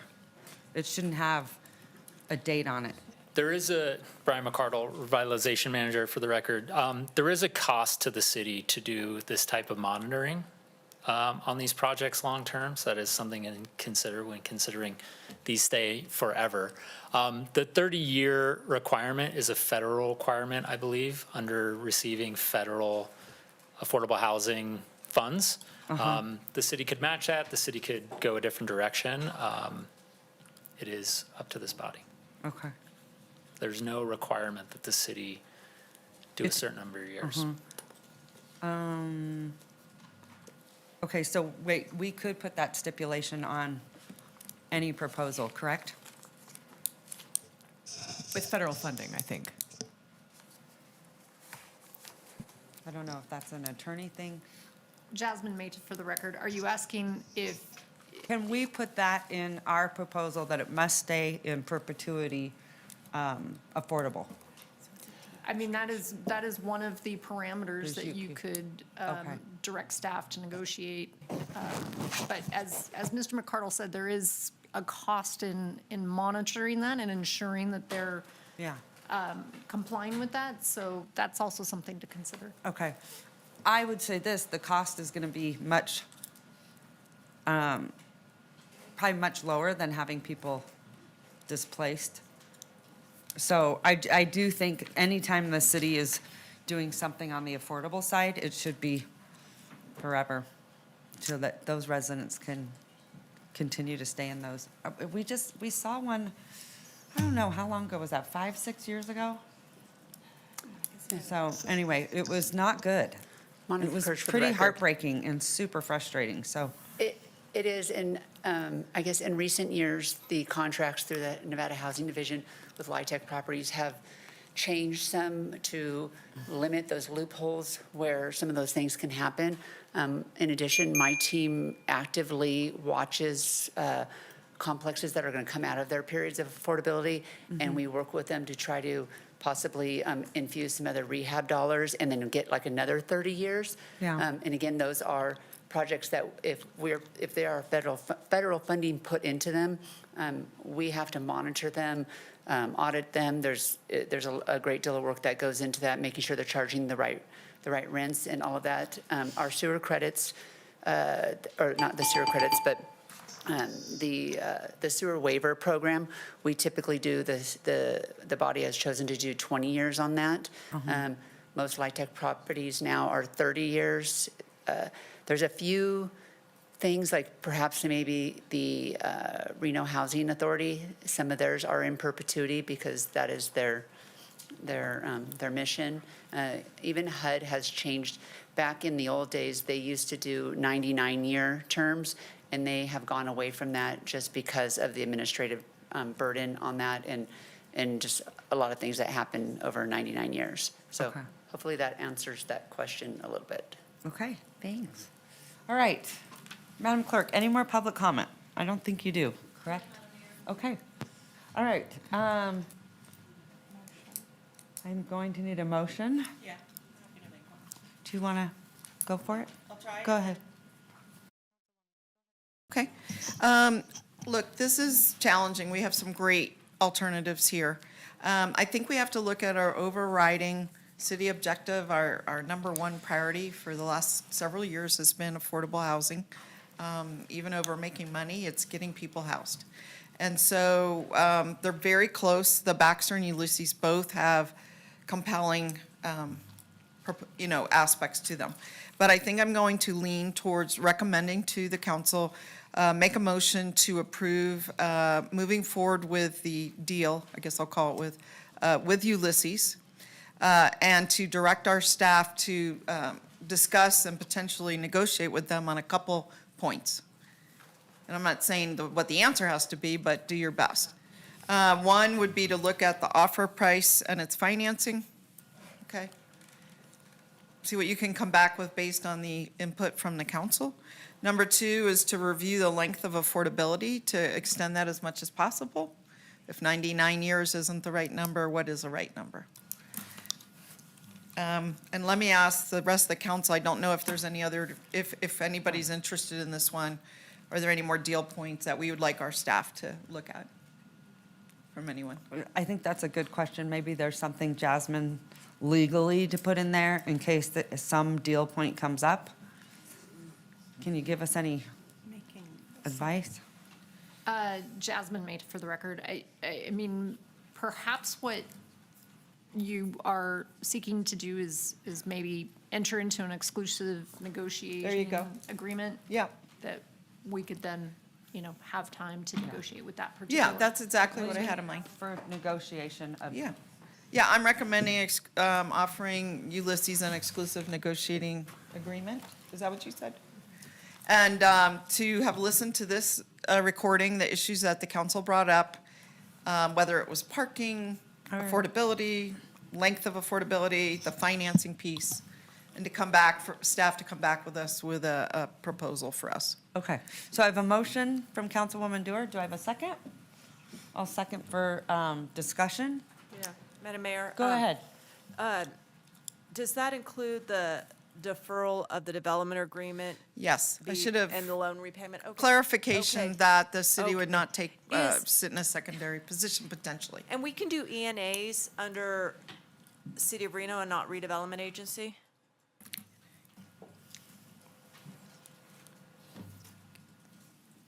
Can you say what that stands for? I'm sorry, are you asking whether Yeah, we redevelopment can enter agency into is- an ENA, an exclusive negotiating Yes. agreement. Yeah. Yes. Okay. All right. Any other, Councilman Martinez, anything? No? No. Okay. Councilwoman Taylor? I guess I just have a question, if that's okay. What is the personal guarantee of the Ulysses agreement? If they walk away within like 6 months or 7 months or 8 months, and I'm not against it, I just don't, and I have, again, concern over the financing. That is something that could be put into the final agreement, but I don't have any specifics to share. Because there's no, sorry, Brian McCardle for the record, there's no interest money, or earnest money being put up, I guess, if they're not paying for it, if it's a seller's note. So that is something that would have to be looked at. And that wasn't part of the Baxter agreement. Is that accurate? So under the Baxter agreement, because they would be purchasing it for a price, before we go into due diligence and do closing documents, there'd probably be some earnest money put up while we go through that. And if they walk away prematurely, we would keep that earnest money. So is there still, it just seems like there's more risk to the city with the Ulysses proposal in the finance department. And I'm not sure if I'm right or if I'm just not reading that right, or the Baxter agreement seems cleaner to me, and I want to make sure before I vote if I understand that right.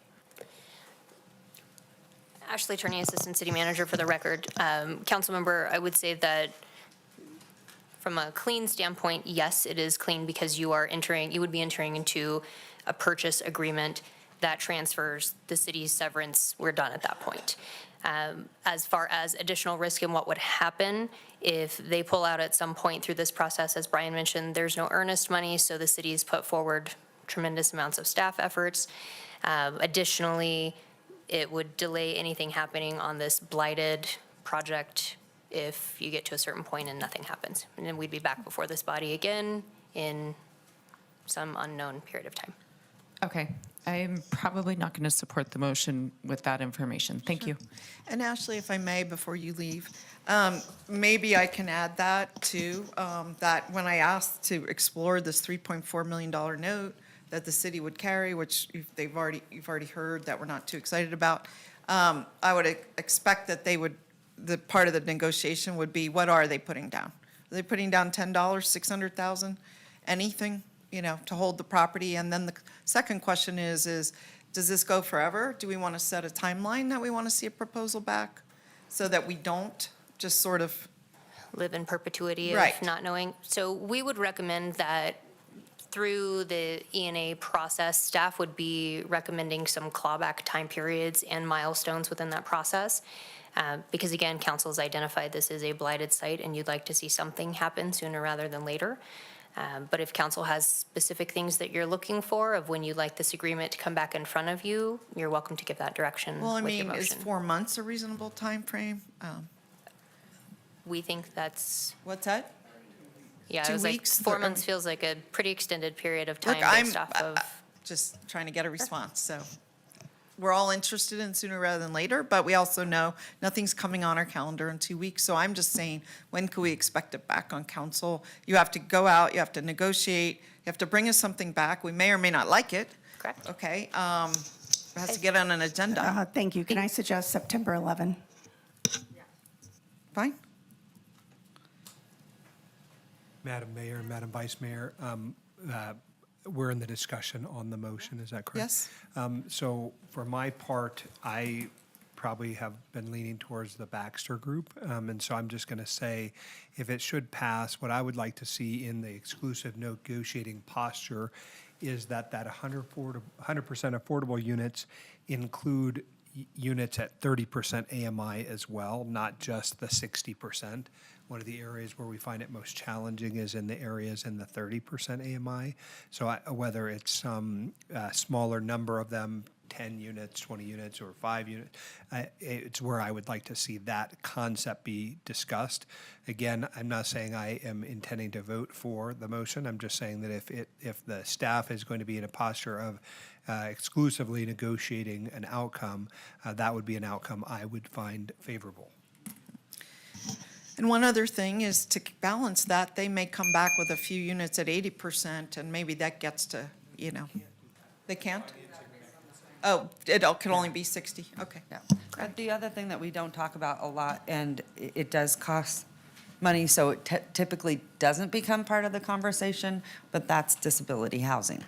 And I think that should be included in there as well, because it needs to be thought out bottom level. There are things that need to be put in place to make sure that it's accessible and modified housing, but we don't talk about that nearly enough. And I think every time we look at an affordable project, we need to include that. Very good point. So, Do I need to recap the things that? I feel like we've got robust yeah. notes. Okay, excellent. And there should be something in there, keeping it sort of open-ended, anything that needs to be negotiated. Yeah. We allow our staff at that Absolutely. time to have those conversations. That sort of went without saying, but yes, I agree. All right, so I have a motion and a second. All those in favor say aye. Aye. Aye. All those opposed? No. I think you're going to have to do, I don't think it passed. Madam Clerk? Yes. Councilmember Breckus? aye. Doer? Aye. Martinez? No. Ebert? Yes. Taylor? No. Reese? No. Sheevy? Yes. That passes. All right. Okay. Next, Madam Clerk. Really quickly.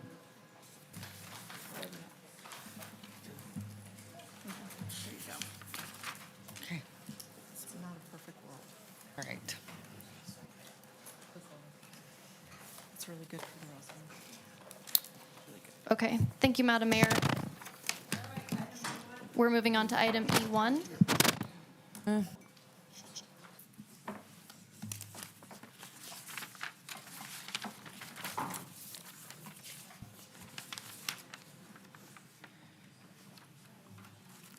Look, if they come back and can't make a deal, we'll go to Baxter. I mean, I don't think there's a loss there.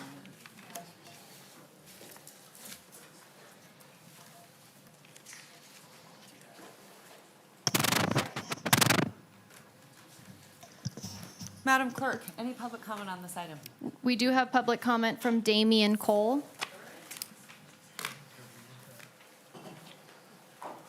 guess I have to go to, I have a whole new script here. I cannot seem to, I'm sorry. I don't like.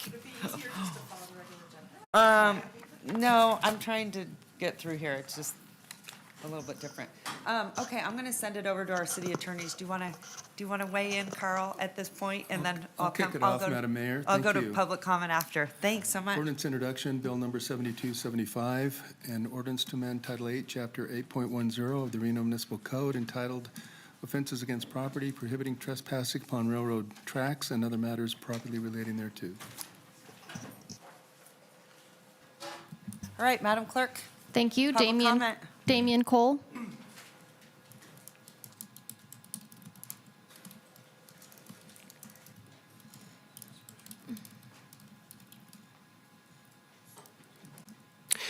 Hi, thank you. I am neither in opposition or for the ordinance. I am on the concern side.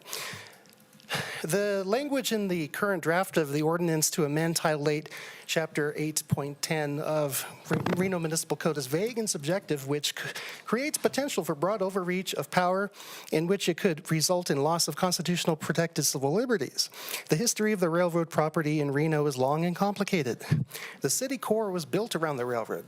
In grades and areas at grade, we have a public park that overlaps on railroad property, Oxbow Nature Study. In areas with grade separation, we have public streets and sidewalks on private parcels, such as 3rd Street and Commercial Row, downtown, right down the street from where we are. No provisions are set in the ordinance's language for this. The Reno Arch is located 90 feet as the crow flies from the tracks. We have private businesses on railroad property, which, as far as I know, there is no problem enforcing existing trespassing laws. Are they being enforced? The language of the proposed ordinance leaves it up to the individual discretion of responding officers whether they believe someone is guilty of trespassing and interfering with railroad operations. The city was built around the railroad, such as Commercial Row. Reno owns the land due to retrack, but Union Pacific was granted an easement with 30-foot air rights through the retrack corridor, so that immediate rail land is their responsibility, not the city's. Reno PD does not patrol it. As far as I know, Union Pacific is responsible for policing its easement itself. So add language regarding the grade separation and air rights. In that sense, the ordinance under the proposal is two-dimensional. While in general context, it would be absurd to think that someone standing on the tracks which are entombed in concrete, it is conceivable that under special circumstance, under direction from superiors, the language of this ordinance could be conceivably allow law enforcement officers to accuse members of the public of being in violation of this ordinance when they are not. Therefore, it shifts the onus of the law from the city to the individual. It casts what is currently a civil liberty of freedom of travel in public space into the realm of a defense used in court to prove one's innocence. It risks that a citation and/or arrest for failure to comply with police instructions could occur, and that is a threshold which most people would be unlikely to cross, especially by those of lower classes. Meanwhile, okay, there's a lot more involved with it, but basically what I'm saying is, here's my recommendations. Add encroachment, as which was voted on in July 30th, which is not in the current ordinance language. If it can't be added for illegal reasons, then rethink the concept rather than allowing for a situation that creates room for broad overreach. Add language addressing the differences between public right-of-way near the tracks versus parcelized land and those parcels used as public right-of-ways. I just have one more sentence, is that okay? Consideration for signs placed on each privately owned parcel perceived by the public as open space or right-of-way, reaffirming the public's right to pass, stand, loiter, and otherwise engage in recreational or business purposes. Finally, add a sunset clause. All right, thanks so much. Madam Mayor, we have no additional live public commenters. We did have individuals sign up earlier today, one in favor of item E1 and 3 in opposition of E1. Additionally, we did receive public comment on this item as written correspondence, 10 letters, 9 in favor, 1 in opposition. Those have been distributed to the Reno City Council. Okay, thank you so much. All right, Travis and Mr. Sudi, nice to see you. We never get to see you. You're always in your office. All right, it's nice to see you both. Nice to see you as well. My name is Travis Trujillo. I'm the Director of Maintenance and Operations. Hello, Madam Mayor and City Council. Item E1 is our ordinance introduction for prohibiting trespassing within 100 feet of the railroad tracks. This item aligns with our strategic plan in the areas of public safety, infrastructure, climate change, and environmental sustainability. So kind of just a quick review of where we are in this. Provided a presentation regarding downtown public safety, and direction was given to staff to address the railroad corridor. On July 24th, presentation was provided to the council to discuss kind of some of the issues we have in the area, issues with maintenance, and predominantly issues with public safety. Direction was then given to staff to bring forward an ordinance. So that brings us to today. And in the time between the last meeting and this meeting, there's been a lot of work that's gone into collaborating with different departments in the city, and a lot of work mainly on our city attorney's side and with Brian Sudi. Sorry, that advanced a little too far. There we go. So kind of quick recap from the July 24th meeting, bring us all back up to speed again. There are several reasons why this is necessary. The first and foremost, the reason for this is public safety. The railroad corridor is a very dangerous place to be. It's an area that varies in size. If you think about it, the railroad itself, or the train that we see, the trains plural that we see running through town frequently, they're very large. They're sometimes pulling 100 cars. They're pulled by a 200-ton locomotive. These trains cannot slow down quickly. They cannot maneuver out of the way when there's obstacles, trash, debris, and people on the tracks. They don't have the ability to get out of the way and stop. And this is our foremost concern. From a maintenance and operations perspective, we have a lot of challenges in this area. We have a lot of infrastructure within the 100 feet from the tracks. We are responsible for maintenance of city-owned fence work, fencing, walls, the signs that are city-owned in the area. We're responsible for electrical that powers the safety lighting. It powers the ventilation systems in retrack that are needed to make sure the exhaust gases from the trains as they run through retrack are functioning properly and not poisoning people. From a public safety perspective, our public safety responders, our first responders, have the same similar issues that we have. It's the ability to get to the infrastructure that we need to get to. Again, on the maintenance operations side, in our infrastructure, we have sewer and storm drain systems that are our ditch systems, our inlets, our culverts, and we need to be able to respond to these very quickly in times of storms moving in. We need to be able to inspect these areas, make sure they're functioning properly. We need to often bring out heavy equipment to make sure we're clearing debris as it washes downstream. And not having ability to get on and through the public access roadways that are adjacent to the tracks drastically hinders our ability to effectively respond. Same thing again with public safety. They need to be able to quickly get to areas of emergencies. We have fires that break out along the railroad, unfortunately, very frequently.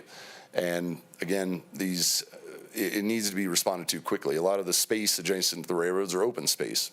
A lot of vegetation, it can burn quickly and get out of hand if we don't have the ability to respond. And then we have medical emergencies that also need to be addressed quickly. So it's imperative that we have open access to our infrastructure and open access for emergency services. This map here shows the rail system throughout Reno.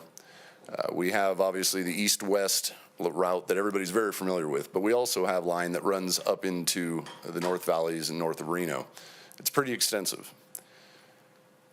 And with all that being said, I'm going to be turning this over to Brian Sudi from the Attorney's Office to kind of discuss the nuances of this ordinance. All right. Good afternoon, Madam Mayor, City Council. Brian Sudi for the record, Deputy City Attorney. So before I dive too much into this, I was asked to create a law. And one of the first things you do is you don't want to reinvent the wheel.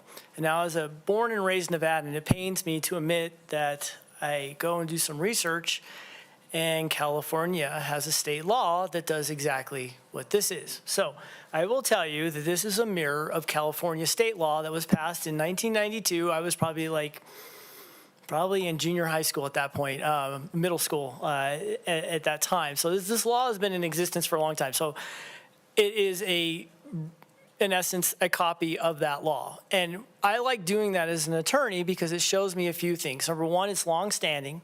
It's within the Ninth Circuit. So it's obviously has had time to be enforced. It has had time to see the courts, and it's still valid law. So when you see something like that as an attorney, it makes your life a lot easier because now you're not creating something from scratch. So with that said, the nuances is not really much. I will explain what has happened with our state law. Our state law has trespassing, and it uses, for lack of a better term, a landmark to determine what is trespassing. A building. A building is very easy and definable. But when our legislature looked at open land, because we're in Nevada and we have a lot of open land, that makes it a little bit more difficult to have those landmarks, those defining points where someone would know they can't be there. And what they did is they said, okay, you can fence it, right? If you fence off the property, it's very clear that someone can't be there. Well, you go even more rural in Nevada, fencing becomes very expensive for large lands. So they also created the opportunity to post signage every 500 feet. So that's what our law operates on, is this landmark theory. Now, signage. For our railroad track extending pretty much, I'll just go east to west, or west to east, from California state line to Sparks, that's an astronomical amount of land. 500 feet, a sign has to be posted. Now, the law has a loophole in it. If the sign is not posted every 500 feet, you can't just go out and charge someone trespassing. Now you'd actually have to have the owner or agent there to say, hey, you're on my land, you can't be there. It invalidates the law. You heard from Travis in the last presentation, one of the big issues they have is the signages are getting ripped down. So now we have to start all over again. Obviously, if you had to fence off the entire railroad track, that probably would not look really appeasing to the eye, as well as it would be an astronomical cost. So when you look at the spirit of the state law and what we were trying to do, and then compare it to what California has done, the landmark in and of itself is the railroad track. Right? That's your definition. So the railroad track is your landmark that can be defined. People can see it. You can gauge how far you can go from that. So that is why it says from the tracks 100 feet. And that's how it fits within our trespassing laws. And then the uniqueness of our railroad track. And we have, obviously, downtown's a lot more condensed. And then as you go further west or even further north, it becomes more open land. There's more space out there. So the 100 feet was what staff had wanted, so we put in the 100 feet. There are the concerns regarding what if there's a sidewalk by the railroad track, right? Well, the sidewalk, you have a lawful right to walk on the sidewalk. This law that would not impact them because you have a lawful right to be there.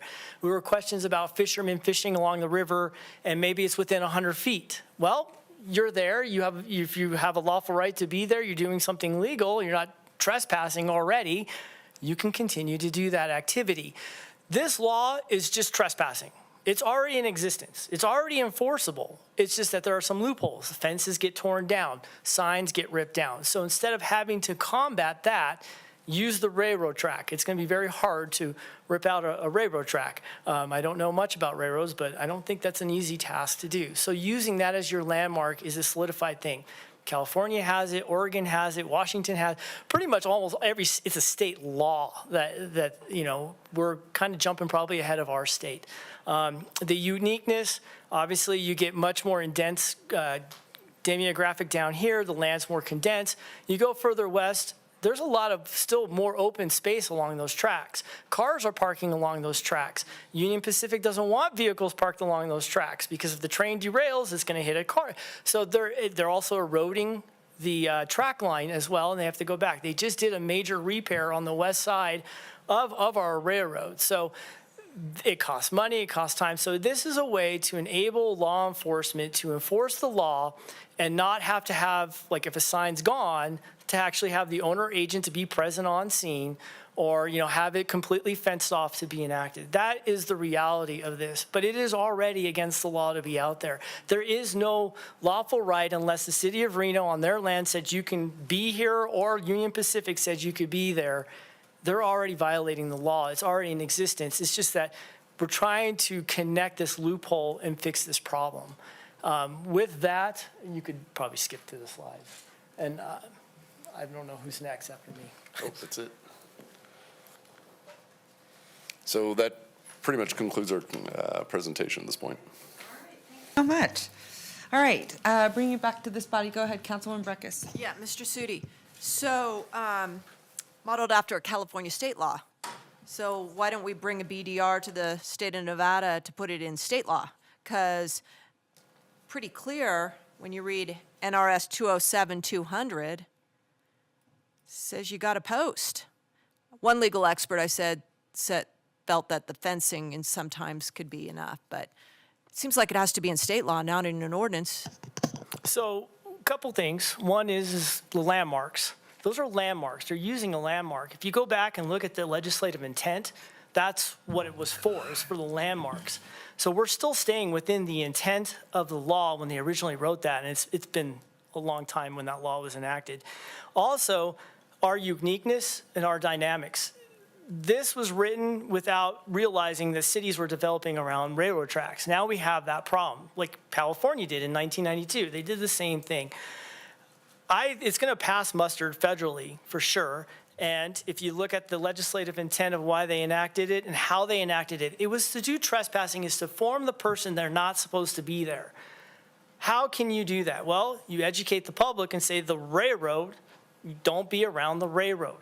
It's no different than a sign. It's just using the railroad in lieu of the sign. Yeah, I don't know if I agree with that. I mean, and you get a civil rights attorney, and maybe it'll pass federal muster, but it sure doesn't seem to be consistent with state law.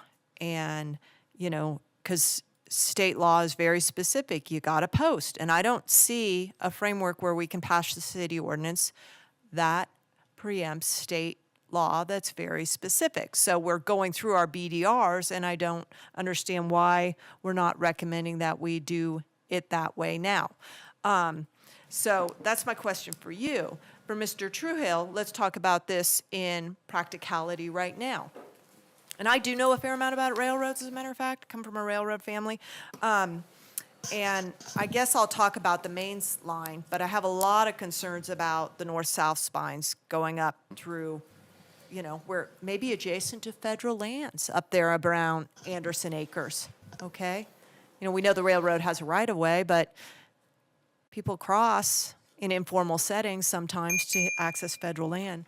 But so what's the plan then? You get this great authority to go out and do sweeps, okay? Which you don't feel you have right now, the authority to do sweeps? So are we going to be doing sweeps that the railroad should be doing and monitoring their private property? We, maintenance and operations, are not performing any sweeps. Well, I mean the city of Reno. Okay. And if you're the wrong staff member, we'll pause the clock and bring that person up. Currently as things sit, when we need to access our infrastructure, we are asking for assistance. And that assistance is in the form of public outreach. It's in the form of police assistance. And so, but it needs to be understood that our infrastructure is not typically within the railroad easement specifically, or their right-of-way. In some cases it is when we're talking about retrack, but it's usually within that 100-foot area right outside of the tracks. Sure. So a lot of this area is areas that the city either has property on or the city has a legal easement to have that infrastructure placed there.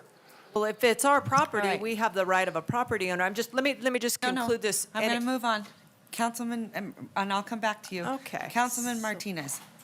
Yeah, thanks so much, Madam Mayor. Thanks, Mr. Truhill, for the information. And the work that's gone in already. I was curious, there was comments about, like sidewalks and maybe the river being, how would folks know if they are within that 100 feet of the railroad? And if we get a call, is it up to the dispatch or the officer that shows up, court enforcement that shows up, to kind of make that call? Or what would be the process? I guess I'm trying to understand that if someone is found within 100 feet. Well, I think the first approach we always take, especially on the outreach side, whether it's through one of our river rangers dealing with the river or it's through Clean and Safe and one of the partners with Clean and Safe, there's always the information component of informing people.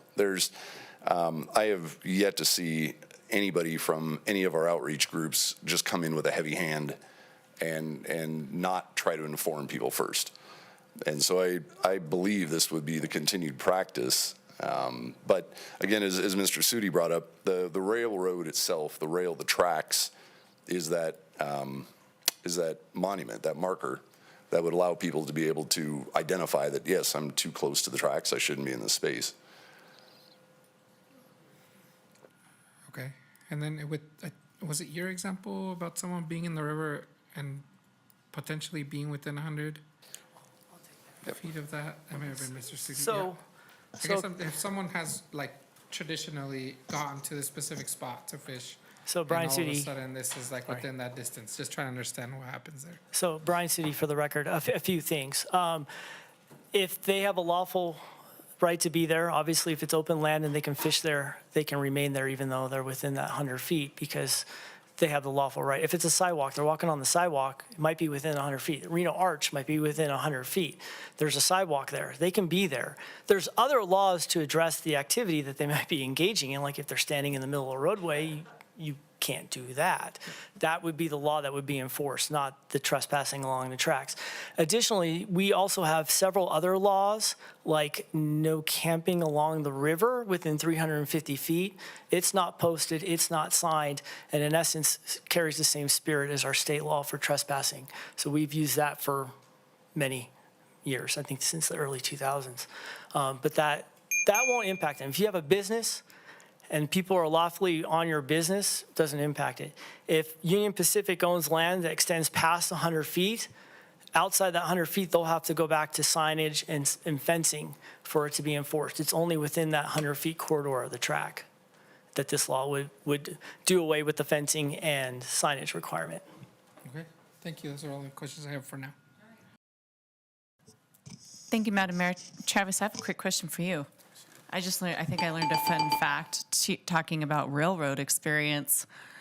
Before you were in this position, what was your railroad experience? It was a long time ago. I was quite young. I used to work on the Virginia and Truckee Railroad. I started off as a mechanic and finished my career with the railroad as an engineer running their locomotives up there. Oh, so you might have a little experience when it comes to I've built the railroads. track, I've maintained the engines, and spent more hours than I could possibly account for running the steam engines up there, yeah. Good enough for me. Thanks for all your help. My comment is based on what we heard today from the businesses, and this is probably more for the enforcement side, is I understand what we're doing here today, but I really think we also need to focus on the enforcement side of this ordinance should it be adopted. And I think that's going to be extremely important, and I think our law enforcement and our team knows that. So that was my only comment. Thank you so much. Thank you for your work on this.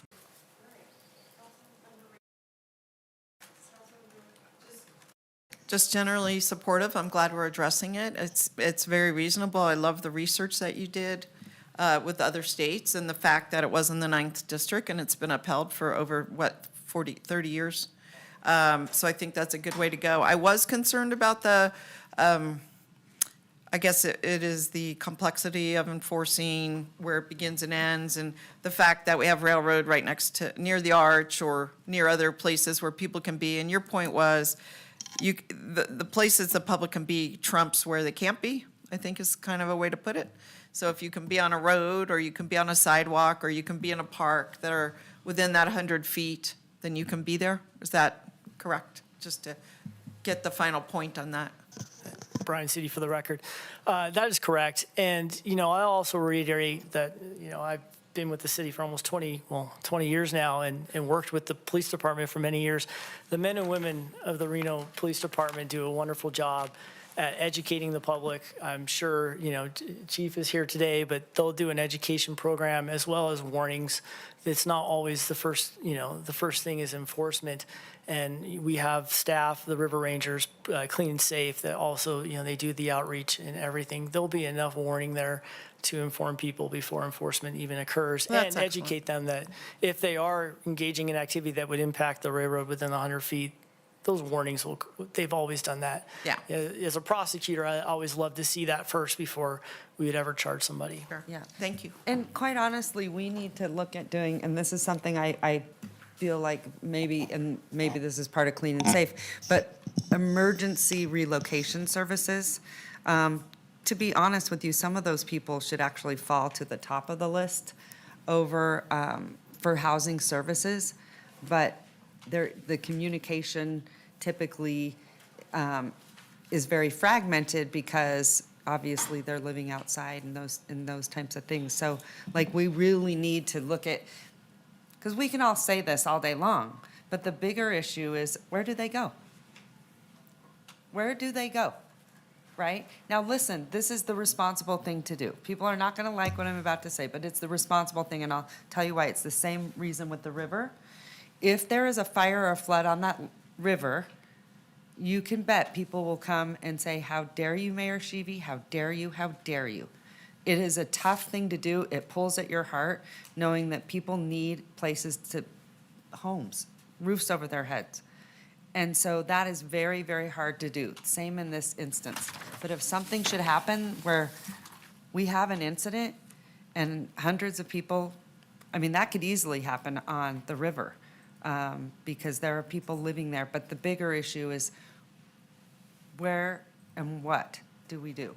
And that's where I think we need to have a really big comprehensive emergency relocation program looking at this and really identifying and honing in there. I think, Cynthia, maybe you could come up and speak a little bit about that because, we can talk about this till the cows come home, but really that's the big issue that cities have not been able to figure out. And quite honestly, until our states and this country wants to get real about the crisis of mental health and addiction, we're going to continue to just keep moving people, doing nothing. Cynthia Suarez, Chief Equity and Community Relations Officer for the record. Our team is ready and equipped and open to having those conversations with individuals. Outreach is always ongoing, and if someone is ready to make that transition, whether it's to the shelter, at CARES Campus, our place, or would like to apply to live at the Safe Camp or other transitional opportunities within the region, we are ready to do that. I guess I just get so nervous about how are we identifying them, right? Because some people, I know that we put people in housing, but really they actually needed treatment, couldn't Correct. sustain housing, right? So it has to be very comprehensive, but it's complex too. It's very complex, and we'll continue to work with our regional partners and community partners to ensure that we're all on the same page and rowing in the same direction. And it does remind me of one thing to our city manager, because I know we've talked about this, but we had those units on order, 200 of them. Where are we at? Village at Sage, is Monica's still in the room? We are close. Groundbreaking, I believe, has occurred, and we should be moving people in by the end of this year. Okay. Am I right? Yes. All right, that's great news. All right, thank you. And it has a so pet much. facility. Yay, that's important. Thank you so much. Appreciate it. Okay, Councilwoman Ebert. Yeah, just reading through the staff report and everything, I am concerned about the enforcement because I don't see anything here that says, you're allowed to be in this area if there's a sidewalk there or anything like that. So I'm concerned that, that there's a specific intent in the way that this is written, but when it comes to how it might actually be enforced, that if there's not anything in there that says, unless you're allowed to be on a sidewalk, unless it's specifically called out, that this can be used against people in ways that we don't necessarily intend it to be. So I wondered if that could be added in there at all. Once again, Brian City for the record.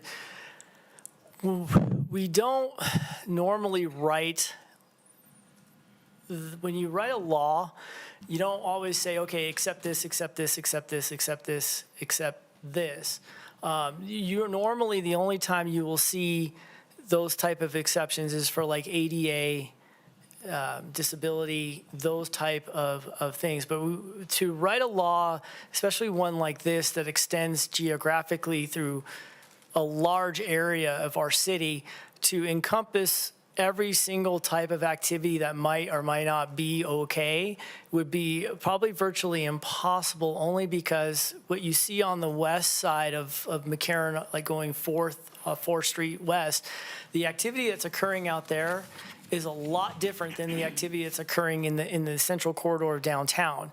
There are problems on both sides. You just don't hear about the activity on that side of the off-roading, the eroding of the tracks because the vehicles are driving over areas where they're not supposed to be.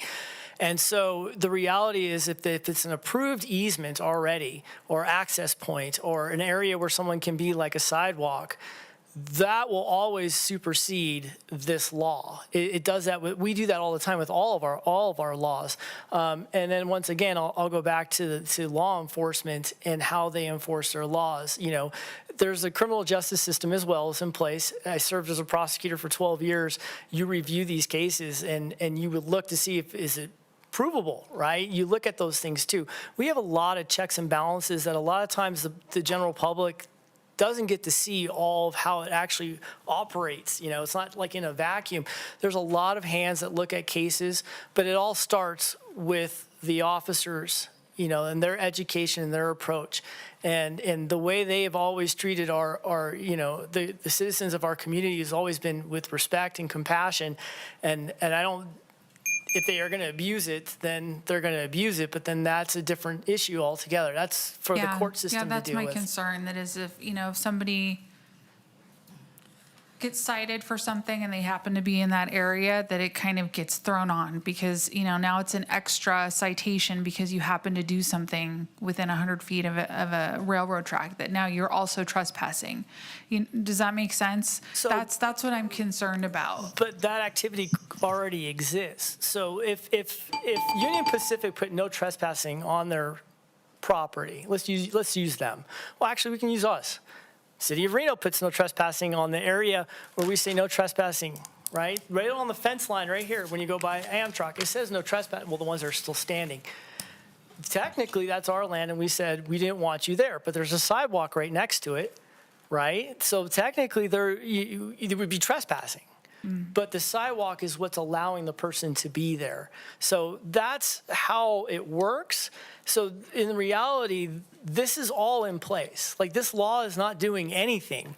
It's just removing sign and fence requirement and using the railroad as your landmark. Okay. Does this also make it easier for the city to do any kind of cleanup stuff on Union Pacific land at all? Because that's another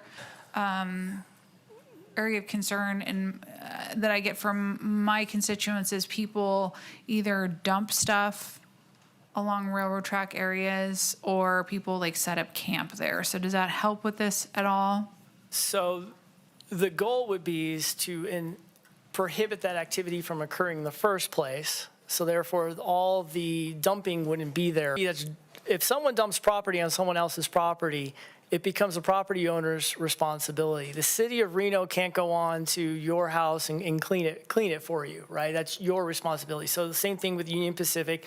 And there's other parcels of land that the tracks intersect that are privately owned as well as publicly owned by the state and Washoe County as well. And if someone goes out and dumps garbage on those lands, it's their responsibility to clean it, just like it would be ours if someone dumped something on the retrack commercial row area. Okay, so just to make sure I'm understanding, this is Union Pacific's property. They're 100% responsible for maintaining, cleaning it up. But the city of Reno is going to write an ordinance to enforce the trespassing on somebody else's property.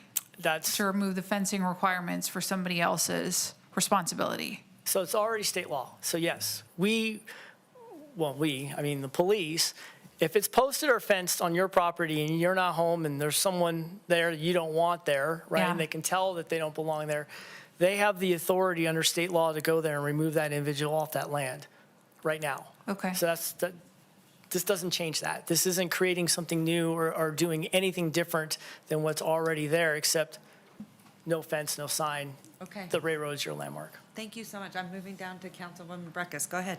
Yeah, so along those lines, I guess question number one is the line that goes north from Record Street.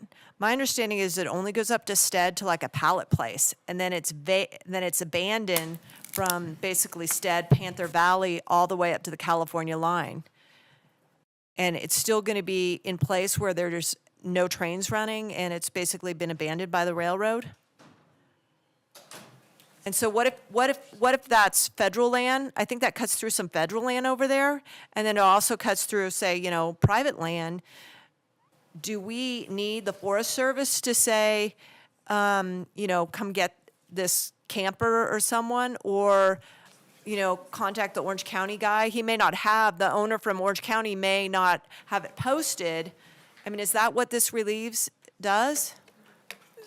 So Brian City, for the record, it would require commitment from the property owner to allow police to enforce this law. Union Pacific has already done that. The city of Reno has a letter from Union Pacific to say, yes, that we have trespassers on our land. We don't want them there. Go out and remove them. If there are other railroad land that is not city-owned or Union Pacific currently, we do not have any letters giving the Reno Police Department the authority to access that land. So police can't enter on someone's land without consent. Union Pacific has given the police consent to enforce already trespassing, as it is right now. Okay. So if it goes further north and it's I don't know.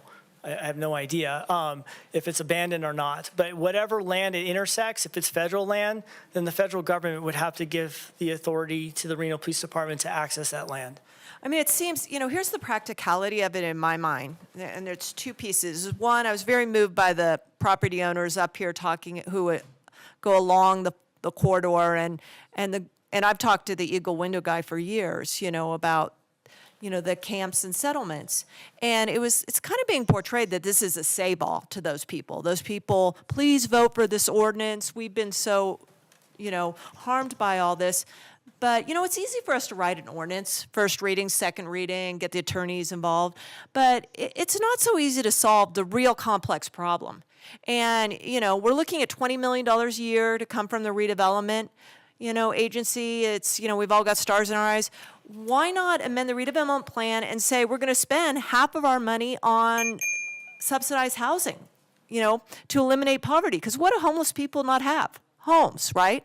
So, instead of having forums for people to come and get money who want to open breweries, why don't we just say we're going to use half of this new tax revenue to fight homeless? There's some real bright signs coming out. There's one in the New York Times today about, or maybe it's the LA Times about, no, it's New York Times about subway, transit rider safety. And, why don't we do the hard stuff and go deeper rather than portray to the public that this ordinance is going to save all these things, because it's not. But I'll tell you one other thing, council members. As the person who sat up here the longest with the mayor and has seen this heat up and represented the river corridor, I have driven over those overpasses and said, thank goodness those folks are on the railroad track and not on the river. Because we're on the river, they're a lot closer to residents, they're causing fires, and so on and so on. So be careful what you ask for, because Mr. Truehill may get all of his sanitary sewer easements and everything all cleaned up and kept them all clean. But where are the folks going? They're not going to the CAC for women in shelter. Where are they going? That's what we need to be focused on. This discussion about criminalization or solving problems is really front and center. It's not easy. It's complex. But it's not fooling yourself that an ordinance that basically gives us powers we already have is going to do it. Councilwoman Breckus, thank you. Thank you. Okay. Just deep breath. Okay. Councilwoman Martinez. Thanks so much. Go ahead. Just one quick question. There was some few comments about encroachment. I know that was part of the conversation when we had first discussed this, so just wondering what shifted from that verbiage being used and why you decided to go this route. So Brian Sudi for the record, and I apologize. I just got Invisalign, so I'm learning how to speak all over again. So I'm sometimes slurring or stitching my words. So encroachment is trespassing. It's one and the same. It's just it's a language term. And for legal purposes, when you write laws, our state uses trespassing instead of encroachment. So it's for public purposes of education of the public and enforcing the law is keeping consistent with what terminology we use. But when you encroach upon someone's land, you trespass upon their land. So it's one and the same. It's just legally, when we look at our laws and how they're drafted, that's the terminology that we used in our state. So hence why we keep it trespassing instead of encroachment. Okay, just want to give us, you all an opportunity to address some of those issues. Thank you. All right, go ahead, Councilwoman Taylor. I'm ready to make a motion, Madam Mayor. Please. I move to approve the ordinance introduction in Reno Municipal Code Title 8, Chapter 810 as Chapter 81001, prohibiting trespassing upon railroad tracks. All right, okay, never mind. I have a motion and a second discussion. Councilwoman Breckus, go ahead. Yeah. I mean, I'm just going to say again, in light of, we all know the Grants Pass case came out. And I've been looking to see what our statement is going to be on the Grants Pass case, because a lot of cities are moving after that. And we haven't had a statement as far as I can tell. It's a real time for cities to take a time out and say, here's what we're doing, here's what our commitment is. Some cities are going very differently. California is sweeping a lot through state government. A lot of cities are sweeping where they haven't. Some cities are saying, we're trying this approach. This is Reno's approach, is this ordinance, which, I think it's going to have unintended consequences of sweeping people onto neighborhoods in the river to keep, the sanitary sewer network comfortable. 2, I think it's a big fat lie to the people like the Eagle Window and everywhere that this is going to solve their problems.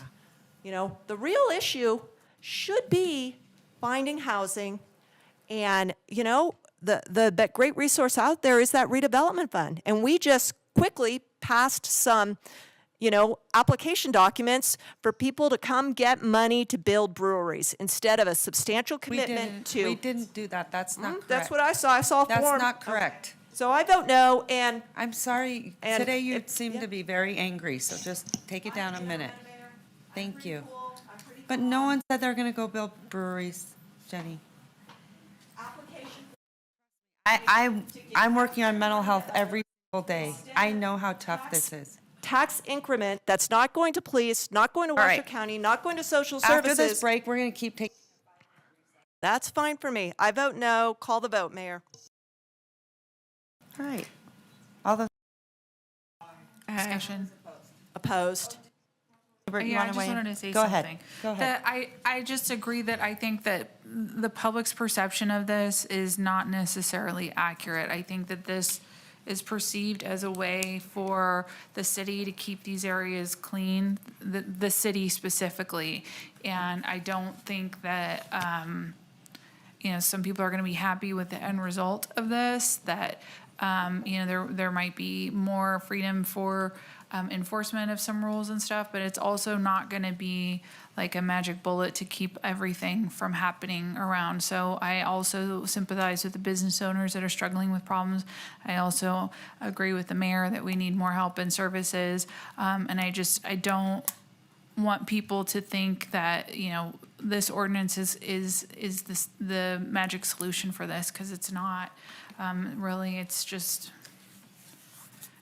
getting rid of signs, basically, as you stated. So I just want to make sure everybody really, really is aware of what this is. I mean, I know we're discussing it, but the public knows that this is not giving the city of Reno the ability to go out and take over Union Pacific land and enforce all these rules on behalf of Union Pacific. So I just want to make sure that that's, on the record and really clear for everybody. But it did come from our chief of police giving her more tools and her team more tools to go out and enforce what is there. I understand that, So but I I think have- that's important too. And we don't do anything very quickly or very fast, so this was a very thoughtful discussion, and we're here, and we're going to make progress, and we're going to keep moving forward. So I think that's important to note, too. Yes, but when my constituents call me specifically to let me know about the garbage that's been dumped on Union Pacific land and encampments on Union Pacific land, when they hear about this ordinance, this is not a vehicle for me to say, okay, well, we passed this ordinance, now I can call Travis and get a crew out there to clean it up. That's not the way this is gonna work. You know And the who we trash are not haven't- gonna go out Sorry. and pick up the trash for me. You know who we haven't heard We from? do have Chief people. Nance, you're in the room. I'd love to hear from you. I think it is Chief most Nance, are you gonna important. go pick up trash for me when there's trash on Union Pacific? Well, that's not what this ordinance is about. Exactly, but thank you. The ordinance is about preventing people from dumping the trash in the first place by educating everybody that being on the railroad is a crime and they cannot do it. It allows us to, when we do want to do the enforcement, and I don't think I introduced myself, Chief Nance, for the record. I think, pretty sure it was clear when I was coming up here, but just in case. But it gives us the opportunity when we are going out there that we don't have to warn, we don't have to give these other warnings. We can say, you're not allowed to be here, you need to leave. If they're repeat offenders or people that are repeat camping on the railroad tracks, causing very dangerous conditions, both for our officers, for maintenance and operations, when they go out there, for our fire department, and for the people themselves. Let's keep in mind that people are sleeping with their heads right next to railroad tracks. I just saw a photo that was appalling to me that somebody would do that. People are going to get hurt if we are not proactively stopping this. This allows us to enforce something without putting up signage that's going to be knocked down, gives us that enforcement opportunity. Doesn't mean we're going to arrest everybody or cite everybody, because that's never what we do. We are always in the business of trying to find somebody a different place to stay, some help if they would like it. A lot of people tell us no, but that doesn't mean they're not going to tell us no on our 4th, 5th, or 6th contact. We continue to make that progress. So for me, this is an added tool that we talked about, one of the restrictions and one of the places that we were inhibited in our abilities. And after looking at it and having a broader discussion with other department members and other department heads, they have a probably bigger impact than we do on how this impacts them negatively, especially when you talk about maintenance, repairs, picking up garbage, all of those things that are very hard on every organization here. So it's not about police, it's not about homelessness, it's about really keeping both our city employees safe, which is very important, preventing train derailment, which if you've watched the news, you know that does happen around the world, and it's caused some very big problems, and keeping our community safe by not allowing them to be in a dangerous space. Yeah. Thank you so much. Thank you. I appreciate it. All right, so we have a motion. I have a motion and a second. All those in favor say aye. Aye. All those opposed? Opposed. Motion carries. All right, I think, Madam Clerk, where are we going? Madam Mayor, we're now moving back to our B items. So our first item today is item B4, pulled by Councilmember Ebert. All right, Councilman Ebert, go ahead.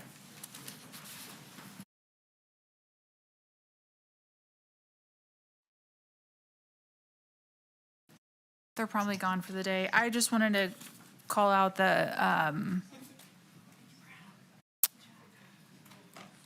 just the partnership that the city of Reno has with Sky Tavern, and that, we're trying to work with Washoe County to hopefully have them donate some funds towards hooking them up with their sewer connection fee, and just kind of thank Sky Tavern for their work with the kids in the community. So, all right, I think they're gone. All right, give me a motion. Motion to approve. Can I discuss this too? Okay, go ahead. This is Sky Tavern. It's our property. It's an unincorporated Washoe County, getting them off septic. And I would be very neglectful of a 12-year concern that I've had about the large extent of homes existing, some facing red tag, one at least did recently, from West Plum Lane all the way up to La Fonda. If you all know where the nuns have their convent up there, large stretch. The Thomas Jefferson. Remember, we had the nice family come the other day with the little park and the child who had the idea of making a way to walk over the park. That whole neighborhood, Ben Franklin, Thomas Jefferson, Alejandra Hamilton, LaFawn Drive, Driscoll Drive, no sewer. What does this have to do with Sky Tavern? We are committing our resources to hook up a property to sewer. We have not for 12 years, and even longer than that, because we annexed this land, made any efforts, plans or programs to hook up probably 2,500 residents to sewer, and their septic tanks are failing. But also too, I just wanted to again highlight the fact that we do help community resources that are important to us and important to children. And just wanted to highlight again the need for that kind of support and help for the Sierra Sage Golf Course in Ward 4 that is struggling to pay their water bill. So just wanted to call that out again. But motion to approve. All right, thank you so much. I have a motion, I have a second. All those in favor say aye. Aye. All those opposed, motion carries. All right.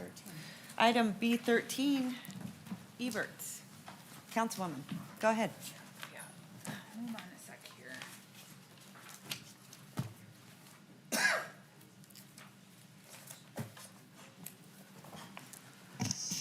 Yeah, just wanted to see a little bit about where this is, the location and the project. Thank you. Members, City Council, Mike Michelle, Engineering Manager, Development Services. For the record, before you this afternoon is the approval of a regional road impact fee offset agreement between the city, RTC, and Lemon Drive Villa Properties LLC in the amount of $346,365. We and RTC both use RIF offset agreements to reimburse developers who install regional road improvements that are identified in RTC's CIP. This particular RIF offset agreement will reimburse the developer for the installation of a traffic signal and associated street improvements at the intersection of Lemon Drive and Vista Knoll Parkway / Sunset View Drive. This intersection is a bit north of Lemon Drive and Sky Vista. The development of record is the Lemon Drive Estates project that's currently under construction along the east side of Lemon Drive, and the Highland project along the west side of Lemon Drive that's not under construction today. I've already mentioned the value of the RIF offset agreement. This agreement was approved by RTC board in June of this year. It's recommended that the City Council approve the subject RIF agreement. I'm available for questions. Go ahead. Was the cost for this paid for by both developers, or was it just one? The developer of record includes both of the particular developments. Okay, so they both contributed to this? Yes, it Great. will. Okay, thank you. All right. All Do you right, want to give me a motion? Sure, I'll make a motion to accept. All right, I have a motion. I have a second. All those in favor say aye. Aye. All those opposed, motion carries unanimously. All right, heading into B14, Yeah. Councilwoman Dewar. Yeah, I just wanted to, I was glad to see it, but I wanted to understand, with the 790,000, this is the vehicle exhaust removal systems. I just wanted to make sure, this is from, are we doing all of the stations, or is this just some? Or what's the story here? So if you don't, Dave Cochran, Reno Fire Chief, I have online virtually Sam Steer, who did fantastic work for us on this project. So I'm going to let her handle this because she should rightfully get the credit, so she can Okay. answer your question. Thank you. And can we put her picture up too? Yeah.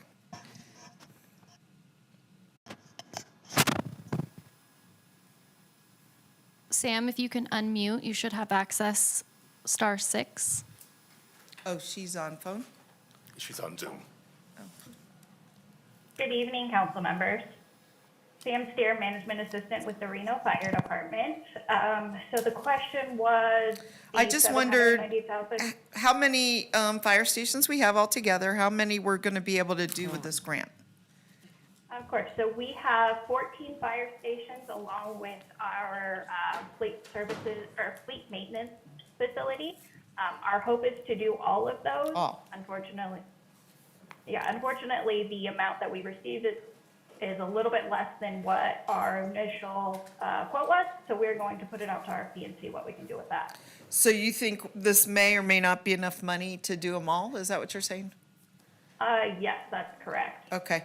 Well, I really appreciate this effort. Anything to get exhaust out, obviously, of an enclosed space. I mean, this is a very dangerous type of environment. You don't want exhaust from anything, right? A car, a generator, any kind of heat source going into your house and into your building where you have to work. And they live there, they sleep there, they eat there, right? I mean, this seems like a very proactive move on behalf of, a safety move on behalf of our employees.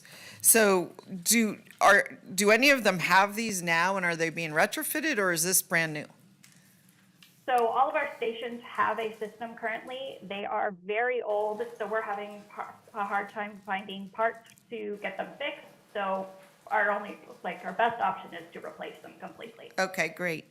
All right, well, thank you so much for the info. Thank you for the good work, and it looks like you're standing in an awesome place. I don't know where that is, but are you out in a ranch environment? I'm actually at a fire camp up in Idaho. Fire camp in Idaho? Oh, my goodness. Well, that was not necessary. I think Chief could answer this question sufficiently, but thank you for joining us. That's okay. Okay. Thank you for having me. Sam did such good work, and she deserves to get the credit. Well, and it really recognition, is so. a fantastic project. It seems really good, so thank you. Thank you. Right. Chief, hey, need you to jump on the phone. By the way. Stop everything you're doing. I know you might be in the middle of something, but. Okay, all right. Okay, thank you so much, Sam. Thank you. Thank you. And I'm going to make a motion, if there's no Please. questions, to pass Thank this you. item. Motion and a second. All those in favor say aye. Aye. All those Aye. opposed, thank you. Yep. Motion carries. Thank you so much. Yep. Thank you all. Thank you, All right, Chief. Councilwoman Yeah, Dewar. B15, really quick. When this was presented, I did have a conversation pre-meeting with the staff to better understand this, but I just wanted to get confirmation. When I started reading the staff report, it was explained a little better. It sounds like it is part of the development. And could you just explain that really quick, Mike? Yeah. It's nothing to do with the Reno Ice. It just happens to be called that. For the record, Mike Michelle, Engineering Manager. Yeah, this Reno Ice Way property, it was conditioned on the Village South Apartment project to construct, and they constructed that back in the 2015, 2018 timeframe. Okay, but it's in the city of Reno. Obviously, it's not, because right there's a city-county boundary? It is in the city of Reno. Perfect. Okay, I mean, it could have been in our sphere because it's right next to a county property where Reno Ice is, right? It's adjacent to the sphere of influence, which is subject of the Reno Ice Gotcha. per se. All right, so long overdue, so motion to accept this street. Okay, I have a motion, I have a second. All those in favor say aye. Aye. All those opposed? Motion carries. Okay, great. Madam Clerk, I believe we're heading back into our regular agenda. That would be item C2. That is correct. Do you have any Item public C2. comment on this? We do not have any comment registered, and additionally, we have not received any correspondence on this So item. this is a staff report and discussion, potential approval of the collective bargaining agreements between the City of Reno and the Reno Police Protective Association. Madam Mayor, I have a disclosure to make. Please do. Madam Mayor, fellow city council members, city staff, I am a partner at the law firm of Reese, Ring, Velto, and the law firm represents the Reno Police Protective Association, RPPA, on legal matters unrelated to item Charlie 2, a collective bargaining agreement between the city of Reno and RPPA. On these matters, I have sought guidance from the City Attorney's Office pursuant to NRS 281A.0654 and 5. I have a commitment in a private capacity to the law firm as my employer and the RPPA based on the law firm's continuing business relationship with the RPPA. I also have a pecuniary interest in the client fees RPPA pays my law firm. Consequently, I've been advised that the independence of judgment of a reasonable person in my situation could be materially affected in taking action and voting upon these items. In order to avoid the appearance of impropriety, I'll leave the room for the duration of the item. Madam Clerk, please lodge this disclosure on the record. Thank you so much.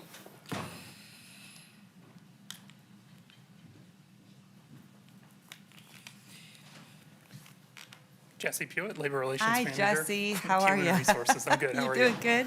All right, good. Take it away. The floor is yours. Perfect. So I'm here today to present to you the tentative agreement between the Reno Police Protective Association, the RPPA, and the City of Reno. We've come to a 3-year agreement. We do have some salary adjustments throughout those 3 years. We have 5% effective in July of 2024. We have an additional step effective in July of 2025, and this is really to correct classification and compensation issue that was brought up during the classification and compensation study that the city performed. We have a 5% increase in July of 2025 with the potential for a reopener pending the PERS rate. If the PERS rate increases, it triggers a reopener on salary and wages only. We have 5% effective in July of 2026 and an additional step effective in July of 2026. Some other economic items that are in the contract.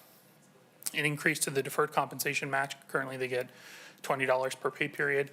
This brings them up to 2% per pay period, which brings them closer to some of the other bargaining groups. And then we've also restructured the special assignment incentives in the contract to be percentage-based incentives instead of dollar-based incentives, and that's more in line with what we're seeing in other agencies and jurisdictions. On this slide, we have the total fiscal impact for the RPPA agreement. In year 1, it's about $3.7 million, I'm rounding up. In year 2, it's about $7.3 million.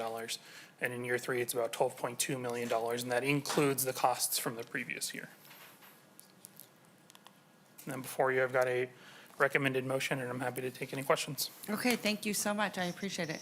Councilwoman Breckus, go ahead. I don't have any questions. You don't? Okay. Your light's on, I just Oh, thought. sorry. Okay. All right, anyone else? All right, with that being said, Oh, I'm sorry, go Madam ahead. Mayor, I have just a couple questions. This is a lot of money. Obviously, our employees and labor is our #1 priority, and public safety is. So I wanted to ask a couple questions about how we can pay for this year, and then what the plan is for next year and the third year, if you can answer that. I can't, but I'll defer over to our Finance Director, Vicki Van Buren. Thank you.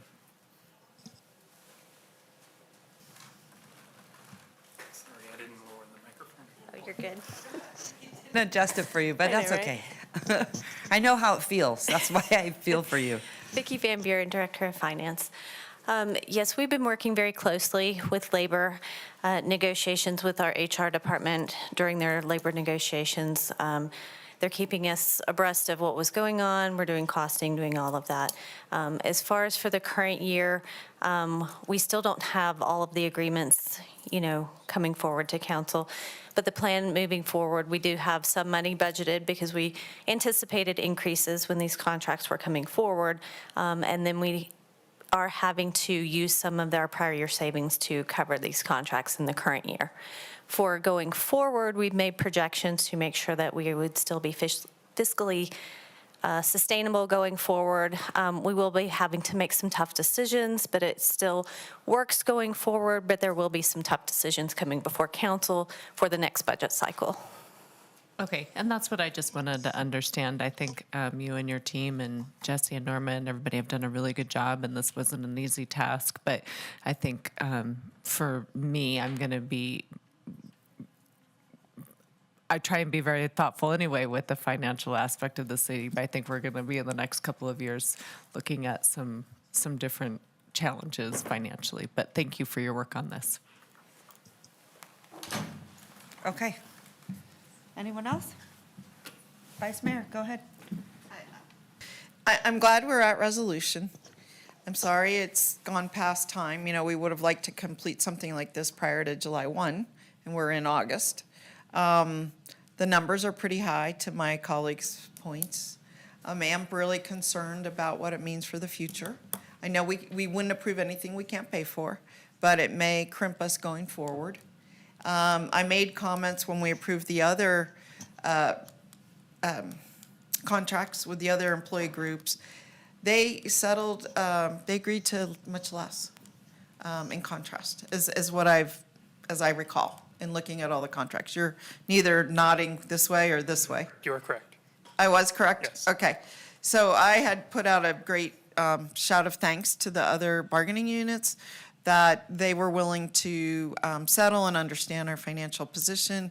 I understand everybody, you know, that we have sort of set a bar. We want to be top of class, right? We want to be able to pay our employees as much as possible, retain a very intelligent, educated, committed workforce. And pay goes a long way, and benefits, sweeten the pot. So I am just sounding a note of caution about, the future and how challenging this is right now. I don't think we'll see this type of contract next go round, because I think we're going to be in a different financial world at that time. But anyway, thank you for the hard work, and thank you to the bargaining unit for getting to closure. I mean, that matters, so thank you.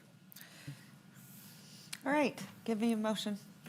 Okay, well, I will move to approve this contract, and I would just wanted to get the right number.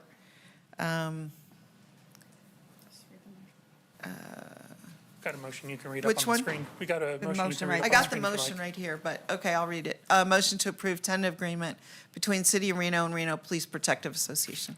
Okay, I have a motion. Do I have a second? A second? Do you want a second? Discussion, Okay, Madam Mayor, discussion. Go please. ahead, Councilman Breckus. Yeah, I want to state, before I explain how I'm going to vote on this, two facts known is, one, this is our largest bargaining contract, dollar-wise. Two, ethics are a private matter, okay? We have a member not here who has a conflict. I'm not talking about that. I'm talking about why I'm not going to vote for this and why it pains me so much to vote after being on here for 12 years for this group. That means so much because they do so much hard work. And they deserve, and we've always been good to them.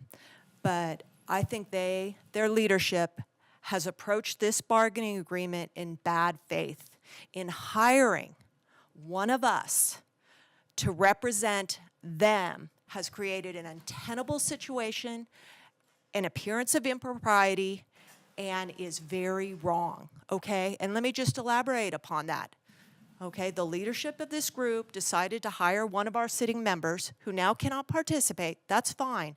But what does that do to us up here?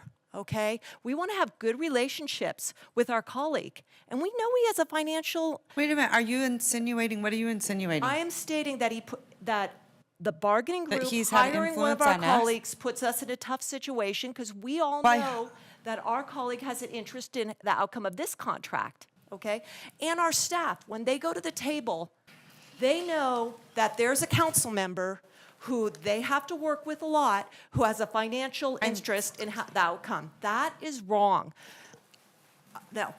I just It need to is set the record straight. unprecedented. Yeah, I need to set the record straight. So Norma Santoyo, Interim Assistant City Manager, the RPPA is represented through this negotiation from a Stagney law firm, which is out of the Sacramento area, unrelated.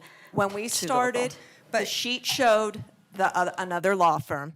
And furthermore, that firm, RPPA has hired, there's a lot of attorneys who do labor law in Nevada. They've hired a sitting member, and that is very much an appearance of impropriety and Ask puts you staff in again. a bad position. Ms. That's my Santoro, opinion. please tell us who the attorney And is my- on record here, please.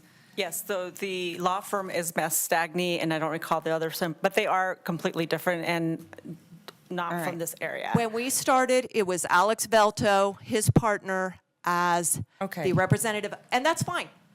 Even if it wasn't, we've got a sitting council member representing one of our bargaining groups. It's an appearance of impropriety. He can arm's length and abstain, but I think it creates all throughout the organization, to our staff and to us here, that we have a member who has an interest, financial interest in the outcome of one of our largest labor contract. And so my vote no is a message to the leadership of RPPA. Maybe they should reconsider who they hire because it's bad faith and it creates very uncomfortable negotiations, in my view. Didn't Councilwoman Breckus also have a conflict in one of the negotiations that was a personal interest too? I mean, it's just, I'm sorry, this theater, whatever we're calling it now, that something is going on is absolutely I know all day long incorrect. has been insinuations. It's and incorrect, so I want and it's not true. I know, but it's the scare tactic and conspiracy theory that we're always hearing from over here, and it's really unsettling. So I want to just move on, get through this meeting, get the work done, because this is what we were elected to do, and I want to stay on point, other than, you know, being, I guess, angry all the time. You know, I mean, I was just I going to have a say, motion Madam and a Mayor, point second. of order. Yeah. I've made a motion. I have a motion and a second on the floor. All those in favor say aye. Aye. All those opposed? No. Motion carries. Okay, moving on. Thank you, Councilwoman. Yeah. Thank you. Thank you. All right, moving along. Madam Mayor, we're on item D1, a hexagon update. Okay.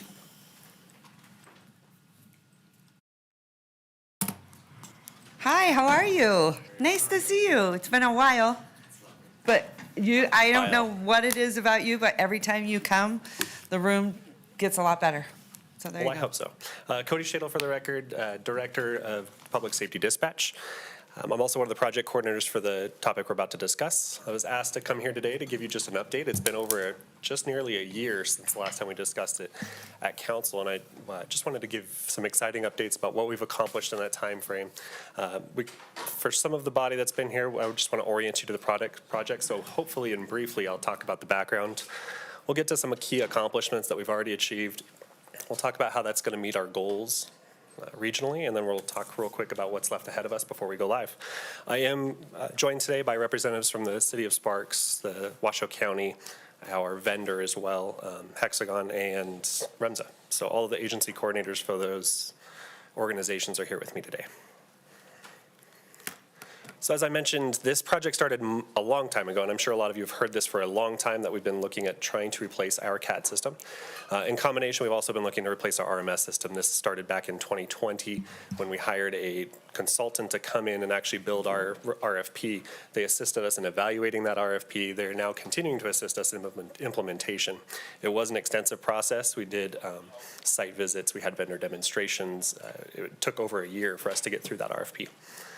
Simultaneously, while we were working through that project, if you recall, some of you may have been a part of the concurrent meeting that happened in July of 2023, where we talked about regionalization of fire service. I'm sorry, that was 2022. We talked about regionalization of fire and EMS response, as well as the 911 process at large. And one of the key priorities that came out of that was saying that technology was a huge obstacle that we needed to overcome. Technology was limiting our ability to share information between dispatch centers. It was causing delays, and it was something that needed to be redesigned in our system, and that's pretty much what we're here to do. Out of that, we proceeded forward, and as you recall from last September, we finalized a governance agreement which allowed us to go into contract with the vendor back in September. The governance boards that we set up for this, we did, because everybody loves extra boards, we did create a manager's board, an executive board, and a change advisory board. The goal of that is to truly just provide some transparency to the public about how this large investment in our public safety system is going to be managed and overseen for many years to come. It's also to ensure that the resiliency and the wellness of our actual software product could be maintained. And it also kind of gave voice to all the partners who were deciding to join into this together. What were their measures of assurance that not only would their voice be heard, but they would be able to provide appropriate assistance to their constituents. As I mentioned, we did select a single vendor, which is Hexagon, and I did mention we have one of our project managers from Hexagon here in the room with us today. I'm excited to have their support. He is local, which is a huge benefit to us, because that's very rare when you get a large national corporation that actually gets to have a personal stake in the benefit and success of this project. So we are bringing on-call dispatch and on-call records. These are the systems that are used regionally within our system, and we've actually expanded the project to include REMSA, which is not currently a partner on our current system. So some things that we've already accomplished. So we signed the agreements in September. We really started the work in January. That's really when the boots hit the ground. We've already installed hardware, the background infrastructure, the servers, the equipment. We've already brought in the software and brought that online. And our teams have been working diligently to start building that. So that's where you see that initial system build that's putting all of the data into the system, that's getting all of the information into it so that way we can start configuring it and making it work for us. We've actually started configuration. This is how our end users are going to operate and access the system. It's also designing the responses and things that we want to accomplish out of the system. Something that kind of goes understated, but we've brought a lot of third-party integrations into this project.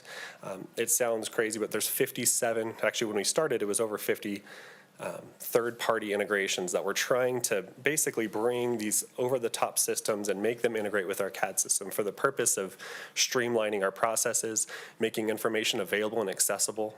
Because the last thing you want is, imagine a dispatcher, you call 911 and they can't get your location, they have to go over here to another system, try to bring that location information in, and then they have to type it in 2 different places. That just speaks delay, delay, delay. And the goal of this project is to really prioritize that experience and eliminate the delays in the system. So I'm really excited that we're actually getting all of these integrations brought in. So why is this important? As this body decided and gave us direction back in that July 2022 meeting, we talked about what do we want to do. We want to redesign the 911 system. We want to provide and prioritize the user, provide an exceptional response and prioritize the user experience. That's the caller. So when a caller calls 911, at the end of the day, they don't care who shows up. They just care that they show up. They care that they show up in a timely manner, and they don't need to be asked a million questions to get that help. And that's what we're trying to accomplish. So some of the things we've already been able to do during the design phase is we're talking common language. We're working with our partners in medical and fire and police to call things the same thing. And it sounds really simple, but in actuality, it's really hard. It's really hard to go from years of calling something a heart attack or chest pains to calling it a cardiac event and agreeing that we're going to call it the same thing so that when we tell the public that this is how we go to a cardiac event, all 4 of us can stand right next to each other and say, yes, that is how we respond to a cardiac event. So that's what we're going. That's that goal. We are building some integrated responses. We know that we already provide automatic aid in certain areas. We know that we already provide closest resource in some certain situations.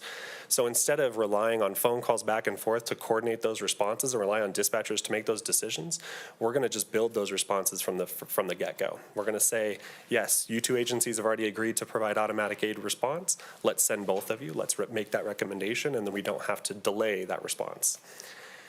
What goes hand in hand with that is automation. If anybody, I think we've always used the medical example up here. You call 911, you're going to be asked a series of questions. You're going to be asked information about your location. You might be asked some information about the type of event that you're experiencing or somebody else is experiencing around you. You're then going to be transferred. All those same questions are going to be asked again. The part that the citizen never sees of that is at that first phone call, the call is being entered into that first agency. And for example, in Reno, we'll enter a call that goes to our fire dispatcher. They're going to dispatch fire resources. They'll also dispatch police resources. However, that call is then not digitally transferred to REMSA. We have to manually transfer that phone call. REMSA has to then ask those questions, and they have to enter their own call. And those 2 things are blind to each other. They're not connected. With automation and being on the same system, we can now submit 1 entry. We can say, I want to enter a call for police, fire, and medical all at the same time. We can eliminate some delay, and we can provide all that information to our partnering agencies. So that way maybe they don't have to ask the same questions again, but they can just confirm that the information is correct. It's a huge, valuable tool, and I'm so excited to see our citizens kind of benefit from it. We've had extreme cooperation. We've had representation from all the 4 partnering agencies, and again, that's REMSA, Reno, Sparks, and Washoe at all of these builds, at all of the work that we've put into this. And so we've really tasked those groups to say, I want you to think outside the box. If we're just trying to fix something or replace something, I want you to think of how can we make this better? How can we build something different? And we've really kind of owned that process of how do we redesign and re-architecture something that needs to be better? And so in looking at those processes, we're going to say, instead of this is how Reno needs to do it and this is how Sparks needs to do it, in any possible case where we can say this is how we can all do it, we're taking that approach. And we're going to say, as a region, this is how we're going to do it.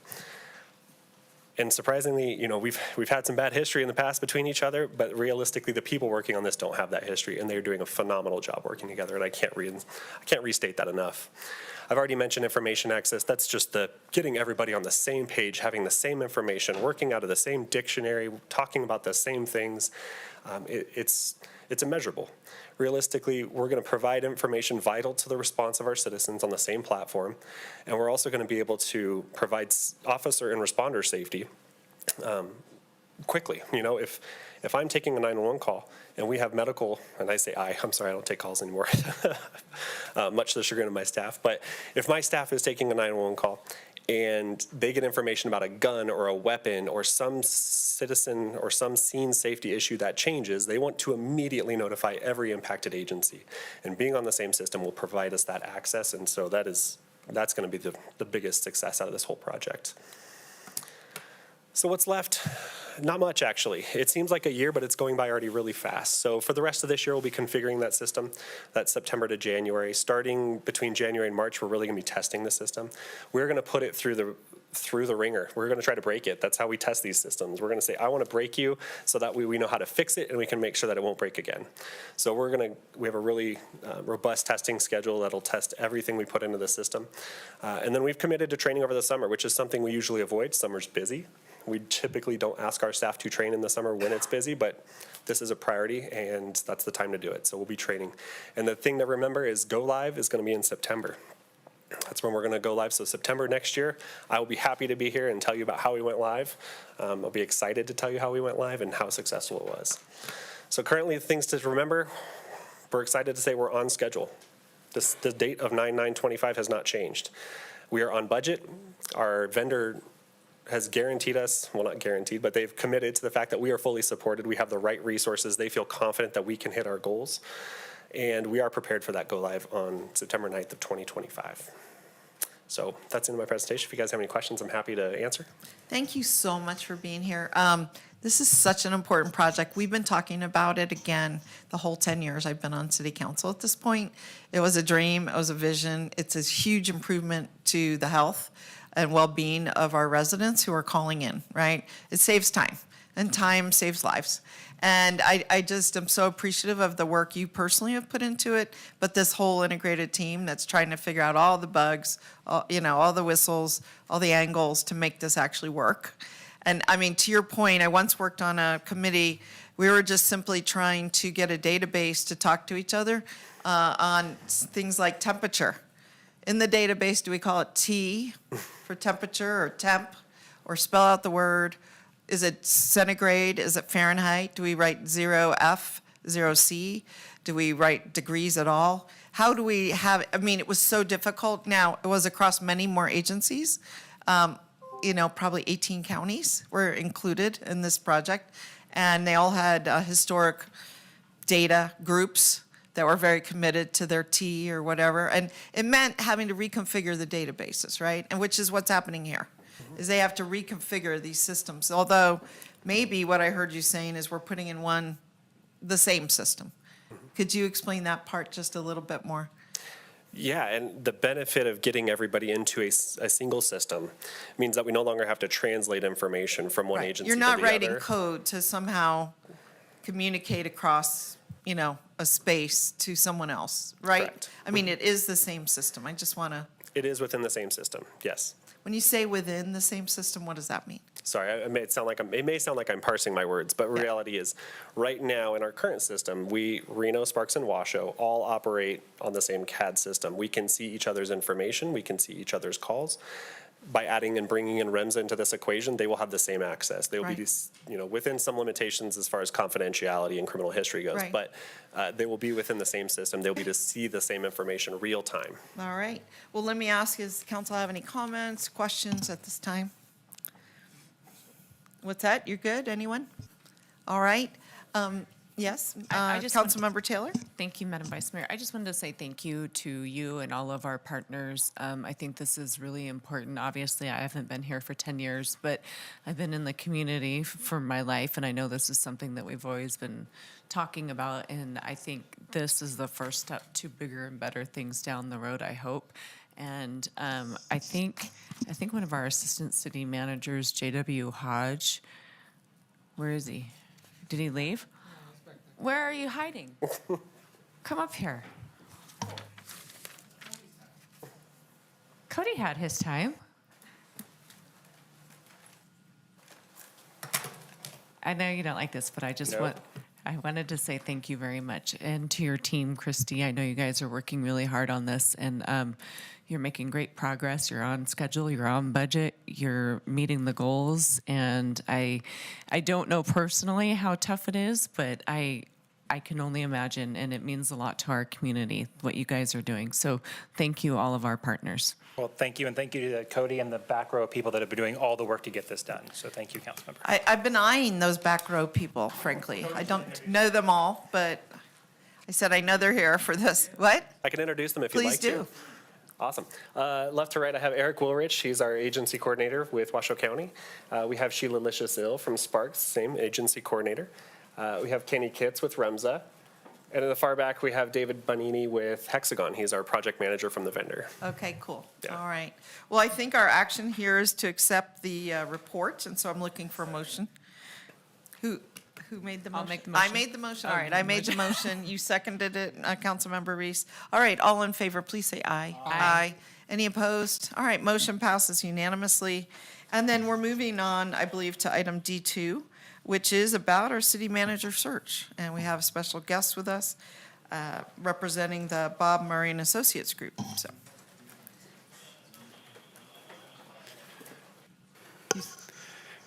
Council, Interim City Manager, nice to see you again. For the record, my name is Cody Freeman, HR Business Partner for the city's HR Department.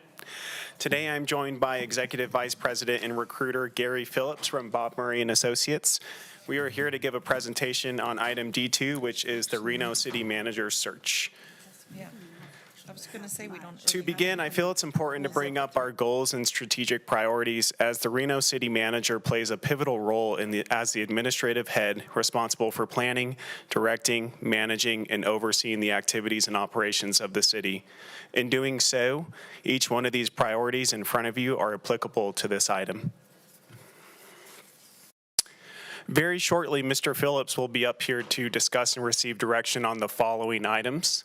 The first one being the approval and use of the recruitment brochure, a brief discussion about the recruitment strategy once the brochure is approved, and then seek some direction on the number of qualified candidates that council would like to see brought forward at a future council meeting. So at this time, I would like to invite Gary Phillips to the podium. Thanks, Cody. For the record, Gary Phillips with Bob Murray and Associates. Nice to see you all again. So what I wanted to talk about first, we met back in June. I came here, I was given some direction to begin what I called the listening tour. So I went on that listening tour. I met with each one of the council members individually. I met with the 3 assistant city managers. I also did 3 listening sessions for department heads to join and give feedback.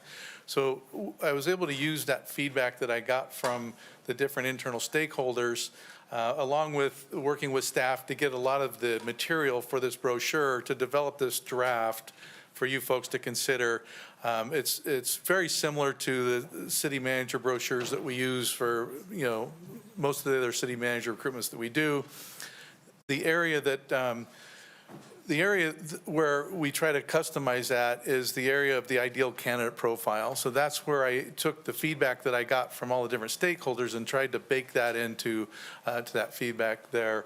So so that's what we've got in front of you here today, and hopefully you've all had a chance to take a look at it. You'll see there's different sections in there. The first section is the community, and that's a lot of the material in there was already developed, and so we just use existing material. The city of Reno, the position that comes from the job specification. So it's really the ideal candidate profile section is what my office developed based on the feedback we got from the stakeholders. Then of course there's the compensation and benefits information and how to apply. So I wanted to see if there was any feedback, with regards to the brochure.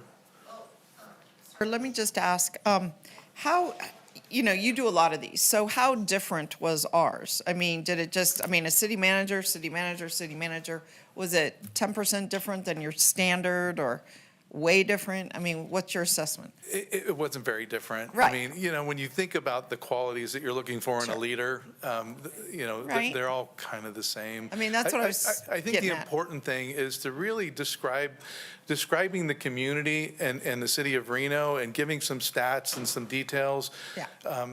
But that actual description of what you folks are looking for in a leader is what most people are looking for. Oh, I assumed that, but I didn't want to assume, so. All right, well, I'll just call on any member. Thank you, Madam Vice Yeah. Mayor. All right, From- Councilman Reese, go ahead. Thank you so much, Madam Mayor. My question really concerns the section about compensation and benefits. And so I wonder if there is any utility in identifying a range. Meaning, I think if someone sees this is very comprehensive and complete. And of course, everything is negotiable in life. But I just wonder if there's a benefit to us in having a range identified. That's actually a good question. And over the years, we've typically done open to, depending on qualifications. That gives the council the most discretion to do what they want to do with the candidates. I have seen, we've also used a range. We've also stated this is what the incumbent or the previous city manager was making to give people an idea of kind of where the number might fall. You can do any of the above. I don't know if there's a benefit. A lot of cities don't have a range, right? So they might have a range for every other position in the city, but a lot of times city manager, there isn't a range because it's a negotiated My number. only thought is that inevitably when someone calls you and says, hey, I'm thinking of putting in for this, what's the range? I mean, you're going to have to provide them some background. I'm going to fall back on the number that the previous city manager is making this, right? That's sufficient. Otherwise, it's excellent. The brochure is great. It does a good job of highlighting what an incredible opportunity it is. It'll be interesting to see, because when might this go live?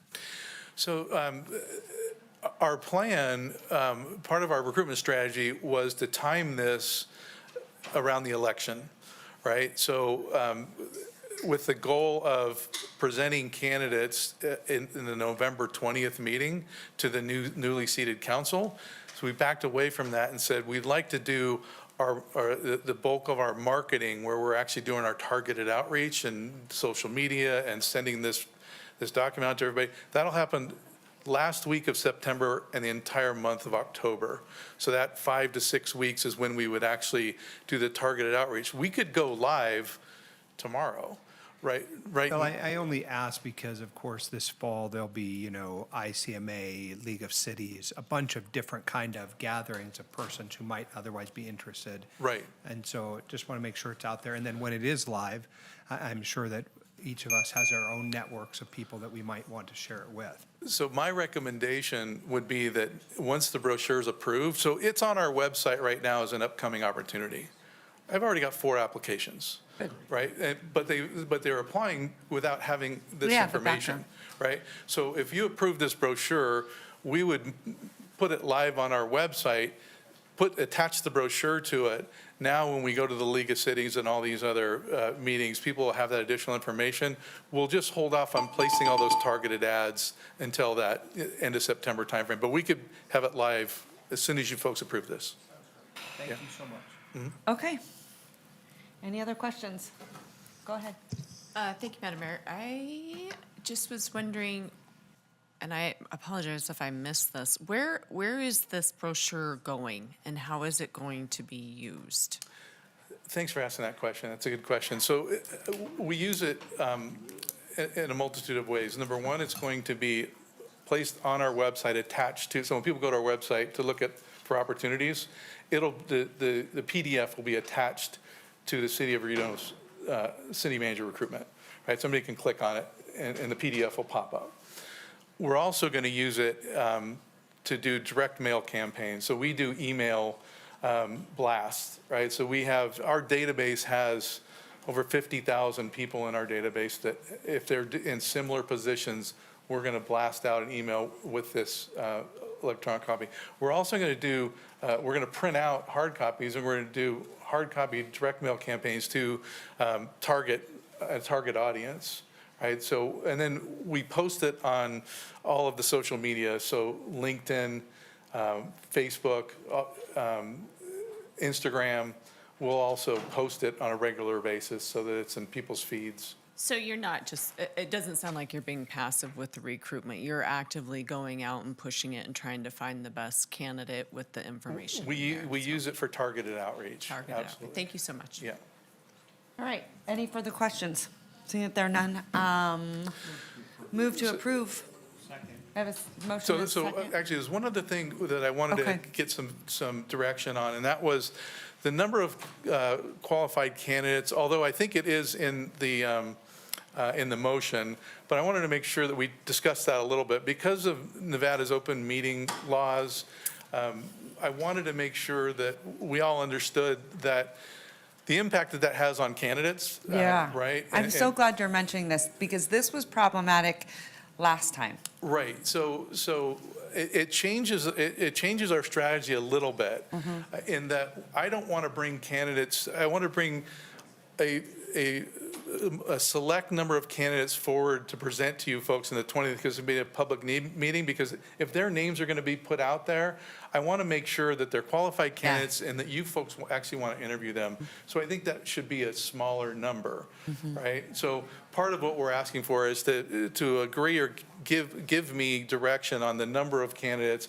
And I think what I've got it, the way I've got it stated in there is up to 5 top qualified candidates to consider. So what we do is I present candidates to you on the 20th, up to 5 for your consideration. If you folks agree, we would then move to interviews, and we would look at, in the December timeframe, getting those interviews done so that you can make a selection at that point. I think that's a good idea. But it is really hard because some don't want to interview just. There are going to be certain folks that don't want the exposure, so they'll opt out of not applying, because I'll explain to them up front what the process is going to be, and so they'll know at this point your name would become public. And so I think people are more apt to go through with that if they know they're one of 3 or 4 or 5, versus if they're one of 10, they're more than likely going to say, it's not worth the risk. Yeah. or the And then exposure. let's reiterate, just so people know, that this process is exactly the same for a candidate outside the state versus someone that is local. I've been sort of messaging a lot of local in the last couple of years, seeing candidates come from the outside that really aren't invested in the area or know the community. I mean, I think there's benefits to both, right? But I want to, I guess, reiterate that the process is the same for both. It is. And my goal is to make sure that I can bring you both types of candidates. Yeah, great. Okay. Anything else? All right. So I had a motion, I think, in a second. All those in favor say aye. Aye. All those opposed? Motion carries unanimously. Thanks for hanging out with us all day long. I'm sure you've been exposed to many city council meetings. Thank you. Take care. All right. Next up, Madam Clerk. Madam Mayor, we're on item D3, legislative BDR. All right. Nick, come on up. Okay, Madam Clerk, do you have any public comment on this item? Madam Mayor, we do not have any public comment on this item. Additionally, we have not received any correspondence on item D3. Hey, here we go.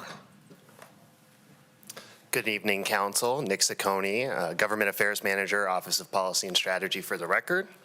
Today, I am here following our July 24th meeting where we discussed and got preliminary feedback on the 5 different bill draft request proposals that we had received, either in briefings, from various committees, or from this body.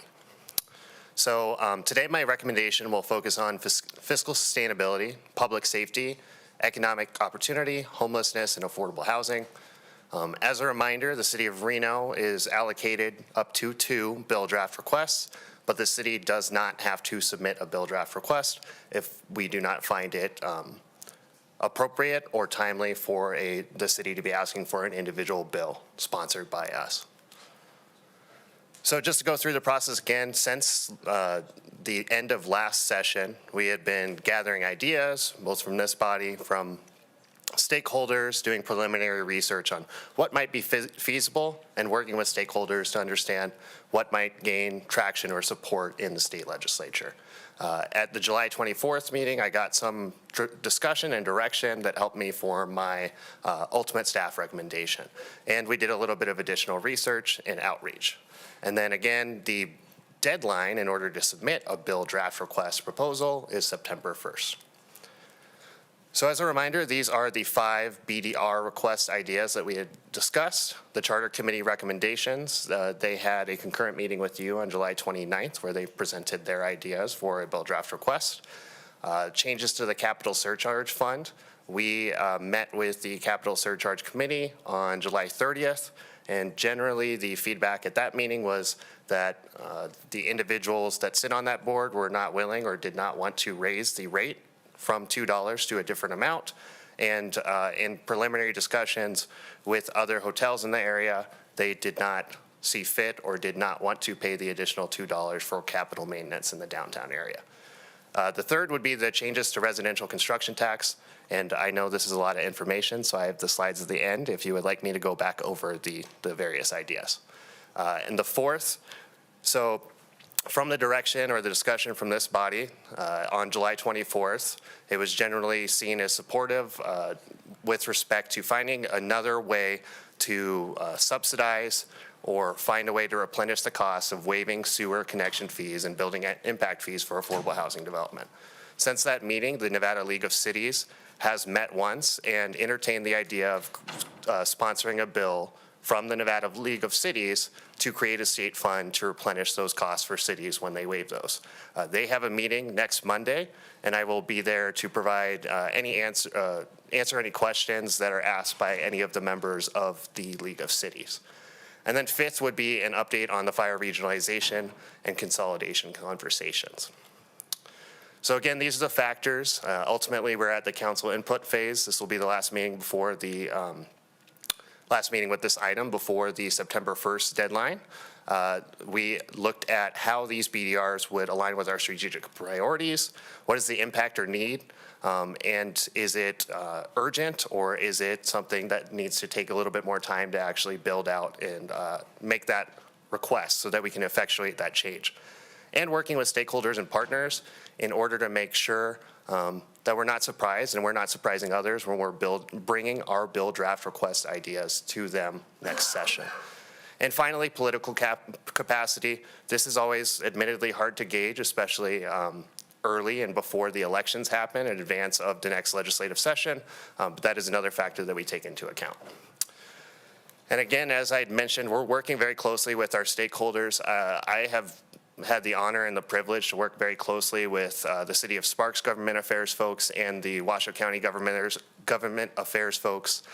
Recently, we get together and meet quite often to discuss what's coming up in our cities, what's coming up in our counties, what's happening at the Nevada Association of Counties, what is the Nevada League of Cities discussing, and also what is the Nevada Housing Coalition discussing, especially as that relates to an incredibly important issue for our area, which is affordable housing. So ultimately, my recommendation is two-parted, and so I decided to just break them out pretty clearly. Housing and housing affordability are not going away, and they are absolutely going to come back next session. Doesn't matter what party, there will be different ideas, and so I think we will be in the best position if I have the flexibility and I continue to come and update this council on those bills and can focus on those bills, both on the defense and the offense, with something like the sewer connection fee state fund. And so that way I can prioritize those discussions and see how they align with the legislative platform, which again, I will be back in January for you to adopt for 2025. And the second recommendation is for us to continue working, not pause, not stop, continue working on fire regionalization efforts. Further analysis is needed. We need to continue to work with our stakeholders. I can't say confidently that the other partners are ready and willing to go, or that we have all the answers to the test. I don't have all the answers. I'll be the first to admit it. And so we need additional time in order to flesh that out and work with our stakeholders and the community to look at that analysis so that we can build out a good ask, and so that in the 2027 legislative session, we are prepared and the region is unanimous in their recommendation for a bill draft request that would lead to the ultimate regionalization of our fire services. And there is the recommended motion. Again, I know it's a mouthful, but what I am looking for you today is for direction to me to focus on housing affordability next session and continue to use my staff time working with our regional partners to look at fire regionalization in advance of the 2027 session. Okay, Nick, I think you did a tremendous job. I think you're on point for, both BDRs and also the conversations, because it's really too soon to tell what it's going to look like, how it's going to change. I mean, it's a moving target. So sometimes, going out way too early in front of these things is not even necessary, right? So I would also prefer that we watch what happens and support where we can be supportive and not be negative, right? Because they also have tough jobs. So just to continue to educate and see where we can be helpful. So I think good job. All right, we're going to hurry and move on. Go ahead, Councilwoman Dewar. Nick, last time we met, we talked about, I think it was the mayor's idea, was to invite some of our legislators to meet with us in session. And I had happened to talk to one, which was Selena LaRue Hatch, Assemblywoman, and she was very excited about coming. I talked to you. I didn't know if we've extended any invitations yet. I have not yet extended an invitation, but I am more than happy to do that with all of our regional partners. I would Absolutely. ask every single one of them that represents any portion of the city of Reno that we could choose one day where they all come so we can ask questions and also educate, because I think there's a lot of things that they also have no idea that we struggle with. So I think on both sides it would be really beneficial, and to also hear what their priorities are Exactly. instead of just ours. Right. So, okay. So I love that, and then I support the direction of the motion. I do think it's, I think you've picked the top two things we care about. We just did housing, and we, you and I had a fairly in-depth conversation about the regionalization. I think there is a ton of work to do there, so. But I finally understood, and it's, I think, for the benefit of the group. It's very similar to what we did with the flood project. We had a coordinating committee. Yep. And then we went to legislature to get a joint powers authority. So while we had a consolidation of after fashion with the county and Reno, it wasn't under a joint powers authority where we had a separate board and separate abilities to take actions. And so, and it wasn't unified, and we didn't have a voting structure. And I know that was one of the drivers for deconsolidation, was people didn't feel like they had an equal voice. So I do support this direction. Thank you. All right. Before we go any further, I'm so sorry, Madam Clerk, do you have any public comment on this item? We do not, Madam Mayor. All right, just want to make sure.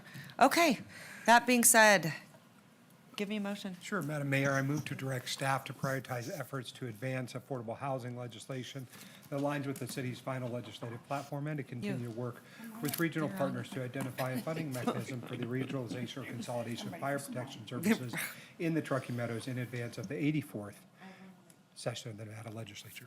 All right, I have a motion and a second. All in favor, say aye. Aye. All opposed? Motion carries unanimously. Okay, good job. Thanks so much, Nick. As always, you're rocking it. Doing an amazing job. Okay. All right, Madam Mayor, we're on item F1, Frank 1, ordinance introduction. Okay, thank you so much. Do you have any public comment on this item? We do not have any public comment registered. Additionally, we have not received any correspondence. Okay, perfect. Then I'm going to send it over to the one and only Carl Hall. Take it away. Thank you once again, Madam Mayor. This is an ordinance adoption. Ordinance number 6683, case number LDC 24-00052, Chisholm Mobile Home Park, Master Plan Amendment and Zoning Map Amendment. Ordinance to amend Title 18, Chapter 18.02 of the Reno Municipal Code entitled Zoning, Rezoning of plus or minus 3.48 acre site located south of the Union Pacific Railroad right-of-way and north of West Second Street from plus or minus 0.57 acres of general commercial to mixed employment, plus or minus 1.56 acres of industrial to mixed employment, plus or minus 0.17 acres of general commercial to multifamily residential, 21 acres per acre, 21 units per acre, and to establish a zoning district of mixed employment on plus or minus 1.18 acres, together with matters which pertain to or necessarily connected therewith. Ward 1. Move to adopt. I have a motion to adopt. Second. I have a second. All those in favor say aye. Aye. All those opposed? Motion carries. All right, moving right along. Madam Clerk, do you have any public comment on item G1? I do not have any public comment registered and have not received any correspondence. Okay. This goes to Councilwoman Dewar. Yeah, thank you.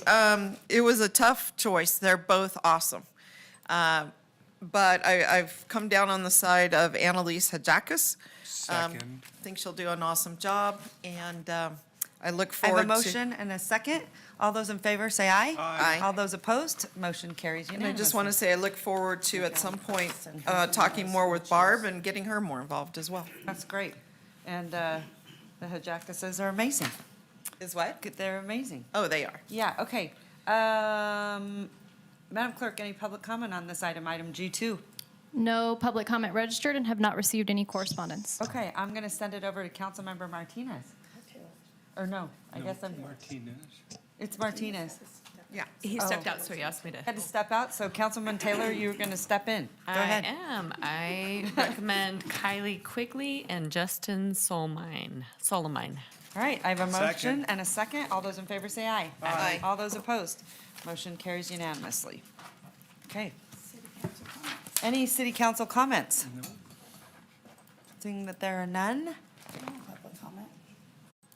You have a public comment? No, I said final public. Oh, final public, I thought you said I have a public comment. Go right ahead, Ms. Bryan.